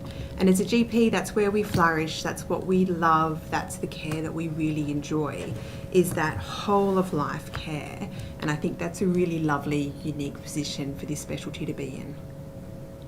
And then I'm also interested in some of the barriers. You know, we've heard some quite shocking and distressing evidence from people not getting the level of care they would have hoped or expected from GPs, and there's been some recent media attention on issues impacting the sector, for example, financial disincentives to providing longer consultations. I was hoping you could speak to what some of those barriers are and things we might be able to address. Absolutely. So I can happy to start with that one. So talking about financial disincentives. So there's not been a review on the rebates for general practice for the last 10 years, specifically when comparing antenatal care to physical care. The antenatal rebate for a patient is less than what it would be for a physical consult. So if a patient comes to see me and I spend 15 minutes with them, their rebate for the time spent with their GP is less for being pregnant than if they'd come with a cold or a flu. More than that, the recent tripling of the incentive payments, which meant that most GPs can now bulk bill vulnerable populations, isn't tied to antenatal numbers. So you can't use those incentives on an antenatal number. The same as you can't use them on a mental health number. So if they're coming with trauma postpartum and you're wanting to then bill a mental health item number as well, there's still no bulk billing incentive, and the rebate is less than if they'd had a cold or a flu. So there is a significant cost disparity between GPs wanting to do what is often really complex antenatal care and being remunerated appropriately for it. So what that means is often there's a gap. So it means the cost of seeing a GP is increasing. So with the AMA suggesting that a standard item level or a standard antenatal consult should be about $102 for the cost to see a GP, the rebate that is provided for that is actually less than $40. So that means the patient has to cover that additional out-of-pocket cost, or the GP has to reduce their fees to what it costs less than to cover those fees. So there's quite a big gap in the payment that's there, and it's only increasing year on year. Thanks. I wanted to explore briefly the situation in rural and regional areas where historically and in some areas still is a really important role for GP obstetricians who are actually providing medical support for deliveries in most cases. The number of GP obstetricians in New South Wales is really on the decline. What are some of the reasons that that's happening and what can we do about it? Yeah, so there was quite a disincentive between GPs being VMOs in the hospital, whereas GPs weren't recognised for all of their skills to the same way as non-GP specialists were, and there was a bit of a funding issue. The RACGP specifically is now funding a rural generalist program, and so we now are funding more GP obstetricians, particularly in those regional and rural areas. And we've actually also started to train more FSP positions. So what that means is that specialists who have another degree from a different country coming to Australia now have a shorter training time and are required to train in regional and remote areas. So there is a pathway for us to try and increase those numbers. But yes, for the last decade, there has been a significant decline in GP ops. Last one, and then I promise I'll let someone else ask questions too. We've heard evidence to this inquiry about the sort of gatekeeping role that GPs can play, and so for people who are pregnant who've actually chosen a different model of care, they often still need to see their GP first, and they'll get preliminary investigations and a referral to some other kind of service. Some people have said that their GP actually hasn't had all the information that they needed, that they weren't told about other local services that are available. What can New South Wales Health do to actually support you in your role so that GPs can give patients the best quality information to make an informed choice? So the GP is usually the first place that patients go. They fall pregnant, they pee on a stick, their periods are late, and they go and see their GP. And that's a hugely rewarding visit for all of us. There's a number of places that GPs can go to get information, and one of those is what's called health pathways. So health pathways are locally PHN run, and what it is, it's an online system that is regionally edited, and each region is then responsible for updating that pathway. So if a GP goes, okay, I've just moved to this area, I'm brand new locum, I don't know what's available, they can log into Health Pathways and actually say, okay, there's a great midwifery group program, there are no local obstetricians, or maybe there's 5 local private obstetricians with direct links to all of them as well. Thanks. Thank you. I might just jump in with a couple of questions. Just based on some of the information that we've heard during this inquiry, I know a lot of women who have reported an experience of birth trauma go to their GP after the fact that the birth trauma has occurred, and that you would be the first point of call for that. I'm just wondering what sort of resources and support should be included in addition, so that GPs sort of have access or have certain services that they can refer patients to who come to GPs saying that, or explaining that they've had a very traumatic experience. So there's a number which we use. So I guess this morning I've had a similar patient, and we were able to use a mental health care plan program, so to enable her to see a psychologist that I know specialises in this field, and she can then have subsidised visits to see the mental health specialist. The ABA, we've just heard from them, they're fabulous, we use them all the time. We're also lucky enough to work with a IBCLC, so a GP who's also a lactation consultant. But the tricky question that was asked before, which is, what media do we use for which type? And it's different for all mums. And so there's not going to be one thing that works for all GPs or one thing that works for all mums, because invariably the mum comes and sees you after they were up at 2 a.m. looking on Google and going down a rabbit hole, and a lot of what they've looked up isn't relevant or isn't in Australia, and the GP needs to rationalise that, work with them, and then work out what's right for them, and that will be different for all of your patients. Absolutely. We've heard from psychologists this morning that they think that the 10 Medicare rebate for psychological services should increase to 40. We've heard as well from physiotherapists that that there's still a limit in regards to how much women can have access to them. Do you support their calls to expand those services so that as these women come to GPs, that you're able to refer them on and to make sure that they're able to fully access these services? And can you talk a little bit more about what it does mean for GPs that in practice, if you were to provide, and you just gave an example where you were able to make sure that they were given those 10 sessions with a psychologist, I'm assuming some of those patients may come back to the GP and say, well, now what? And I'm just sort of wanting to hear a little bit more about what pressure that puts on GPs and what we really need to recommend and put into place. Absolutely. And so keeping in mind that there was 20 sessions, so for mental health there was 20 sessions during COVID, and that was then scaled back to 10, which was where it was sitting pre-existing pre-COVID. The lovely thing about having the 20 sessions was that then your patients could touch base fortnightly. Now that doesn't mean that all patients will need 20 sessions, and the other part built into the mental health care plan is they have to come back and see their GP every 5 visits as well. So you need to go to them, how are you going, what's working, what's not working, should we try medication or seeing someone else, or how was your support at home, what else do you need in your village? And that might be another 5 sessions, that might be another 20 sessions. But then by touching base, you can have those conversations. Physios, we love our pelvic floor physios. We are lucky enough to be spoiled for choice where we live to have some wonderful pelvic floor physios.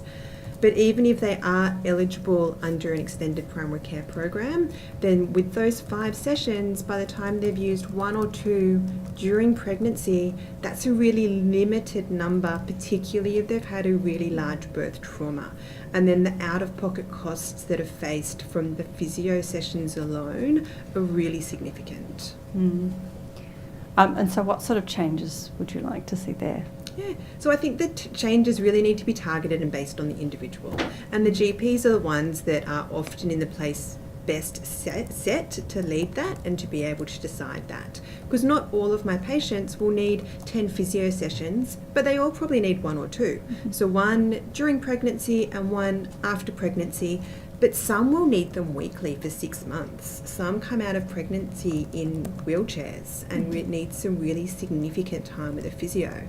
Other mums really need intimate care with breastfeeding and lactation support.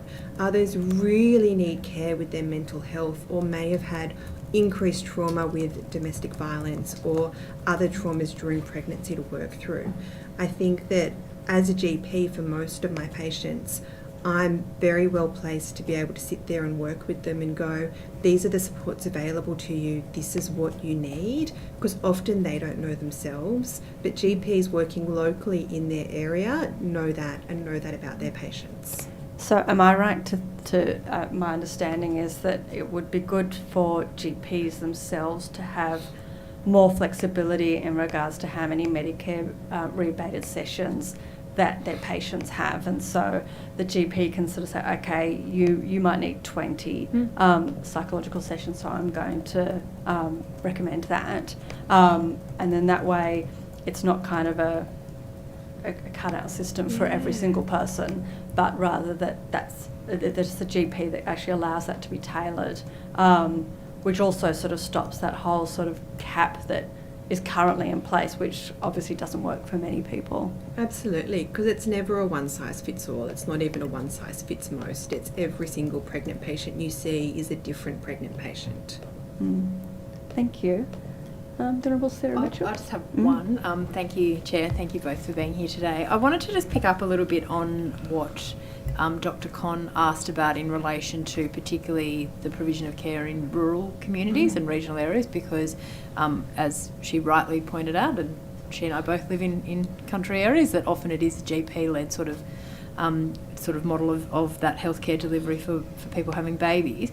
In terms of your rural generalist program, is there an anaesthetics component to that as well? Because one of the things that has happened in the northwest where I live at the moment is when you lose someone who's got that speciality, there's often then a referral to another centre and you lose that continuity of care.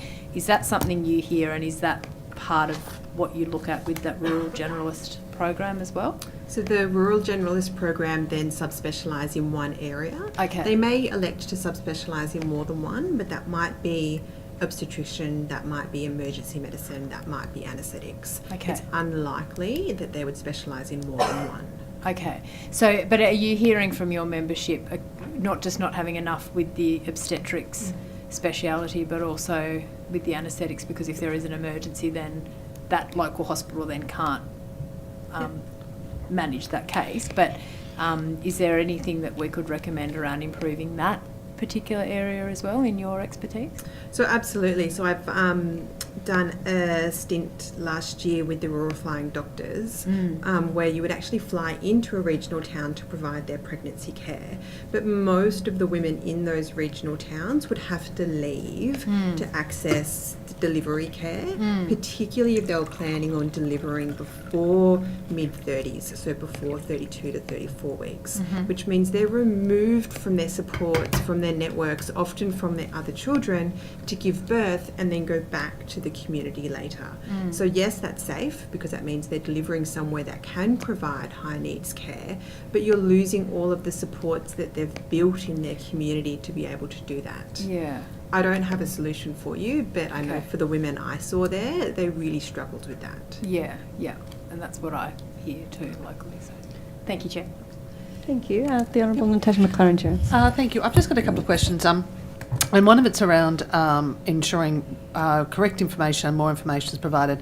We've heard throughout a number of hearings that people want more information, but I wanted to know if you have a view of how we could more efficiently provide that accurate information to women when they're coming forward. To women or to GPs? To women. Sure. So again, every woman is different and everyone's going to want to get information in different ways. Often with my younger pregnant women, they want to get it online and they want to get it on social media and they like video format. And so that population really enjoy getting their information from that format. My older women, or some, really like research and they want to get numbers and they want you to sit down with them and say, your risks are 1 in 700. What that means is this. And then there's others that don't want anything and they just want you to tell them what to do. And so everything needs to be available. There needs to be a video for the language literature level of an 8-year-old who talks through what the risks are, through to the evidence and the research papers that we can then go, this is what you need and this is what you need.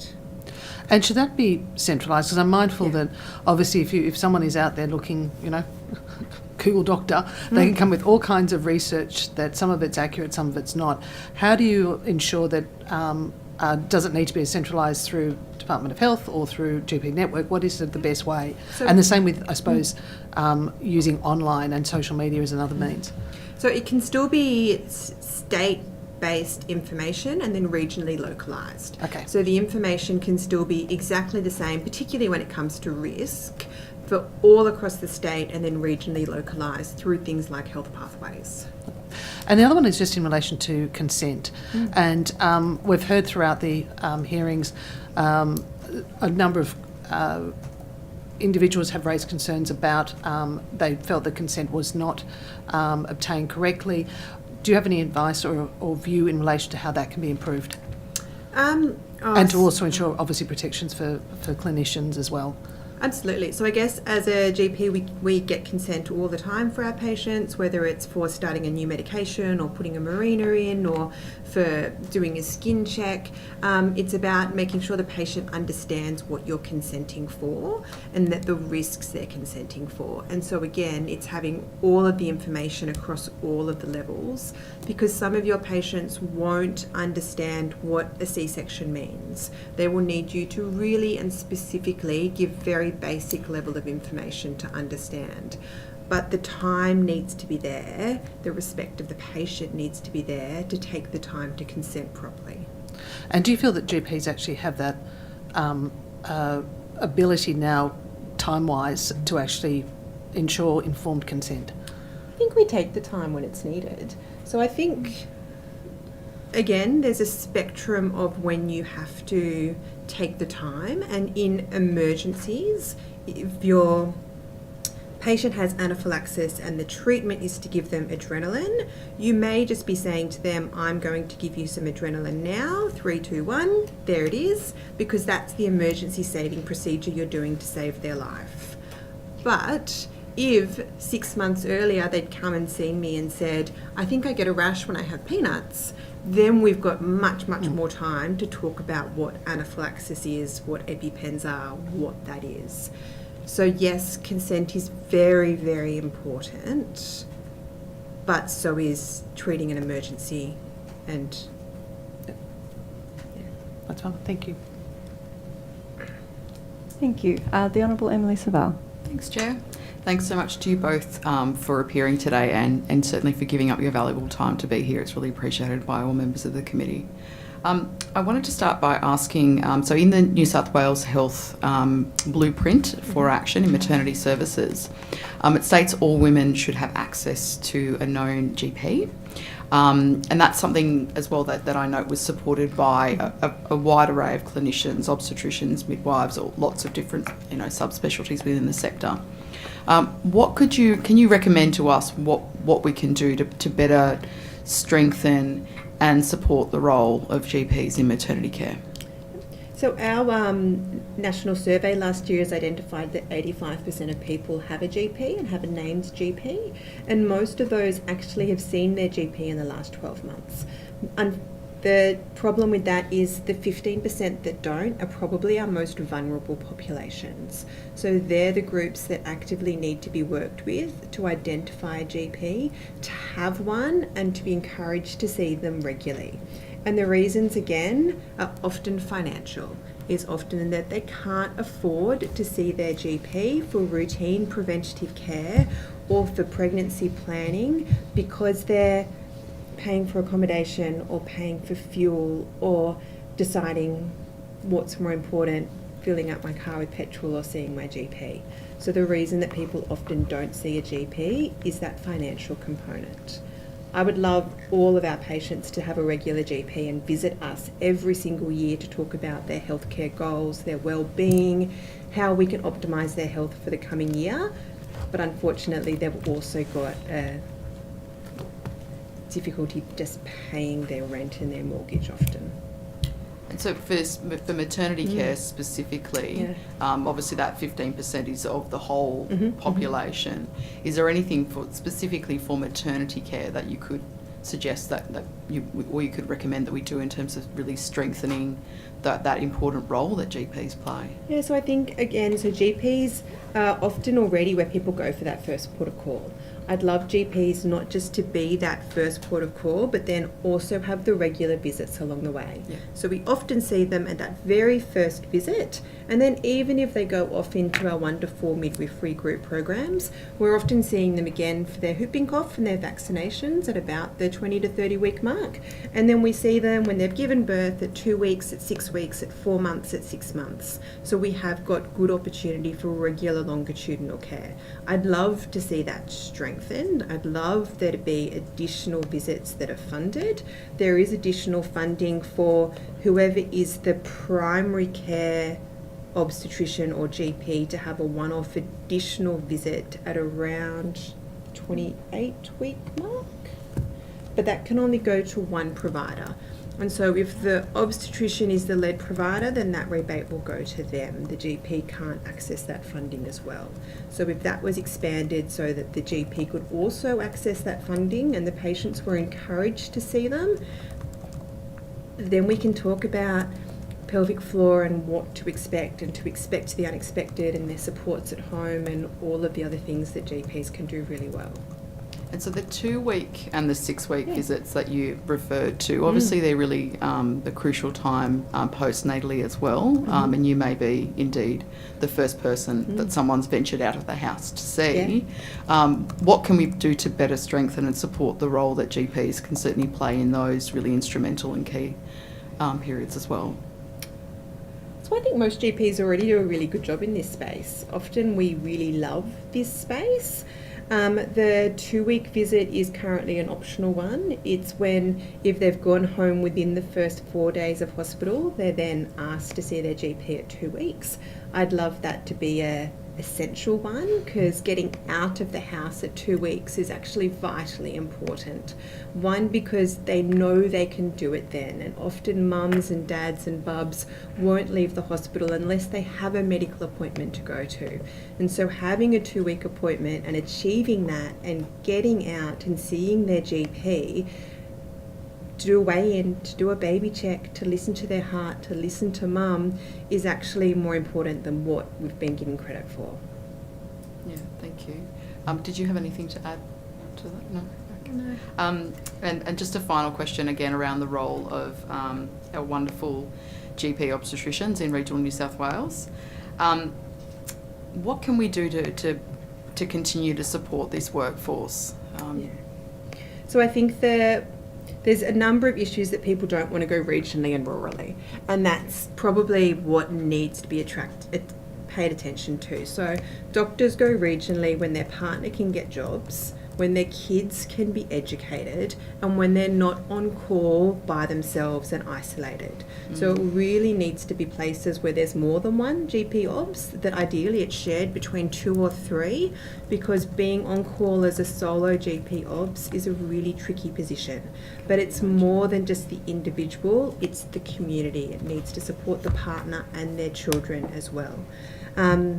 I guess the bigger picture is for the FSP, so the doctors who are trained overseas and are fully qualified coming to Australia and doing their supervised training in Australia. So the largest number of doctors we have that are coming into Australia from there are actually from the UK. So they've decided that they've got enough of the NHS and they'd love to come to Australia. And we go, great, amazing, welcome, come.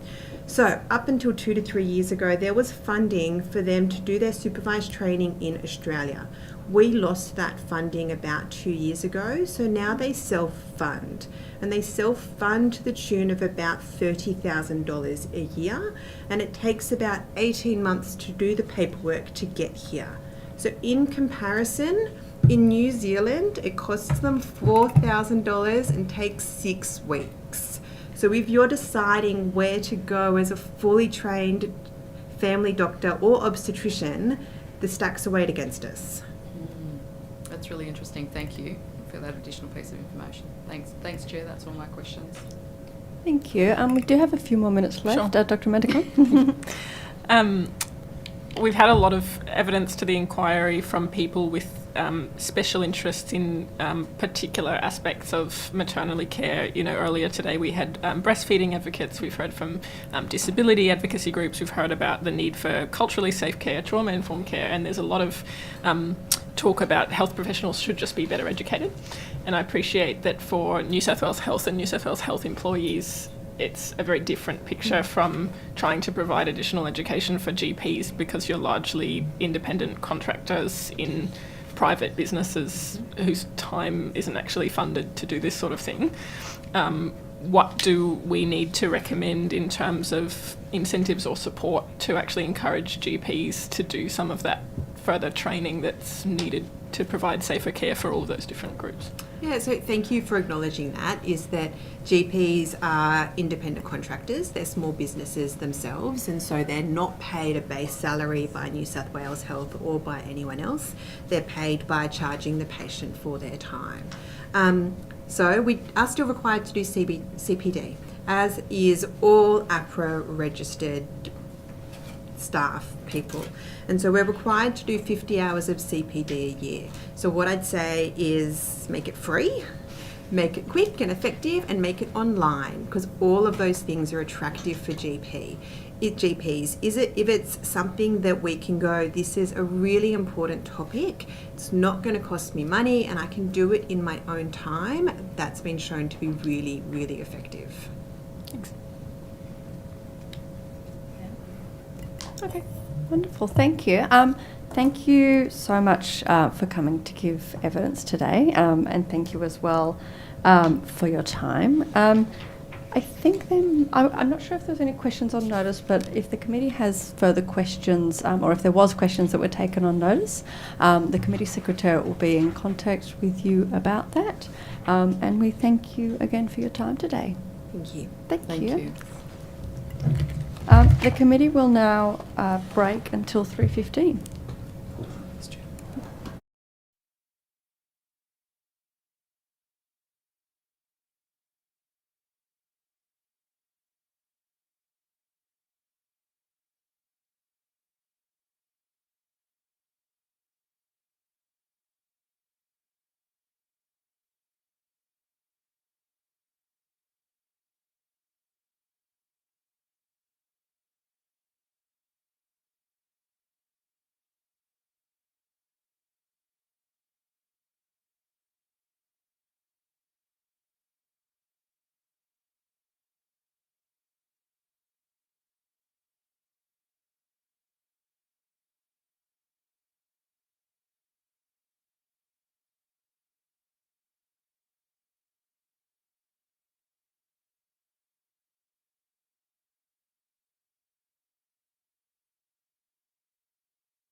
Thank you, and I now welcome our next witnesses.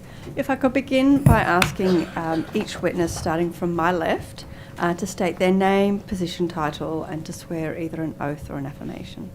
Thank you. My name is Dr. Evelyn Staub. I'm here on behalf of AMA as a counsellor, and I'm the head of Department of Neonatology at Royal North Shore Hospital. I solemnly, sincerely, and truly declare and affirm that the evidence now about to be given by me shall be the truth, the whole truth, and nothing but the truth. Thank you. Dr. Skinner? Okay. Hello, I'm Dr. Elizabeth Skinner. I'm a lecturer and academic at University of Technology, and I've done a PhD on birth trauma and the connection with psychological problems, namely PTSD. I swear that the evidence now about to be given by me shall be the truth, the whole truth, and nothing but the truth, so help me God. Thank you. Do either of you have a short opening statement that you'd like to give? I do have an opening statement. I'll start with you. Yeah, thank you. The Australian Medical Association New South Wales would like to thank the Select Committee for accepting a subsequent submission to this inquiry and for the chance to appear before you today. My name is Dr. Evelyn Staub.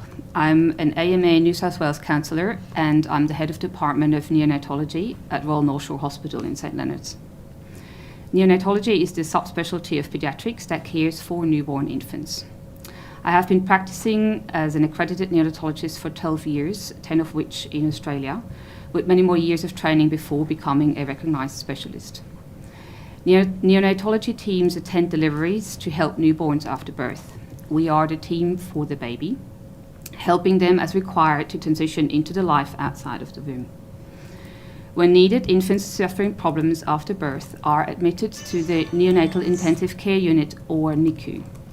The NICU at Royal North Shore Hospital provides comprehensive intensive care for the sickest and most critically unwell babies from northern Sydney and across the state. While this inquiry has heard a great deal about the experiences and trauma suffered by birthing parents, AMA New South Wales believes it is critical for the committee to hear submissions on behalf of those charged with caring for the baby in the mother-baby dyad immediately upon delivery. As you will see from the AMA New South Wales subsequent submission, we outlined the clinical problems of the babies associated with complications that can arise from any birth and the difficulties in predicting those complications. Sometimes we know which babies are going to be in distress and which babies will need admission to the NICU, for example, those born early. But most of the time, when my team gets called to help babies born at term, it is for cases that until that point showed little or no indication of needing assistance.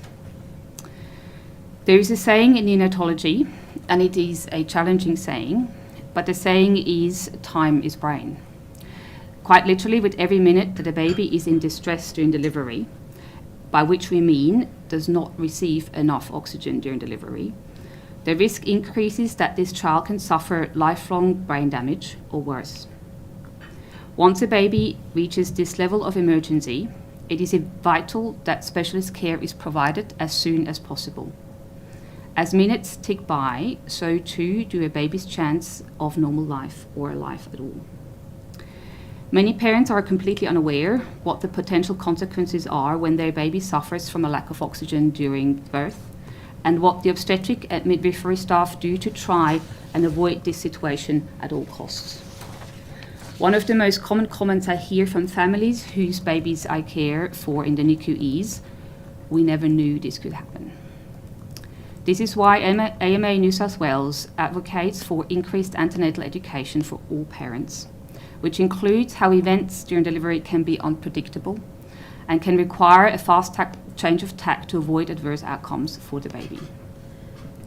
In my home country of Switzerland, it is routine for neonatologists or paediatricians to be involved in antenatal education to advise parents about the potential for unplanned outcomes and the care that could be provided as a result. This ensures that parents are better prepared when things do not go as hoped, and gives them a greater understanding of what interventions doctors might require to save a baby in times of emergency. If parents are armed with this education before such time as it is needed, they are less likely to be traumatized when issues occur and will have more time to consider and discuss their wishes prior to a time of high-stress emergency. AMA New South Wales believes comprehensive education involving neonatologists and paediatricians should be made available as part of every birthing parent's antenatal preparation, and that funding should be made available to allow such programs to be formulated and implemented across the state. Thank you for your time, and I'm open to questions. Thank you. Dr. Skinner, did you have a short opening statement you'd like to make? Yes, I haven't written it down, but that's okay. Yeah, my background is trauma nursing, intensive care. I've worked in London, Sydney and Melbourne over the last couple of decades, and an educator.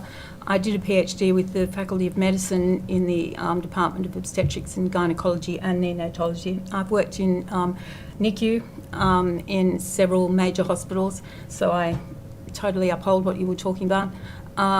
Yeah, so the reason I did my PhD was because I saw some very bad outcomes. I went to London and I liaise. I'm an expert in at the Birth Trauma Association there, which they've had since 2003. And I thought it was really important we needed one, so we started it in 2016. And in London, the PTSD team at City University of London, I liaise with constantly now, and then they've done amazing work with childbirth, and so it connected with my research. Yeah, I agree with everything that you've just said, and I look forward to questions. Thank you.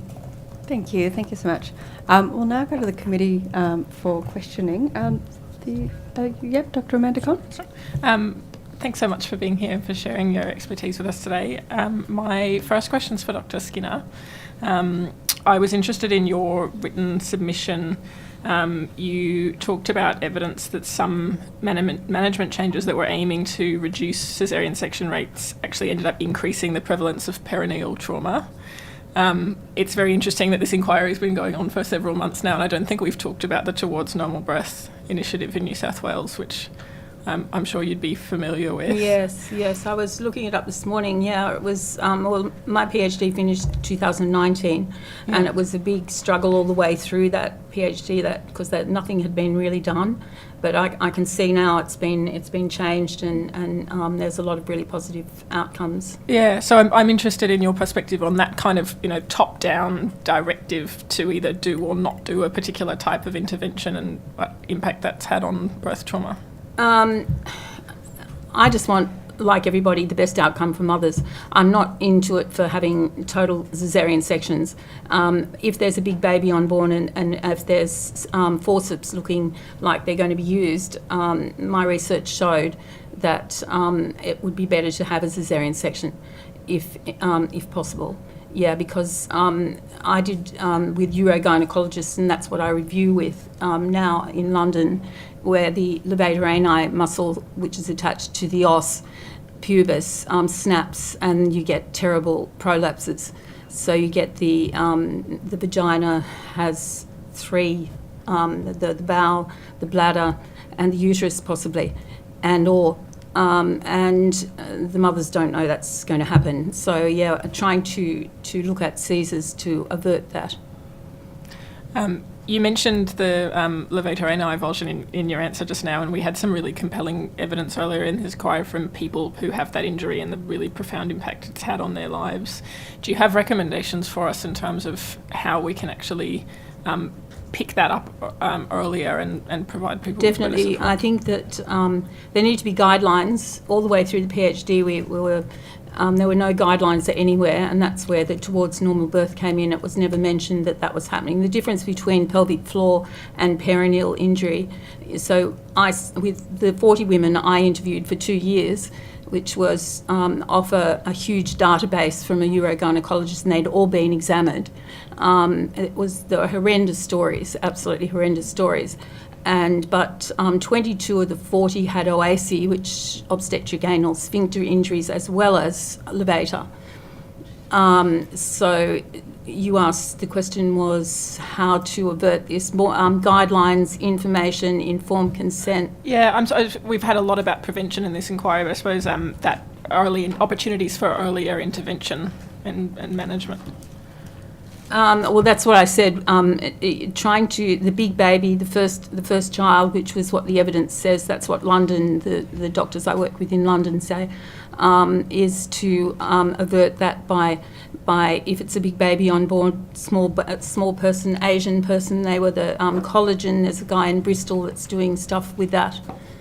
Look at the research. There's hundreds of papers. Michigan's Professor Delancey.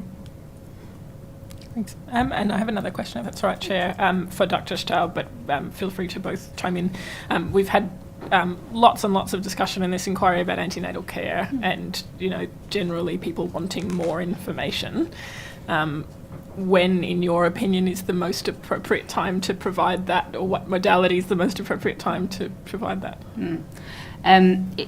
It's a very good question, because obviously you want to provide this information as close, particularly around potential adverse outcomes of the baby and what will be done about it and what is being done to try and prevent it. You want it as close to delivery as possible, but then also obviously get the parents to know that some stuff can happen earlier. I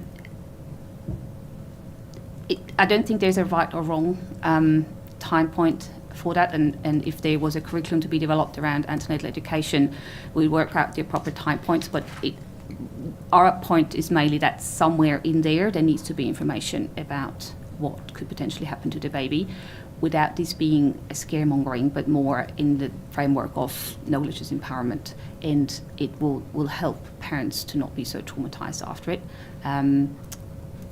Not in the first antenatal education, but somewhere closer to the time of delivery will probably be appropriate, but that's going to be subject of the development of this curriculum. When exactly. Yeah. I agree, totally. Right, thanks, Chair. Thank you. The Honourable Emily Savard. Thanks, Chair. Thank you to you both for appearing today and giving up time to give evidence to this valuable committee. I might start with a question to yourself, Dr. Skinner. Thinking of the extensive research work that you've undertaken, what recommendation would you have for the committee to consider in how we might better support women following a physical birth trauma? Quite a broad question. So. That's a huge question. Well, I was sitting in before, increased psychological support, definitely.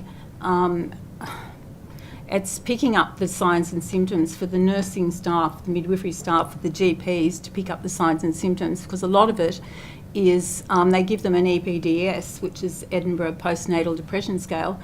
And in my paper, in my PhD, I did a comparison. It's like apples and oranges. So, they may have depression, but PTSD is a totally different story. So, guidelines on how for the staff to pick this up. London's been trying to do this.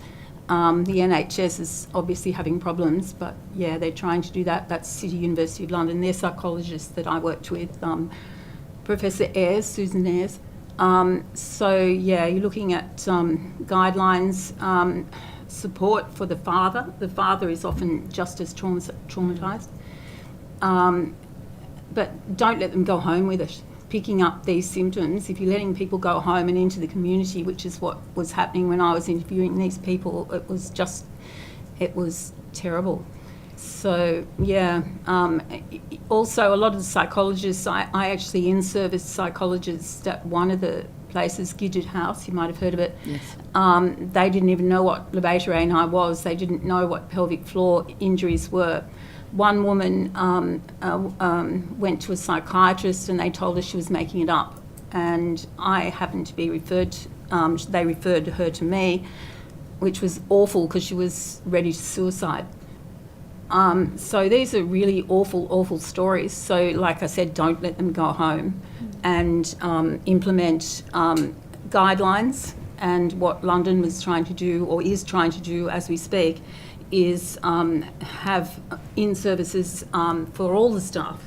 Because I know, having worked at major hospitals myself, while I was doing this research, the staff had no idea. They kept saying, can you give us some in-services on this? We can see they're really traumatised, but we don't know how to deal with it. So I'm sort of been on the front line, I suppose. So just to clarify, you're talking more about the psychological birth trauma and PTSD, so not letting someone go home, is it, or and the other and physical and birth the other injuries no as well. the other. Okay. 'Cause you mentioned the Edinburgh depression scale, which are you sort of saying that is not good at? Oh, you said it's apples good and to pick oranges. up depression. Yes. But you need to have a PTSD scale. So there's quite a few. Once again, I'm going to go back to Susan Ayres because they've developed a scale. Right. So Perth contacted me and they wanted that scale. So some different people, So that's the psychological side. The other side, 3D, 4D ultrasound. And a lot of these people, or most of them, don't know what a urogynecologist is. And so it's thrown to the GPs, and GPs can't do everything. And that was, I mean, they're wonderful. And I was sitting in there hearing all this wonderful stuff that GPs do, but they can't do everything. So they've got injuries that they don't know anything about. And 3D, 4D ultrasound could be in hospitals to find out where they've got levator ani damage. Thank you. My next question is to Dr. Staub. We've heard a lot about, obviously, the need to consider women's psychological and physical outcomes of them, during the birth process. So considering what their outcomes are going to be, could you just explain to the committee what we should consider from a fetal or a newborn perspective? So in what sense? The outcomes of the baby, or yes, yep, okay, yes, yep. In the education for the women, or just generally speaking. So we've heard about the need to consider throughout the birthing process the importance of preserving a woman's both physical but also psychological outcomes. But I just wondered if you could let the committee know from the perspective of a newborn or a fetus. Yes, absolutely. Indeed. Sorry, yes, yeah. No. I think the quite simple answer to that is the health of the baby overall, and an intact outcome without distress to a point where we fear that the baby's going to have damage from it, and particularly in terms of brain. And I think a lot of the submissions into these inquiries have talked about the difficulties of recognising when is an intervention required and the time pressure that staff is under to make that decision. And eventually it's the approach often is you fear the worst for the best possible outcome, so intervene at a point where we're confident that the baby's not going to be harmed significantly. But again, this dyad of both a mother and a baby that need to be looked after in this process of delivery needs very much attention to the mother, of her good outcome, not just physically but also psychologically. But then there's this other person that needs looking after as well, and that decisions that are being made and discussions that are being held needs to take both into account, and particularly and again the most simple answer to that is we want a healthy baby at the end of this. Yeah, thank you. And look, obviously when a newborn baby is admitted to a NICU, in particular, obviously a NICU like the one that you work in, that's quite a distressing time for families. How can we best support families during this time?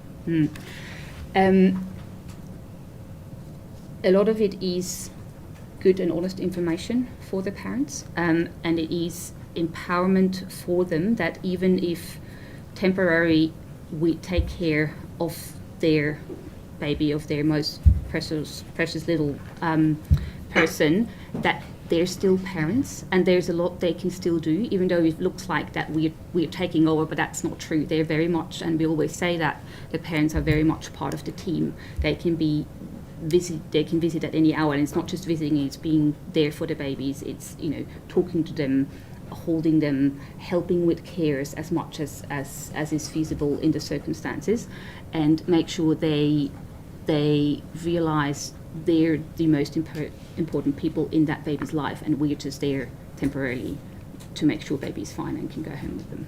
So really it's a lot around empowerment and information.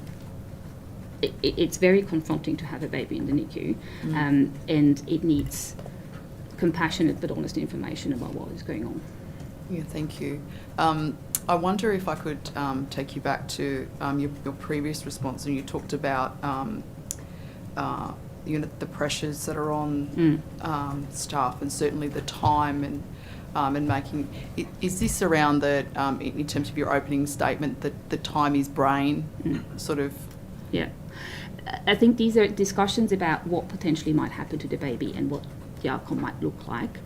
That information cannot be provided while a woman is in pain and delivering as we speak. That's just not an appropriate time to give them this information, which is why it needs to happen before that, so that they are aware that sometimes things do not go as hoped and planned and might need intervention in order, yes, of course, to save the mother and for a good outcome for the mother, but also for the baby. Yeah. So our point very much is this is not information that can happen in the moment. It's too much, it's too emotional, it's too much pain, there's too much going on. Thank you. And we've heard an example earlier on in the inquiry where, a scenario where someone might seek informed consent, where they sort of present to the woman some options and step outside and give them some time. How realistic is that in a scenario where... It is not realistic. If we talk about literally minutes where the distress of the baby can go from bad to worse and then start causing brain damage, those 5, 10, 50 minutes you don't have. While some babies might be okay still after 50 minutes, some aren't, and we don't know in advance which baby's going to be okay after 50 minutes and which one's going to have severe brain damage after 5 minutes, which is why we need to go in with the attitude that every baby needs swift intervention. Thank you. Yeah. Thanks, Chair. Thank you. The Honourable Sarah Mitchell. Yeah, thank you, Chair. I have a few questions. I want to start with you, Dr. Skinner. Thank you for your very comprehensive submission in terms of the research and the work that you were doing, and that you have done, I should say, over many years. One part that stood out to me is when you said that some of the PTSD symptoms that women who've experienced birth trauma go through is similar to that which is often described as what war veterans experience, which I thought was quite a compelling line.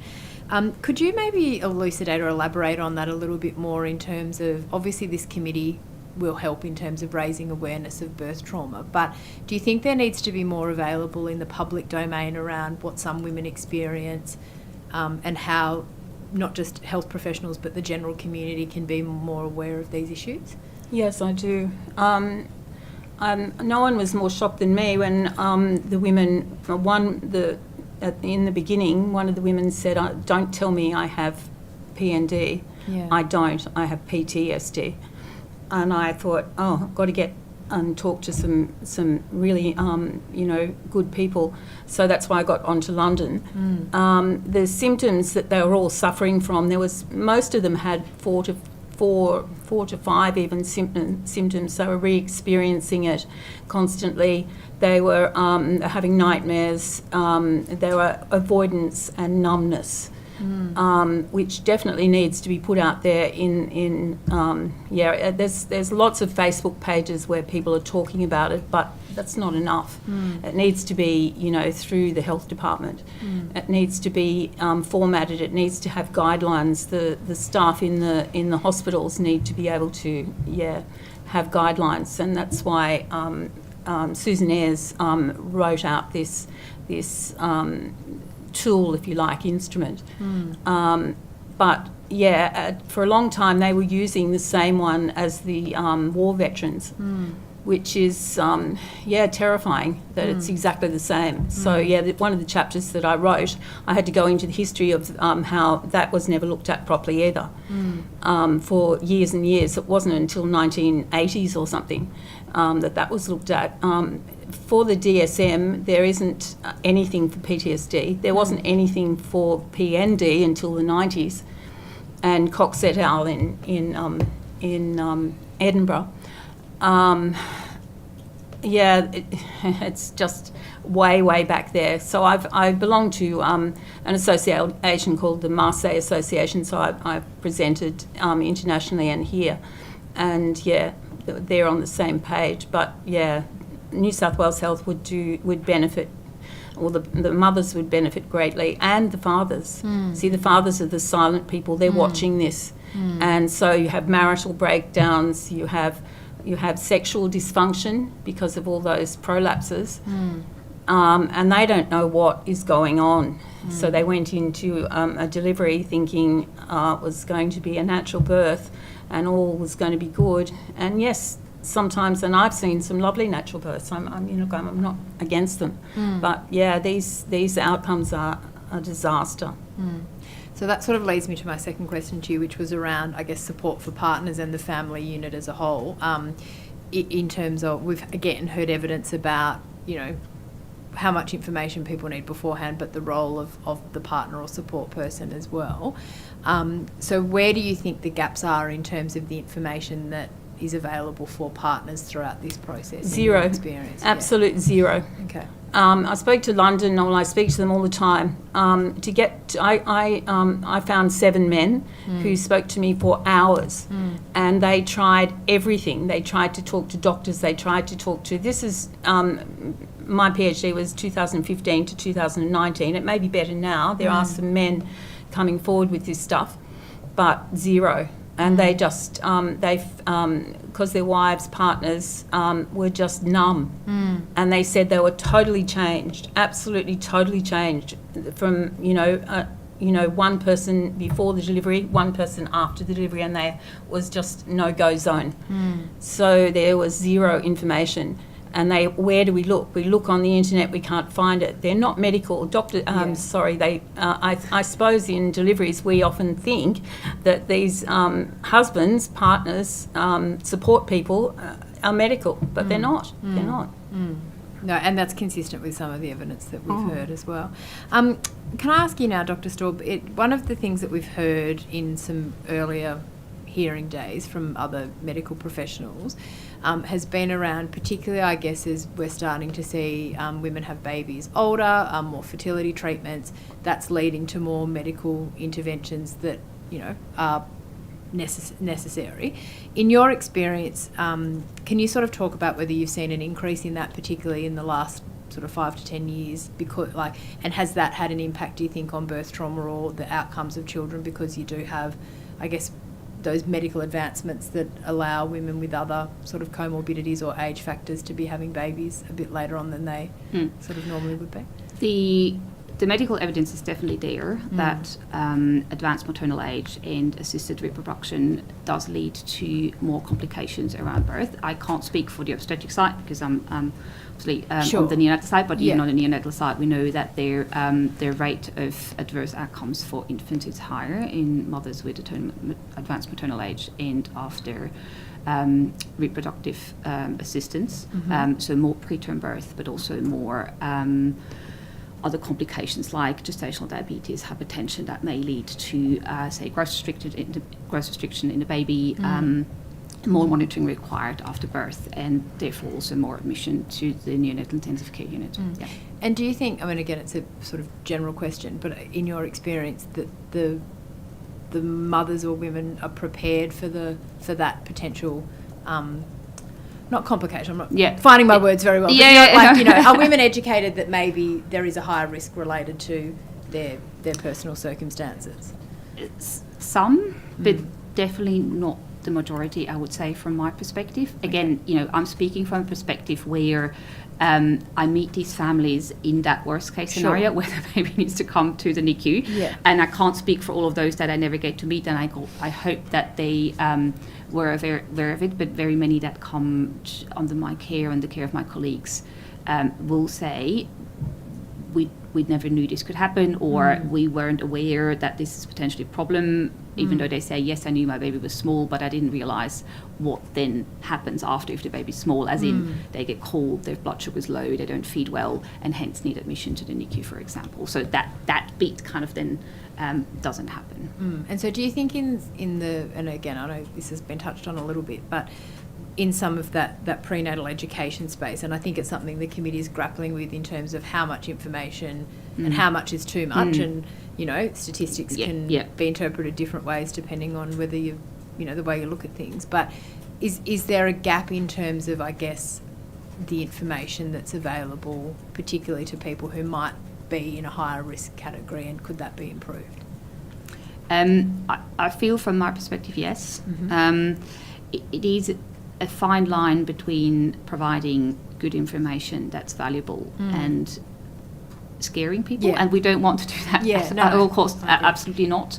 But we feel it's probably more traumatizing to stick your head in the sand, for lack of better words, than having that information that what happens if, very much along the lines of, look, we really wish and hope it's all going to go to plan, but we see X, Y, and Z complication leading up to the birth, and this is what sometimes happens to the babies.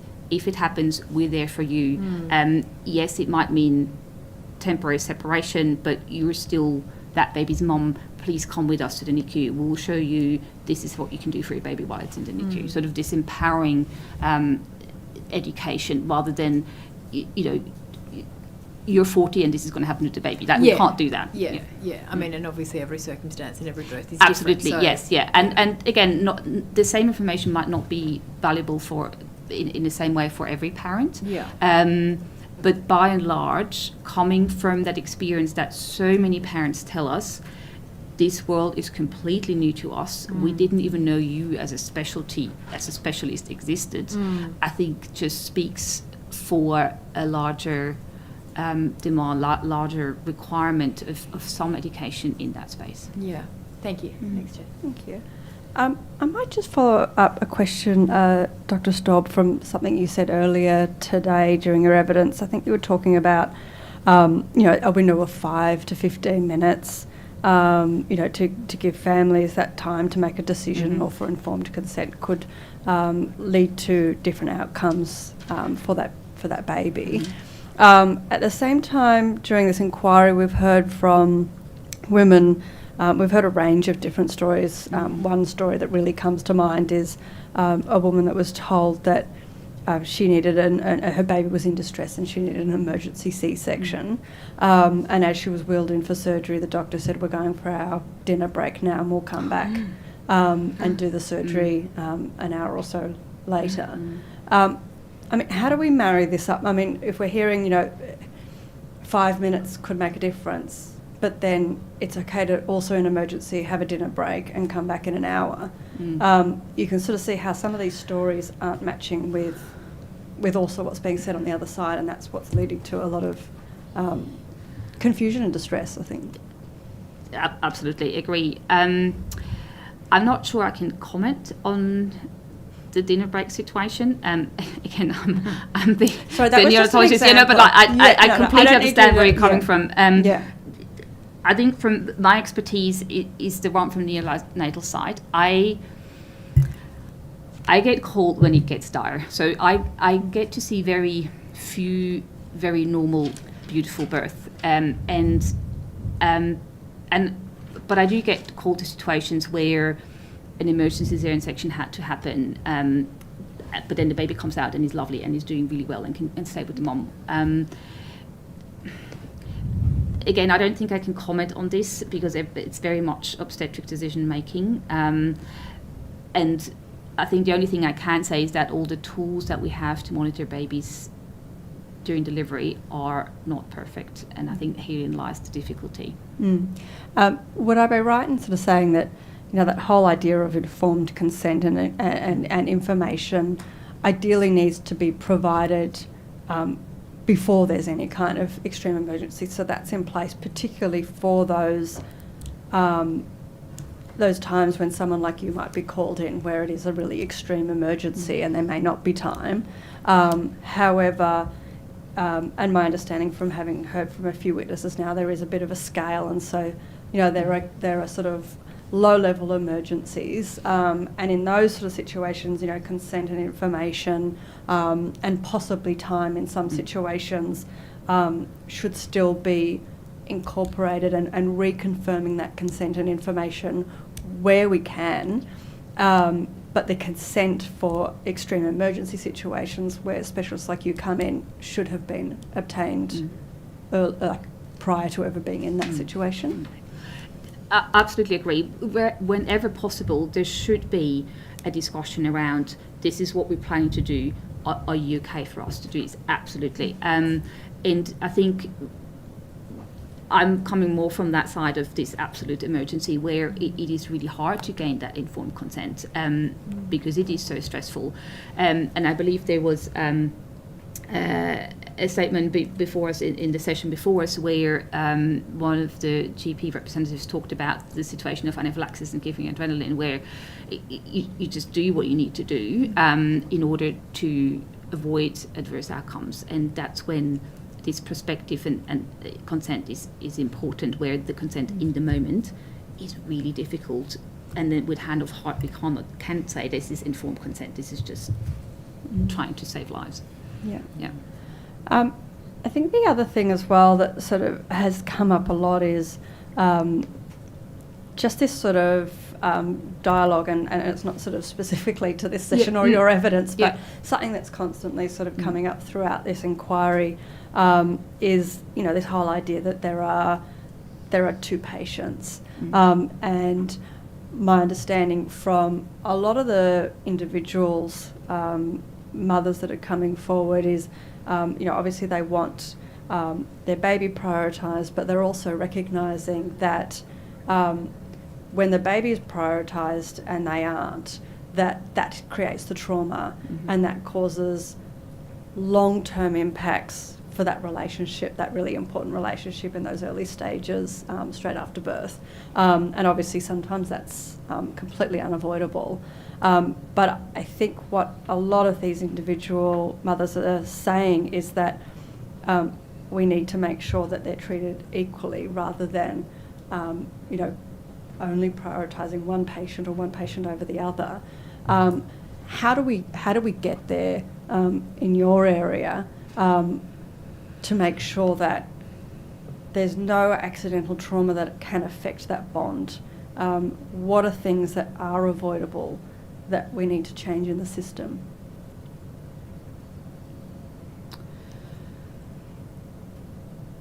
I'm not sure we know that answer, to be very honest. Because in this situation, you're dealing with the mum who's there physically and the baby who's not yet born, and we can only get the indirect signals. And to get those priorities right, I would think is extremely difficult to do. So I'm not sure I can I'm happy give for any you to take it on recommendations notice on. if you want to think maybe about it. I can do that. I don't think I can give you an answer right now, so you might take that on notice. Yeah, thank you. Dr. Skinner, I might throw that question to you as well. I'm happy for you to also take it on notice if you'd like. But how do we find that balance where, you know, a lot of these women are saying that, and I think I want to make it clear that I don't think women are saying that they want to be prioritised over the baby. I think they're saying that, you know, we need to also be recognised as a patient ourselves. Because when we're only focused on the baby, we create trauma, and then then we've failed the baby as well in that sense, because we've created that trauma in those early stages of bonding. What do you think we need to do to ensure that the way that women are treated is better through this birthing process, so that we can avoid trauma in the first place? So this is postnatal? At any stage, sort of before, during or after. Informed consent is the big thing.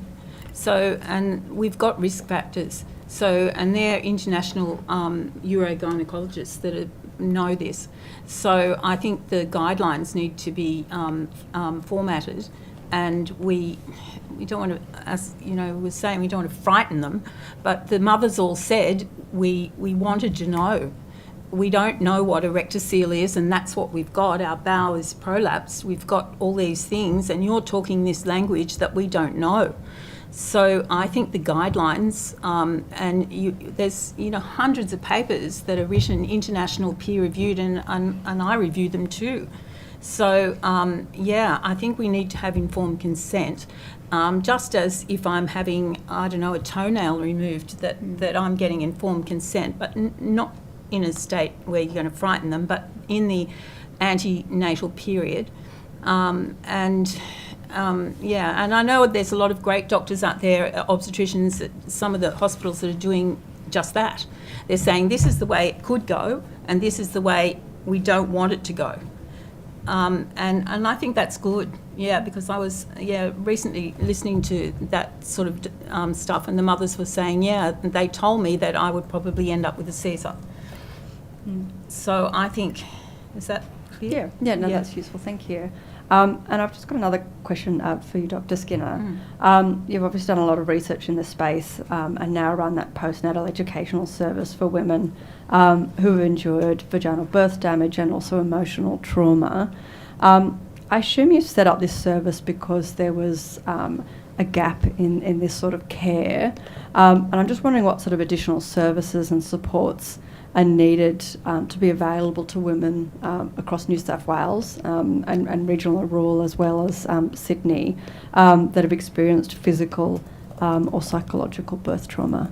Okay. Well, the service was only set up prior to COVID, and then COVID happened.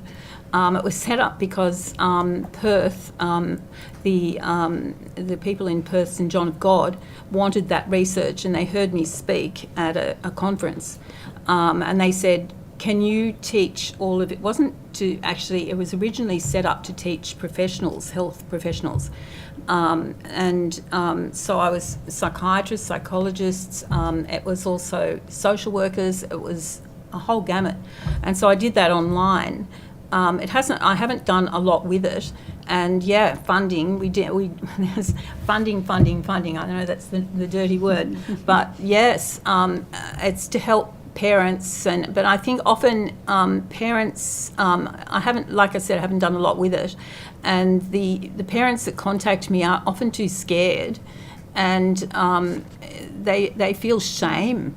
They feel that they haven't lived up to yummy mummy, and the dad feels I don't want to talk about my sex life to a stranger. So I don't know how we can do that. Like it's not just me.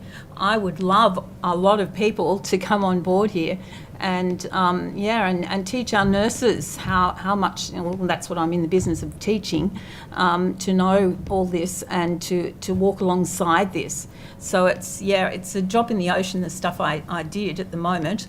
But he's hoping.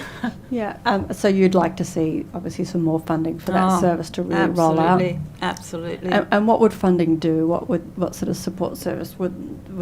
Well, there's education, postnatal stuff. It's for the health professionals. That was like that's what it would help them, because they don't really understand the levator ani quite reasonably, so get a whole lot of people on board to do that, but also the disasters afterwards, so that you can direct them to talk to psychologists and psychiatrists. You don't want people wandering around with PTSD like that woman. There was multiple people like that, but that one sticks out in my head. She was going to take some children under a train, and if I hadn't been called in, she heard a thing I did on the media, and contacted someone in the medical school, and they contacted me. That's kind of like, no, you don't want to do that. There was 2 children going to go under a train. Like, this is just, ugh. I understand. So sort of, I guess in regards to some of our recommendations that we can make, can I get, I guess, a little bit of an elevator pitch in regards to that program and where it's up to, and whether it's sort of ready to roll out, or whether it kind of needs more work it needs more work. Okay. It needs more. COVID happened, and COVID. Okay. It sort of pulled you away from that. Absolutely, I set up the site, and I've done a whole lot of stuff, and I did that stuff with Perth, but then COVID happened. So a lot. Okay, so a lot needs. You're predicting my next question. That's why I didn't. Didn't. Well, I'm glad you brought it up, because I think it's really important. Yeah. Okay. But I need people, manpower. Or woman power, maybe. Woman power. Yes, sorry, woman power. Thank you. Yep, the Honourable Mark Benazia. Thank you, Chair. Just picking up on some of your comments, Dr. Skinner, to Ms Hurst's questions. And you spoke about guidelines, and sometimes doctors probably give it to patients in doctor speak rather than normal speak. Do we need to spend some more time in medical training teaching doctors how to translate that to normal real world speak? In other words, in terms of, yes, this is a procedure, this may be the risk, this is what it would look like for you if things don't go right. Do we need to help doctors break it down into, I guess, more digestible speak for patients? I think the doctors are doing a great job. And those doctors at that particular hospital, I think they're doing a great job, but I just don't know whether they've read the research. The doctors themselves often tell the mothers it's going to be all right. And there's a sort of a gap there. So needs to be more education, definitely. How much can the dollar in terms of doctors not reading the research and not keeping up to date with the research, I'd draw a similar analogy with teaching. You go through your teaching degree, you get all your spiel about the educational theorists, and then you go out and teach, and all that stuff that you learn at university sort of goes out the window when you're actually out in the real world doing it all, and you don't really have time to continually going back and checking what the latest research is saying. Do you think that's potentially the issue here? It's a big issue. We need to have a team working together, doctors and nurses and midwives, and how to attack this. So yes, but just some stuff in medical school where they just have a session or two. I don't know whether that's going to work. I'm big on more in-servicing when you're out there on the floor. You've got your GPs, and conferences are good. But that's obviously all happening now.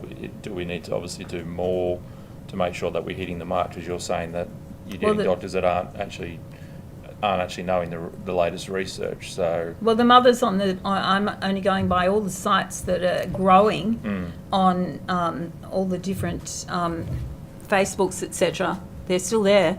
And they're still not able to talk to their husbands, and they're still not coping. And they're going overseas and spending huge amounts of money to get surgery, and they're not sure what to do. So it's a case of the in-services and the conferences aren't really enough in terms of keeping doctors apprised of...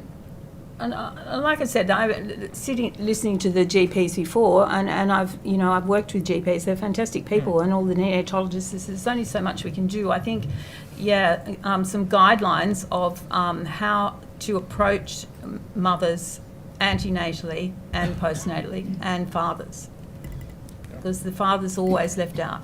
Yep. Thank you.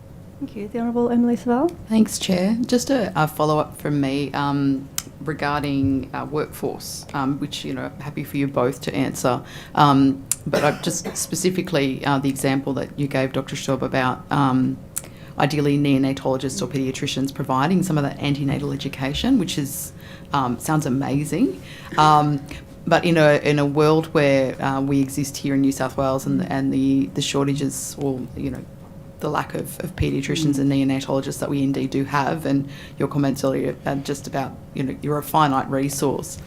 What can we do in the interim, or if we can't have that sort of ideal world where we have paediatricians and neonatologists giving that expert antenatal care? What's a good stepping stone? Or It's an excellent point that you're making, that we don't have the luxury of enough paediatricians and neonatologists and do this all face to face. I think we would welcome the opportunity to develop a multidisciplinary curriculum where everyone has their say and their input, and thinking about the delivery thereof. Obviously, we have learned now through COVID that it doesn't all need to be face to face. Not all people respond to the same way of education. Some need visual, some need audible influence, others want pamphlets, and it needs to cover all of these aspects.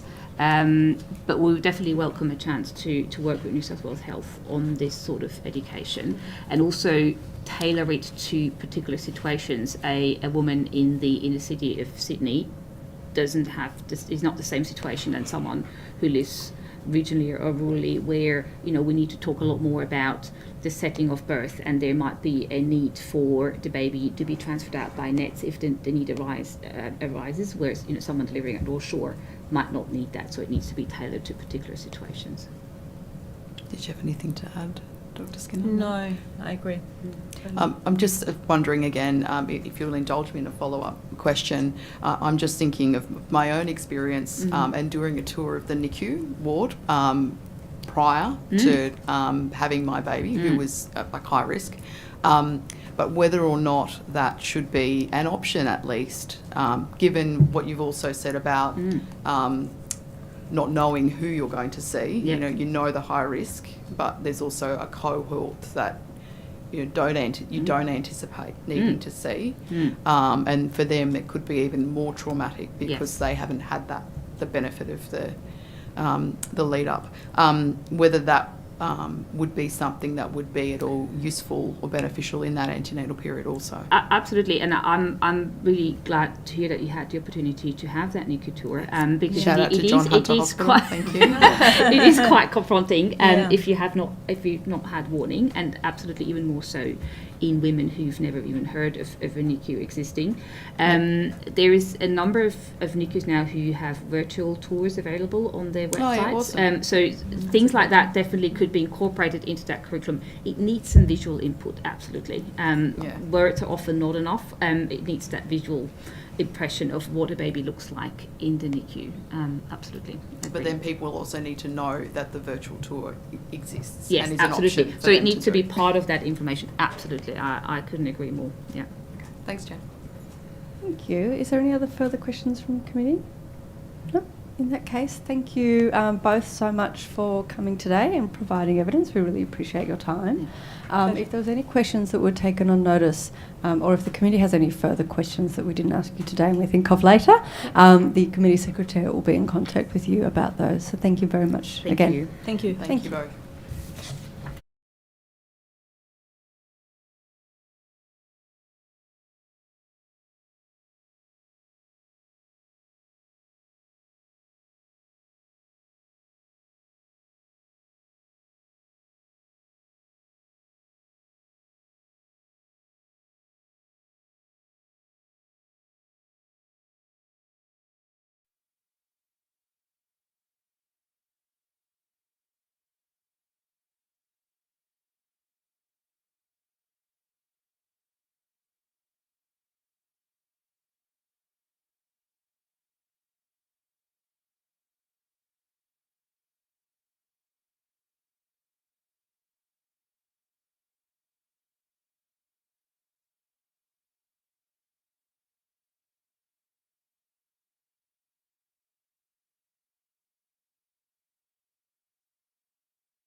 Thank you, and welcome back to our inquiry into birth trauma. I now welcome our next and last witnesses to the inquiry into birth trauma. I'll ask each witness, starting from my left, please state their name and position title. Ms Wilcox, you do not, I remind you that you do not actually need to be sworn in, as you've already sworn an oath before this committee for this inquiry. But could I ask all other witnesses, starting from my left, to state their name, position title, and swear either an oath or an affirmation?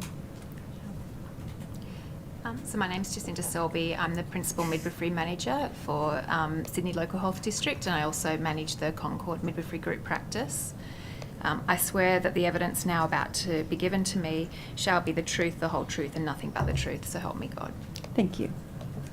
My name's Deb Mather. I'm the Director for Maternity Policy and Strategy at New South Wales Health. I solemnly, sincerely and truly declare and affirm that the evidence now about to be given by me shall be the truth, the whole truth, and nothing but the truth. Thank you.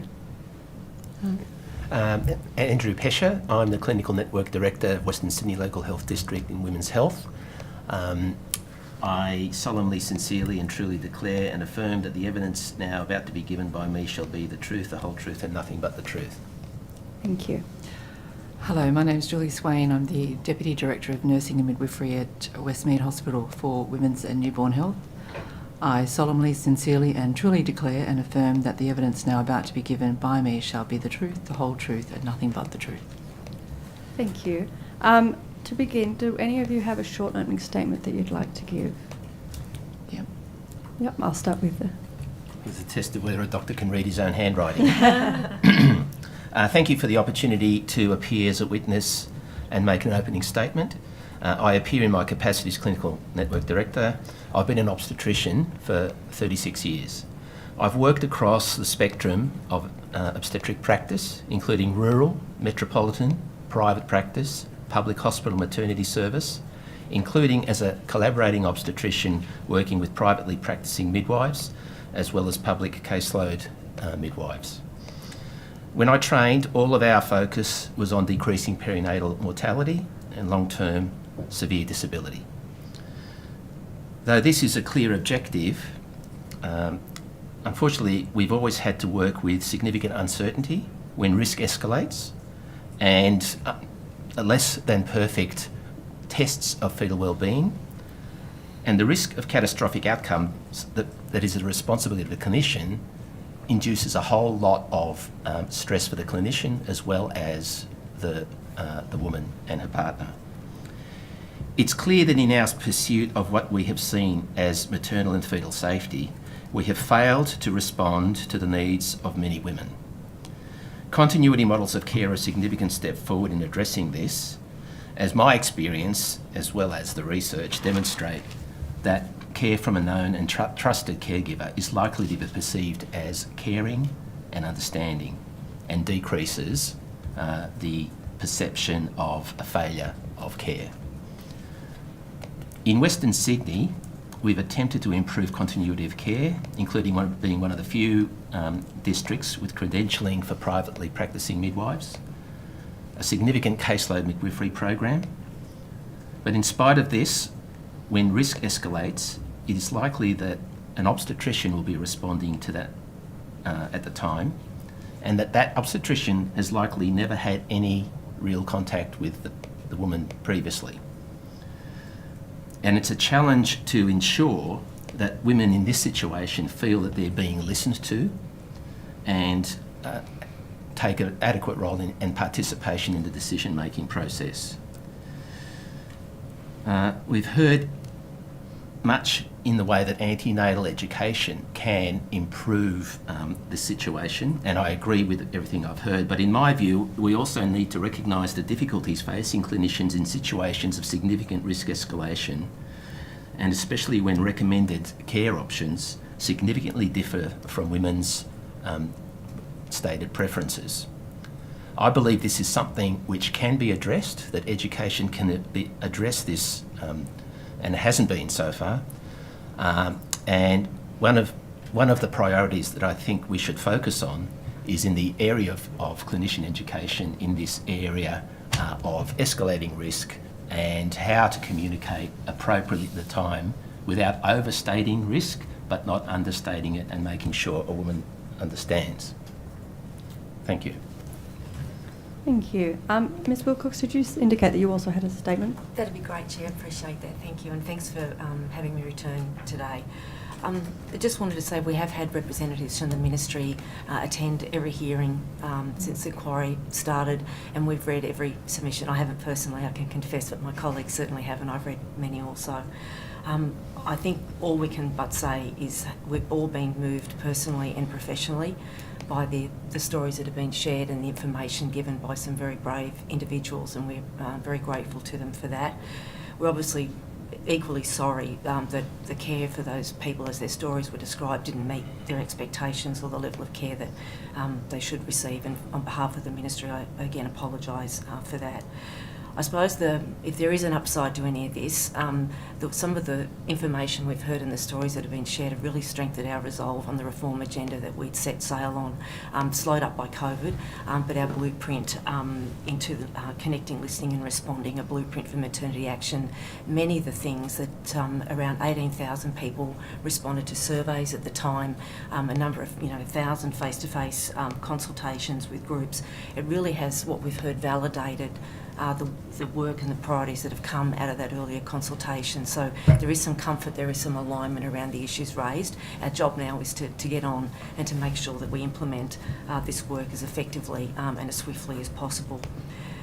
The other thing that's become very clear to us is that earlier policy documents and work that's been done, try to give markers or targets or measures of how we might improve. And whilst all of those things are important around levels of intervention, cesarean versus natural birthing, all of those things are critical. But what is loud and clear that a person's experience is equally important, and I think we really want to, drive that as part of our reform package very strongly as well. I talked in my opening statement when the inquiry commenced to some of the elements of the blueprint, but we understand the need for socially and culturally respectful care.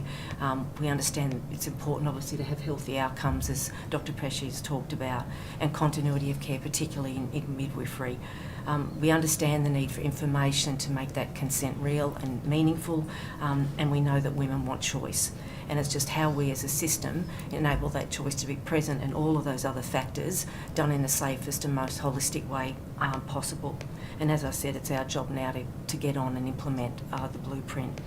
I can talk probably at some point through the questioning, it'll come up around what we're actually doing, hopefully, but we have stood up our governance structures, in particular an expert advisory group, which I co-chair with a consumer that has obstetric and maternity leads from every local health district around the state, and we also have a consumer group with a bunch of tremendous consumers with lived experience who we are engaging strongly with and will help guide our work.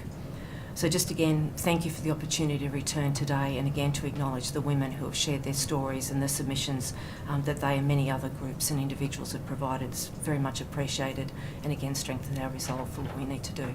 Thank you again. Thank you. Was there anybody else with an opening statement? I had one.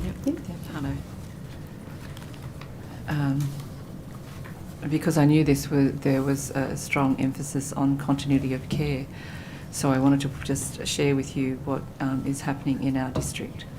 And first of all, I'd like to thank the committee for this opportunity and acknowledge that the voices of our consumers are the most important voices on this matter, and we hope to assist in amplifying those voices.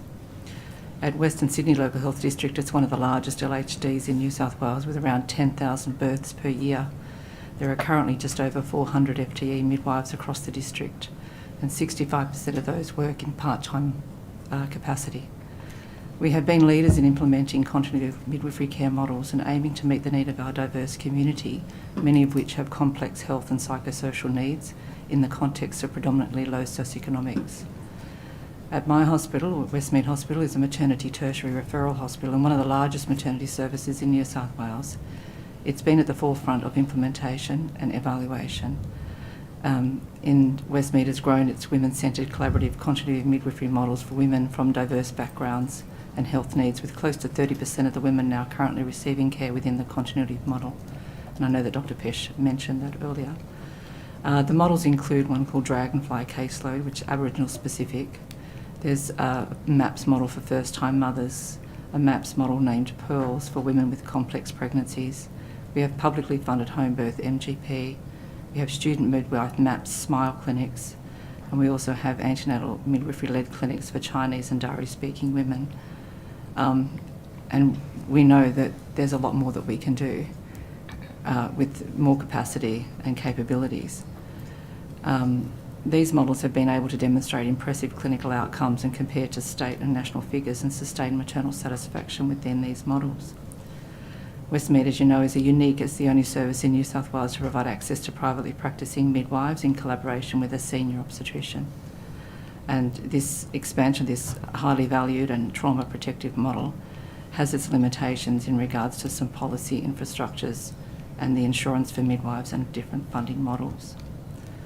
Alongside Westmead, there's Blacktown Maternity Service and the early adopters of midwifery models of care, and were one of the first to open a birth centre in New South Wales following the Shearman Report in 1989. The continuity of midwifery care provides 600 to 625 women there. Models available include the MAPS models and models for women with low to moderate complexities and women with psychosocial needs, women of Aboriginality and their babies. And we also have the AMOS model, which is located at Mount Druitt. We also know that we need to grow our own midwives towards caseload practice and working in continuity models. So our student midwifery group practice models are currently in their infancy, and is a strategy to create a workforce pipeline and exemplar midwifery clinical education models. To enable sustainability and growth of these models, Westmead has grown their own skilled workforce through the development of student midwives during their training and for the new graduate midwifery caseload models and MAPS models to provide that pipeline of midwives to enable us to expand these models. And across those maternity services, there are dedicated managers, CMCs and educators to drive and sustain the models of care. And Western Sydney Local Health District is also the only New South Wales LHD to have a professor of midwifery who is an expert in MGP and continuity of midwifery care models. Thank you. I just want to check that there wasn't any other opening statements. Okay, thank you. I might just start with a couple of questions myself. Ms. Wilcox, we've had thousands of individual submissions to this inquiry. We've heard from several women as well that have come forward and given their individual stories. And of course, this inquiry also actually inspired an inquiry in the UK. And of course, we've heard research that 1 in 4 women have experienced some kind of birth trauma, and I'm told that the inquiry in the UK was that the politician there was also inundated with women coming forward that they'd had similar experiences. So this isn't something that's New South Wales specific, it's not even Australia specific. This is something that is probably something that's a conversation that's been a long time coming. With that in mind, it seems to me that, you know, changes that we're making now and also what this committee is looking into, this is much bigger than what we're dealing with. What's the path forward from here? What other aspects do we really need to be considering to actually be at the forefront of the change that's really needed here, so that we're not looking at statistics of 1 in 4 women? Thank you, Chair. Yeah, you're quite right. This is a significant health and social policy issue. But as I said in my opening statement, I appreciate there's a large body of work to be done, but there is quite a bit of alignment, as I said, around the things that are causing concern to women and their partners and families. And I think as we bring forward and prioritise our work through the expert advisory group and start our implementation, I think the things around education and informed consent, obviously key parts of the, key bits of information that women need to help them make the very best choices possible. I think we heard a lot around the sort of postnatal debriefing, those opportunities to talk about the experience shortly thereafter. I think there's a lot around the experience and the communication pathways that we can do, and again, the things that we've started to to initiate from the blueprint, as I say, strongly align to those what seem to be themes that have come through. I deeply appreciate the scale and that some of those experiences were, terrible and require a dedicated investigation or dedicated approach to them. But I think as a system, I think we've got some very strong messages that we can certainly work on, and we've got, as I said, a lot of alignment with our consumers and with our clinical advisors as well. Well, we've heard a lot today. We've heard from psychologists today, we've heard from educators today, we've heard from physiotherapists previously. What work's being done in that space and into that follow-up care, and making sure that every person, no matter what their income is, actually has access to this follow-up care if they've experienced trauma?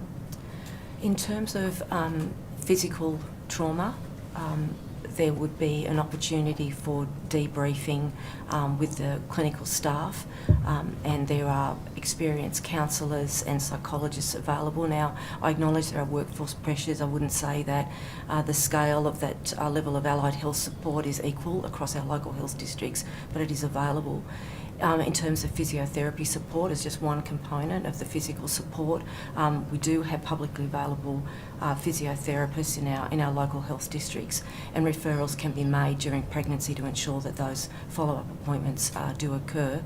But there is nothing more important than that relationship between the clinician that is caring for that woman and her family, whether that be the midwife or the obstetrician, to look at the totality of that person's experience and make the necessary referrals, whether it's psychosocial or a clinical input into their follow-up care. What we've heard today is that, a lot of those referrals are very limited.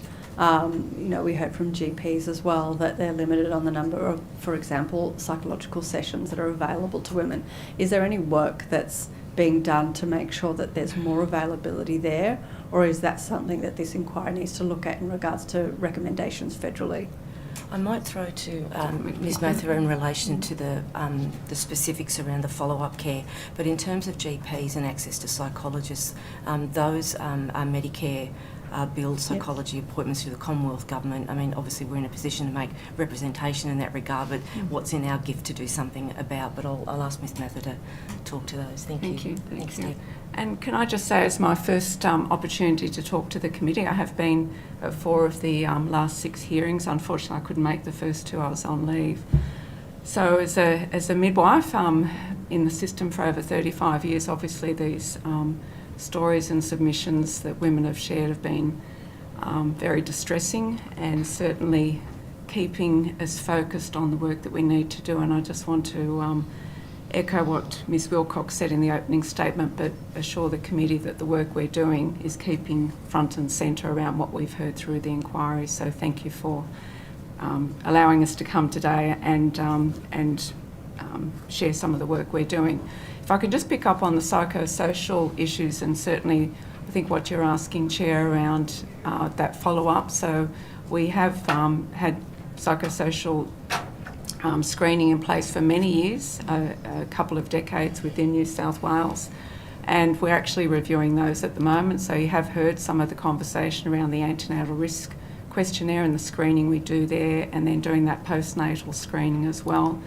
And for those women that are identified as needing more support, there are pathways for care, and some of that includes the perinatal infant mental health services that we have that are supported by mental health services across New South Wales. We know most districts have perinatal infant mental health coordinators plus clinicians there to support those women. So it's not ideal still, but there still is absolutely some follow-up there, and we are reviewing those guidelines, and we'll be publishing those in the next few months, and ensuring that the tools that we use are the validated tools that have been recommended through the Australian National Perinatal Mental Health Guidelines that were published last year. Thank you. Ms Wilcox, I just wanted to get an update in regards to Wagga Wagga Base Hospital, and I also wanted to specifically ask about the consumer engagement process that's designed to design midwifery models of care at Wagga Wagga. I've been advised that none of the women that were actually put forward by Maternity Consumer Network who had actually made complaints about their treatment at Wagga Wagga Base Hospital were contacted by the hospital as part of this process. I was just wondering if you're able to provide information as to why those women weren't included, and if you aren't able to do that, to take it on notice, if you could provide some information there. Yeah, I'm happy to take that on notice. I mean, we would require people with a concern or questions or complaint about care to come forward directly to the service, so then we can investigate, but I'm happy to take the specifics of that on notice. Yeah, that was specifically not so much about their complaints, but around the consumer engagement process. Oh, okay. For the midwifery models of care, and Right. the fact that so a group of women were so their names were actually put forward to be included in that, given their personal experiences, but they weren't included in that process. So I'm just wondering why that may have happened. I'll have to take the specifics on notice, I'm sorry, Chair, but I was aware when we first had these discussions when the Murrumbidgee Local Health District was establishing these groups, that those some of those consumers would be invited, because they were obviously key to this inquiry and key in terms of getting feedback about their experiences to inform it. So I'll take the detail of that one on notice. Yeah, thank you. There has been a number of steps taken. They have stood up the maternity consumer group, but again noting that the members of that may not be, as everyone expected. We'll check on that.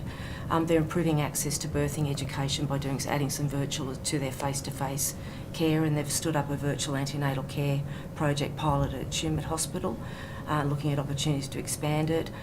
They've improved their follow-up after discharge. They've got 3 new mid-grade medical staff complementing their current obstetrics and gynecology team, and a new social worker has been recruited.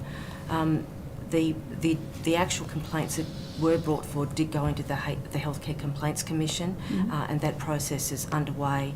And there's some additional work done looking at their complaints and how they can, in general, improve how they handle those as a district. Thank you. Before I pass on to other committee members, I've just got some questions for Ms. Selby, particularly around the MGP programs. We've talked a lot about the benefits of continuity of care in this inquiry, which is something that your MGP programs offer. Can you share some of the feedback that you've received from women who participate in that model of care, and what the benefits have been? Yeah, absolutely. So thank you. So look, I think we get a lot of feedback particularly from our midwifery group practices, because commonly the women do have a really positive experience. And a lot of that is around feeling that they've built that relationship with the midwife, that they've, with the rapport they've built, they've felt that the midwife has, known them, known what their wishes are there to advocate for them, when things do maybe go away from what they're expecting, particularly, I guess, through labour and birth. The midwives are able to, I guess, when the obstetric team or other sort of specialties are required to support the woman during a pregnancy, they can be present and also be there to support her. So I think a lot of the feedback is in relation to the relationship and the trust that they develop, the midwives being a really strong advocate for them and their families.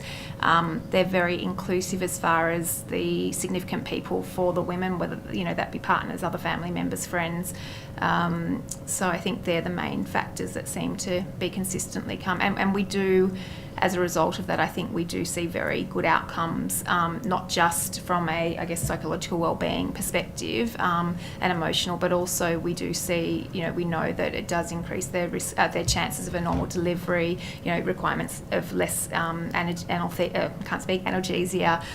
in labour, and even for those women, I mean, I've just reached out to a woman recently who ended up with a forceps delivery, which wasn't part of her plan, but because she was actually so well supported by the midwife and in conjunction with the medical team, she's come away and wants to be part of the birth story and different things. So I don't think it has to be that everything comes away normal or even meets the initial expectations of the woman. I think it's about having the opportunity to talk about those things antenatally, to really look at what the woman's expectations are, and then to support her around that when it changes. And I think that in my experience, there's very few women who don't want, the safety for themselves and their baby, but they want to be heard. and they want the, consent process. They don't want fear-mongering. They don't want, I think I've heard some talk about we should give all this information to women. I think women tend to be very anxious in pregnancy, and so I think to give them information of every possible outcome is not always realistic, and maybe would not be the benefit for most women. But to be able to talk about any issues or any concerns that they, have, to empower them to, to be able to do their own research, to, do either, labour, birth, parenting training in their antenatal period, all of those factors I think help. Mm-hmm. In regards to the MGP program, what the feedback that we've heard is that that a lot of women aren't able to access it because the places are so limited, or they're actually risked out of the program. What needs to change to be able to offer that program to more people? Is it simply just a matter of funding, or how do we make sure that people who want to be part of this can be? I think it's probably multifactorial. I think absolutely it is funding. I think that we are having that. I don't know where to start. Mm-hmm. I think most units are increasing the number of models of care. I think that since midwifery group practice was introduced, there's also been the midwifery antenatal and postnatal service, which offers continuity but not during the labour and birth for the women. And I think that, I guess because of the way the program's been designed, and I guess as different units have been establishing, they have aimed it at lower risk women because of being able to support them through. But what I certainly know in our district we're doing, and I suspect others are doing the same, is that we have a no exit model. So whilst women tend to be on the lower to medium sort of risk scale on entry, if they do become more complex in the pregnancy, we actually keep them within the model, and the midwives continue to support them while they see the other specialists and the obstetric team and things. As far as what's needed, I think that we are certainly challenged, and I think it is a statewide issue around having adequate numbers of midwives who are wanting to work in the model. And I think that continuity is really important to most midwives, but also there needs to be that work-life balance. And I think that due to the ways of working with MGPs, and certainly our MGPs all operate differently, the team themselves determine the way they work, and they what works for one team is very different. So I think, one of our teams works very much caseload, so they even on their days off will often come in to care for women in labour, but other teams work strictly to the days they're on call. So I think it's around how we get there's the interest for the midwives coming through, or even the midwives there to work to their full scope, which is the beauty of the model also. But while there's all those other competing things like your work-life balance, I think that Julie mentioned earlier, we have, the majority of our workforce are part-time. And I think that's, and not saying they can't work in MGP with part-time, but it's about working around that, and then it's also around the level of expertise of the teams. And I think when you're looking at working with higher risk women, and we've got a very junior base, and again, that's statewide, we are all trying to grow midwives, and, to bolster our midwifery numbers. But we, due to COVID and just due to the, age of our workforce, we are working with a very junior staff. So I think it causes a lot of anxiety for them. So it's also making sure we've got the support networks around them through educators, CMCs, and the like, so that they're well supported, and then it doesn't become distressing for them as well. I'm not sure if that answered your question. Yeah, no, it does. And I've got just a quick couple of follow-up questions from it. I was really glad to hear that you said that it's switched now so that women aren't risked out after they've already entered the program, because we did hear a lot of feedback about that becoming problematic. But in regards to women that are deemed higher risk in those early stages, so they're not entered into that program at all, obviously women who are higher risk would obviously benefit a lot by being able to be in a program like this. How far away are we from actually making sure that MGP programs can actually be offered to women who are deemed in those early stages to be high risk? Look, I can't speak for other units. We've certainly been looking at it as an option. What we are doing in the interim is we're working so that all women have continuity during their pregnancy. And that's through either sort of like our high-risk women are commonly seen by our CMCs, or they're seen consistently by the same midwives in the clinic, and we're certainly building that. I can't speak for other MGPs, I guess, in relation to the no-exit model that we're using and we've implemented.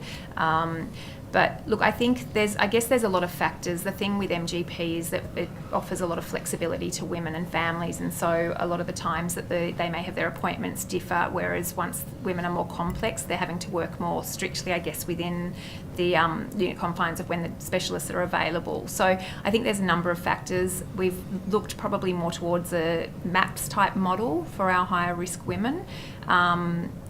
And certainly that's what we're exploring, and I know many units already have high-risk models for MAPS that they've implemented. Yeah, I think... and why is that model more appropriate? Look, it's a lot because for a lot of our high-risk women, I guess, they already have quite set plans around the labour and birthing, but they also then, the MAPS teams tend to be located more within the hospital. So for us, our MGPs are often located out, that we have a lot of outreach services where they're coming from child family health centres and in the community. And so to have those women then coming into the hospital as well for medical appointments isn't overly convenient. So I think MAPS is actually based and works from our clinic, our clinics I should say, and so that's really the reason, looking more towards that. Thank you. And just in regards to what you were saying about the challenges around having, around staffing, around midwifery group practice, and the fact that we've got a real junior staff at the moment, what sort of recommendations should this inquiry be making? How do we overcome this and make sure that we've got the number of midwives that we need? It's a very good question. Look, I think people become midwives for all different reasons, and I guess what keeps midwives there differs as well. But I think it's around support. It's around really building the culture, and I think that through the mentoring and midwifery program that all the districts have now implemented, through having your support through your educators, we have clinical resource midwives. We also, obviously our CMC group provide a lot of support. I think that if we can really provide a safe culture for the staff, where they they have that support, they have those people to contact for advice and things when they're feeling a little bit uncertain about what they're the work they're doing, then that would be a really good step towards improving our MGPs. Working around that whole work-life balance and the on-call component, as I said, teams work and they vary the way of working within that team, and some are probably much more suited to a work-life balance than others. So I think it's probably around finding a team that works with you, but also putting students through MGPs, which I know we're doing a lot of, so that from the beginning of their training, that's the sort of midwifery sort of care they're providing, and hoping that I guess gives them a lot of drive and passion towards the benefits of continuity, not just for them professionally, but also for the women and their families. Thank you. Dr. Amanda Conn? Firstly, just wanted to acknowledge that through your opening statements and your answers so far, and certainly Ms. Meadow sitting in for most of our hearings, it's fairly clear that you've heard what we've heard, which is the extraordinary number of people who've experienced harm in a system that's meant to provide care and support for them. So I acknowledge that you've already responded to that today, and that's much appreciated. But what I wanted to ask is, have you heard the voices of your staff? We've also heard from health workers on an individual basis through their unions, through their professional associations, about the trauma they've experienced. They are with patients on the best days of their lives and the worst days of their lives. But they're also working in a system where they've told us loud and clear that they can't provide the care that they were trained to do. They can't provide the kind of care that made them want to go into those professions, and that is deeply traumatising. That's contributing to to burnout. That's contributing to some of your workforce shortages. What's being done to actually look after health workers in New South Wales Health? Yeah, it's a big question, Dr. Cohn, and you're quite right. And it's always distressing to hear our staff expressing some of the emotions that we know were expressed.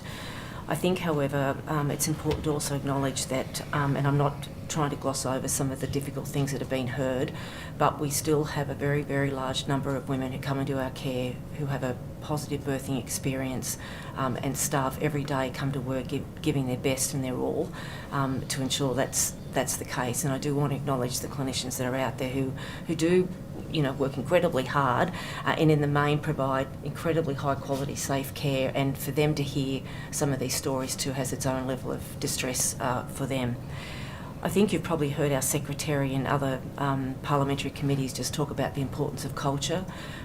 We take the culture and the support and the safe work environment for our staff extremely seriously. It's probably one of our number one priorities.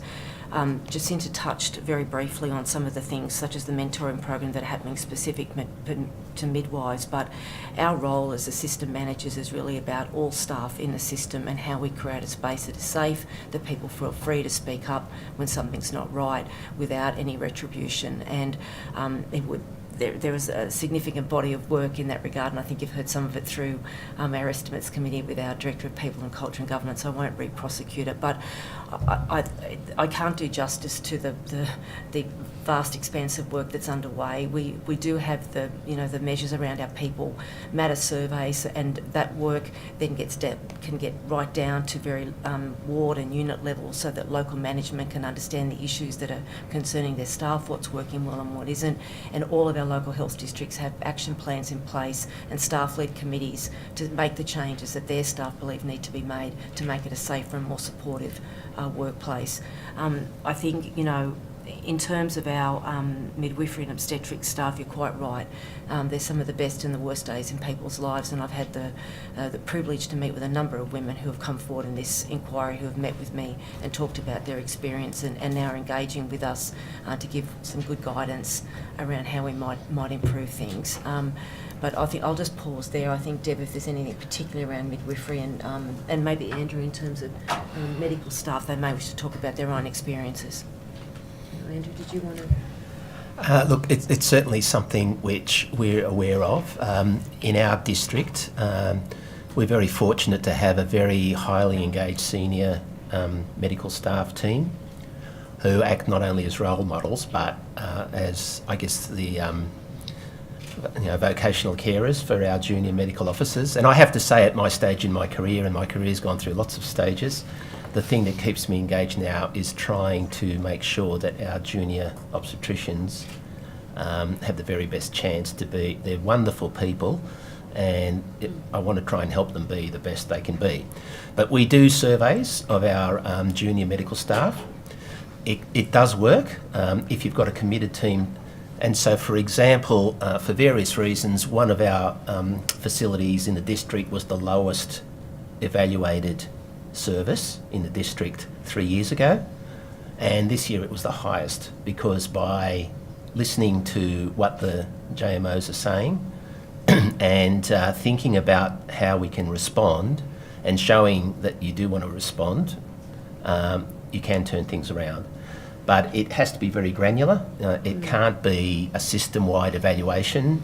It really has to be focused on teams and the subdivisions within teams, so that the people who can change it for those particular people in those smaller environments can really focus on solutions.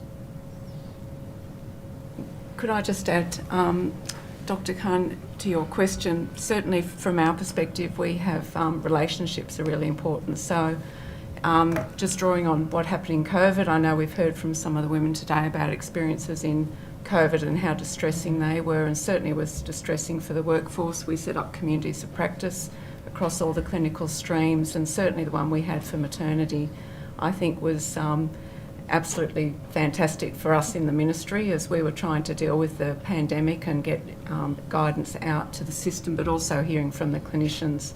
And certainly my colleagues that are at the table today were members of that community of practice and now join us on the expert advisory group. So those relationships have been really important. They can make calls to us, raise issues, and equally we're there to reach out to them to do a sense check around certain matters, or certainly when we want to consult more broadly on pieces of work, we're there. So those relationships for me have been foundational for the work we've been doing, and I really do treasure those. And I think my colleagues, I've heard good feedback from them. I won't put them on the spot here. Heard good feedback around how important it is to have that relationship with us in the ministry. Thanks. Ms Wilcox, you already talked today about the blueprint for action, which you tabled to this committee last year. That document was published in March 2023, so it's now more than a year old. You mentioned that there'd been a committee set up, co-chaired by yourself with a consumer representative, which is wonderful. But what are the next steps for actually implementing that document? So look, the committee, as I said, has the expert advisory group has representatives from obstetrics and midwifery leads from every local health district, so really good clinical engagement on the group. The areas that have come forward, as you will have read the blueprint, covers a wide range of areas, but the areas of priority that have come forward both out of this committee and from the clinicians themselves and consumers is around the informed decision making and the valid consent and guidance for partnering with women who choose to have care outside of the clinical recommendations. Maternity continuity of models of care, midwifery, we've heard about trauma-informed care in maternity settings, postnatal debriefing, including improving the opportunities for women to ask questions and receive feedback, and receiving care that's socially and culturally respectful. So they're the things that are lifted up both out of this inquiry but out of the clinical and consumer groups themselves that they say are the pieces of work we've got to take forward. Deb can probably talk in terms of the stages of where the work is up to, but we've started, getting our guidance around the consent process, what the education packages might look like and be improved. So it's, things are definitely underway. We've met twice already. I think that we just have a meeting in March. The next one will be in May.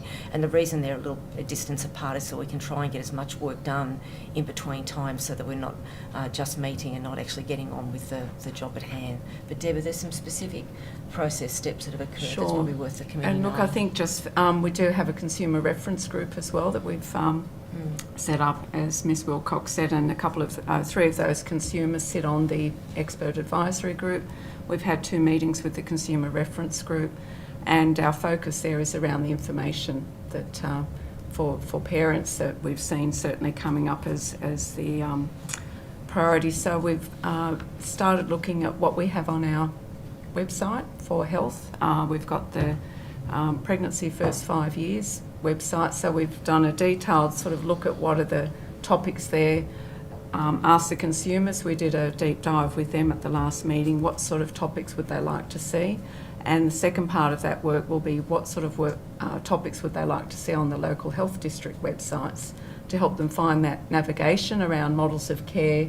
If they've got issues or complaints, having a one-stop shop on a website there. So we've started really doing some deep diving into that information as to what consumers want. So that's been really fruitful already.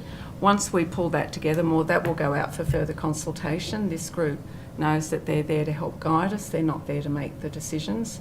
We note that with our consumer reference group, we were keen to get membership that provided a real cross-section of consumers with lived experience of maternity.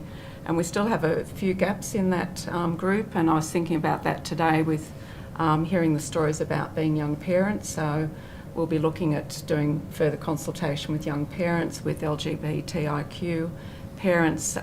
We've started connecting with rainbow families, so we've got those connections, and certainly people with disabilities. So we'll be looking to organisations that we can go to for consulting with them, and certainly for Aboriginal communities as well. Thank you. Can I get one last question, Chair, with your indulgence? I wanted to ask one very specific question, which was about the birthing program at RIDE. I understand that was a very high-ranking service in terms of surveys of patient experience, and it was in the Sydney Morning Herald in 2017. I've been told that service was closed during COVID because the space needed to be used as a vaccination hub, but that it now hasn't reopened, and that the community group was promised that they would be consulted during the redevelopment process. They've told me that they weren't actually told that the service wasn't coming back until a year after the decision had been made. Why wasn't that communicated with the community group? I was the Chief Executive at Northern Sydney Local Health District during COVID, so I can comment with that hat on that we did need the space during COVID for clinics. As for consultation with the community or consumer groups subsequently, I can't comment, so I could take that on notice and just check where those, that dialogue got to. I think it's fair to say concurrent. There was no sort of intention to keep any sort of plans from the community, and we'd had some discussions in my time as Chief Executive because there had been a decreasing volume of women coming into the RIDE birthing service, and that was principally due to the age group of the women and some of the complexity around their care that wasn't suitable for birthing at RIDE. And so there was a serious discussion with the Clinical Excellence Commission and the Chief Obstetric Advisor at the time to track that activity and volume and match the capability assessment of the RIDE birthing unit with the complexity of the women who are coming into care. And a number of women, and I don't have the statistics on me, but a number of women that were planned to come into RIDE ultimately were transferred to Royal North Shore for birthing for those very reasons. So we did have a concurrent issue around volume that we were tracking closely, and my assumption is that work continued, and we've come out the other side of COVID, and they've continued to track and monitor, and so that's not a service that they can rightly continue with their changing demographic in the area. They do have midwifery continuity of care in terms of the antenatal, postnatal care component, and where possible the midwives can go across to Royal North Shore. Now again, if they don't work 24 hours a day, 7 days a week, so there will always be a risk that they may not get the same midwife, but the aim is to give continuity to that model of care for that woman when they transition over to Royal North Shore Hospital, and then they can have their postnatal care back in the community of RIDE. Thank you, and I appreciate you taking on notice that particular piece about the consultation with community around that decision. No problem. Thank you. Thank you. Thank you. The Honourable Mark Benazir. Thanks, Chair. Just picking up on the some questions around the blueprint as well. You listed several things that have come through the advisory group as well as this committee that you are going to work on. What will happen to the actions and objectives that don't sit within those half a dozen things that you listed off? Will they fall away, or will work be done on those in the background as well? No, definitely not. I can assure you that the entirety of the blueprint will be implemented. What we've done in consultation with our clinical teams and consumers is to say which ones should we pull forward and prioritise. Where can we actually get some quick traction on some things that align with much that we've heard out of this committee from women and through submissions. We knew to be relevant, important. It's just a timing issue. Some of the work in that short list that I read through will have to be shared with other parts of the Ministry of Health. Not all of it is in the remit of us in looking after maternity services. So things around informed consent and women making decisions to not go with the recommended care have got some legal and ethical considerations. So we're doing some work with our legal team around that, and we want to have some pretty deep and thoughtful discussions with clinicians and consumers as we progress that. Deb mentioned the website. It sounds like, oh yeah, you're just doing a website, but getting good information up there that's easy to access, that gives women and families better guidance, we've heard for a long time is something they want. So that can progress quite easily. Work around continuity of care and midwifery models of care. Again, we'll be working with our nursing and midwifery office and our workforce teams and our local health districts to see how we can supplement and strengthen those. Not every model will be the same, but what's the mix and the choice that we can provide to women to optimise continuity. Yeah, okay. And look, pardon my bluntness, but I've been in the public service for close to 20 years myself, and I've seen longer than me glossy brochures like this and documents come through, and then they generally have a shelf life and then they disappear after they've gathered dust on the shelf. What are we putting in place to make sure this isn't just another dust gathering document, and that, because a lot of these actions, you read them, you get a sense that they're ongoing. It's a reflection of a continual improvement lens that you've designed them. So how do you make sure that this doesn't just fall away after five years and we move on to the next glossy document that gets put out? Well, it is important that any document or policy or guideline that we produce is iterative, that we continue, it is like painting the Harbour Bridge, you're constantly getting new evidence and information and responding to committees, consumers, clinicians, so it is ongoing. This plan has had, as I said, over 18,000 people contributed. It is deeply embedded within the performance framework of the Ministry of Health that I'm accountable to in my service agreement and my performance agreement with the Secretary of Health. We will monitor and measure this. We'll be accountable to this committee, and we'll be accountable to the clinicians and the consumers that are working with us on this body of work. So I accept that there's a perception that we leave things on shelves and get dusty, but all I can do is give you my professional commitment that this is hardwired into the frameworks of the ministry with reporting and outcomes, and that we all have a duty, to respond to this.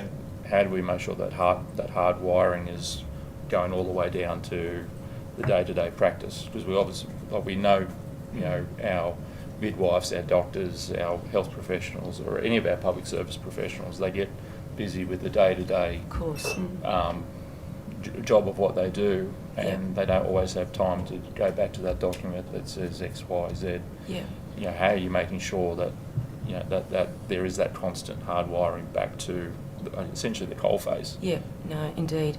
Now, the first part, of course, is to have them involved in terms of how we implement this, because there's not much point me having a view about how something will implement. I'm not on the ground with a woman in front of me in a birthing suite or an antenatal clinic. So that's the first thing, just to get that clinical input into how we implement. My hope, it's not just a hope, my professional view would be that many of the things that we want to drive through the blueprint are actually going to make life, if I can dare say, a little less complex and stressful. If we can get information and education for women and get clarity around some of these consent issues, if we can strengthen continuity of care, if we can better arm women with the information they need, I would but hope that those interactions then with our clinical teams will be more purposeful, productive, and that relationship, will improve the experience for both clinician and the woman. So we will continue to work closely with our clinical teams as we implement this.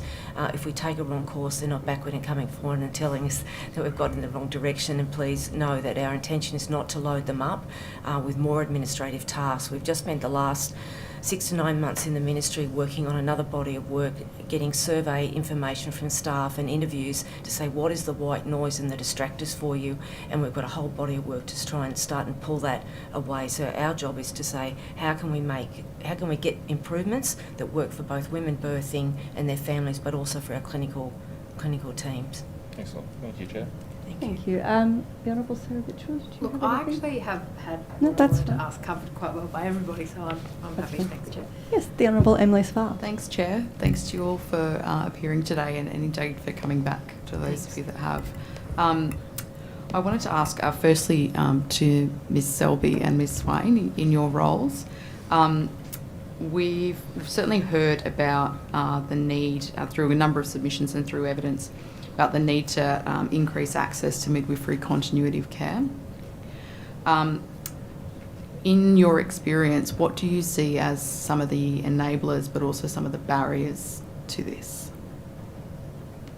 Well, the barriers, I know in my district where we work, we're very pro continuity of care. Our consultants are very pro as well and support us in those models. To increase those models, you need midwives to want to work in those models, and pretty much that's the barrier. Is like I said, we had 65% of our midwives are part-time. Their age grade, the majority of ages is between 30 and 49, which is predominantly our childbearing women in the early parts. And so they're having babies, and they have maternity leave, and they come back for 6 months and they go off and have another baby. And there's nothing wrong with that. That's just part of our life, and that's just part of our workforce, and we appreciate that and we support them. But it's difficult to, midwives are not breaking down the door to get into our caseload models as much as we would like them to. And with expressions of interest, it's really difficult to recruit into those models. So hence the MAPS models are a hybrid style model of a caseload, which midwives are more likely to find suitable for them during their with little children and school hours and so forth. So it is about, we're trying to be flexible as well as invent models and be innovative about how those models run to enable women to have continuity of a known midwife or a known carer involved in their care. So yeah, more midwives would be great. Yeah. Happy for that. Thank you. Did you have anything to add? Look, I agree that I think one of the barriers is having midwives wanting to work in that model. I think that some of the things that we can continue to do to try and help that is really to support the midwives from sort of day one in their career to work within those models, but also to have flexibility within those models that maybe do provide a better work-life balance, while still obviously, you know, providing the continuity and things that is what makes it the gold standard of care. And I think for us, and I know again a lot of districts are doing the same, is it's looking at options for putting new graduate midwives into MGP, so that from the sort of beginning of their professional career they're actually working in that model and build their skills and knowledge and you know, competence and hopefully confidence by having adequate support around them to do that. Thank you. My next question is to Dr. Pesch. During this inquiry, we've heard, again, that midwifery continuity of care should be something that's provided to all women. Obviously, for women who have risk factors, obstetricians will also likely need to play a role. What's the best way to achieve this collaborative care that will ensure the best outcomes for women, but also their babies? So I think we've addressed continuity with midwives reasonably well. It can always be improved, but we've taken great steps. It's very difficult to have the same continuity for obstetricians in the public system. Obviously it works in private practice, but we're talking about the majority of women seeking public care, and that's the bit that New South Wales Health is responsible for.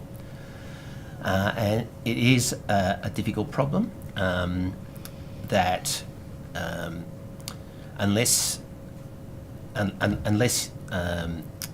there are models. So I'll go. There are models where continuity of care is broken up into teams, and the teams include the obstetricians and the medical staff.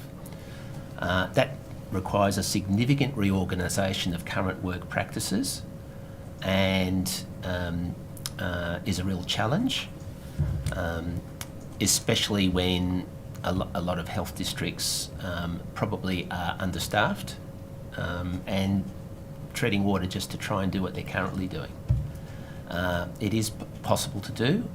There's a model, I believe, at Monash in Melbourne, where the medical teams are divided up into 3 or 4 groups, and those groups maintain continuity for a particular cohort of women and the midwives that work with them.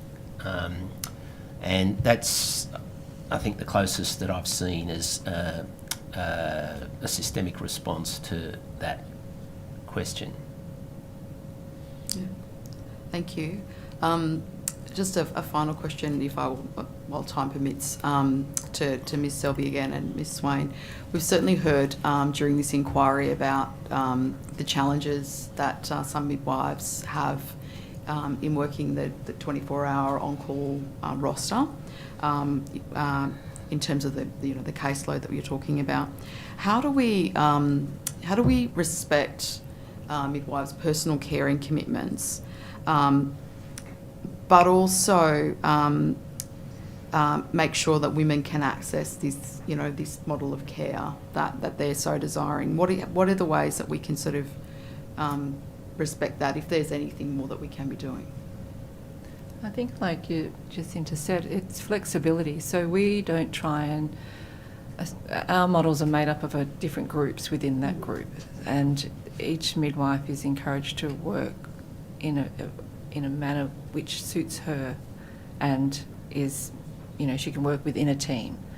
So, for example, it's about flexibility. and not trying to micromanage them, and enabling them to basically provide the service that they do in the best way that fits in with their lifestyle to a degree. And many midwives do it incredibly successfully.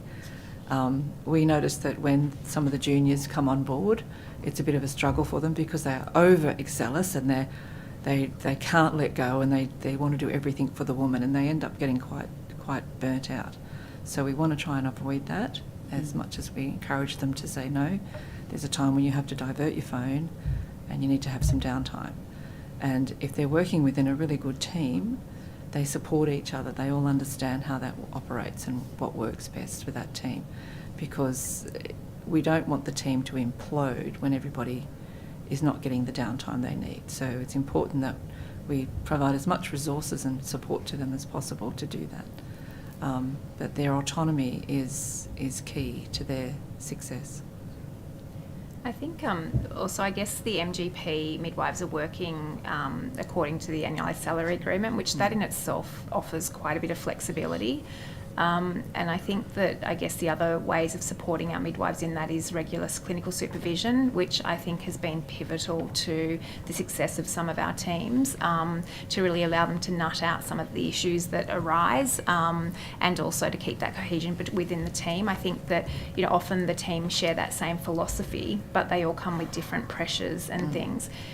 Talking to midwives who are really comfortable and happy in MGP, I think that a lot of people don't understand the flexibility it actually does offer them. So, you know, my team often will say to me, you know, that they're able to go to something at school for their child, they're able to work their visits and things around. Now, obviously, if a woman comes into labour or births, then that may impact on those plans. But if they've got a team who are working really well together, then it may be that another team member goes in and supports the woman until they can come in. So, you know, provided that they've got support at home to be able to up and leave at certain times, it actually offers a huge amount of flexibility. So I guess it's about selling the advantages of midwives working within MGP, and providing, again, that, you know, support around them to work through any issues that do arise. Thank you. Thanks, Chair. Thank you. Sorry, was there something you wanted to add? Chair. I have an update on the membership of the committee down in Murrumbidgee in the Maternity Consumer Network. It's only brief. This is advice from the Chief Executive of Murrumbidgee Local Health District. All representatives recommended by the Maternity Consumer Network were contacted last year by the Local Health District Midwifery Co-Leave. Of the 5 people recommended by the network, unfortunately only one was able to join the co-design committee. Another network nominated consumer assisted in the development of the maternal assisted caesarean section Local Health District guideline. So just to let you know, there was a process around that, but I would, if there are women part of that network who feel like they didn't get that opportunity, I'd be very pleased for them to come forward. Thank you. We can follow that up. Thank you. Great, thank you. Thank you so much for that. Well, that brings us to the end of the inquiry day, but also the inquiry in total. So thank you to our witnesses. I believe there were some questions taken on notice, but the committee may also have further questions that we didn't get today, which the committee secretariat will be in contact with you about. Thank you for your time today, and thank you for your evidence. I also just want to take a moment to thank the committee, as well as the committee secretariat, as well as Hansard and everybody else within Parliament. Of course, all of our witnesses, and most importantly, I also want to thank the individual women the thousands of women who actually put in those submissions into this inquiry, but also the women that very bravely came forward and gave evidence at this inquiry. It's been an extremely important inquiry to do, and thank you.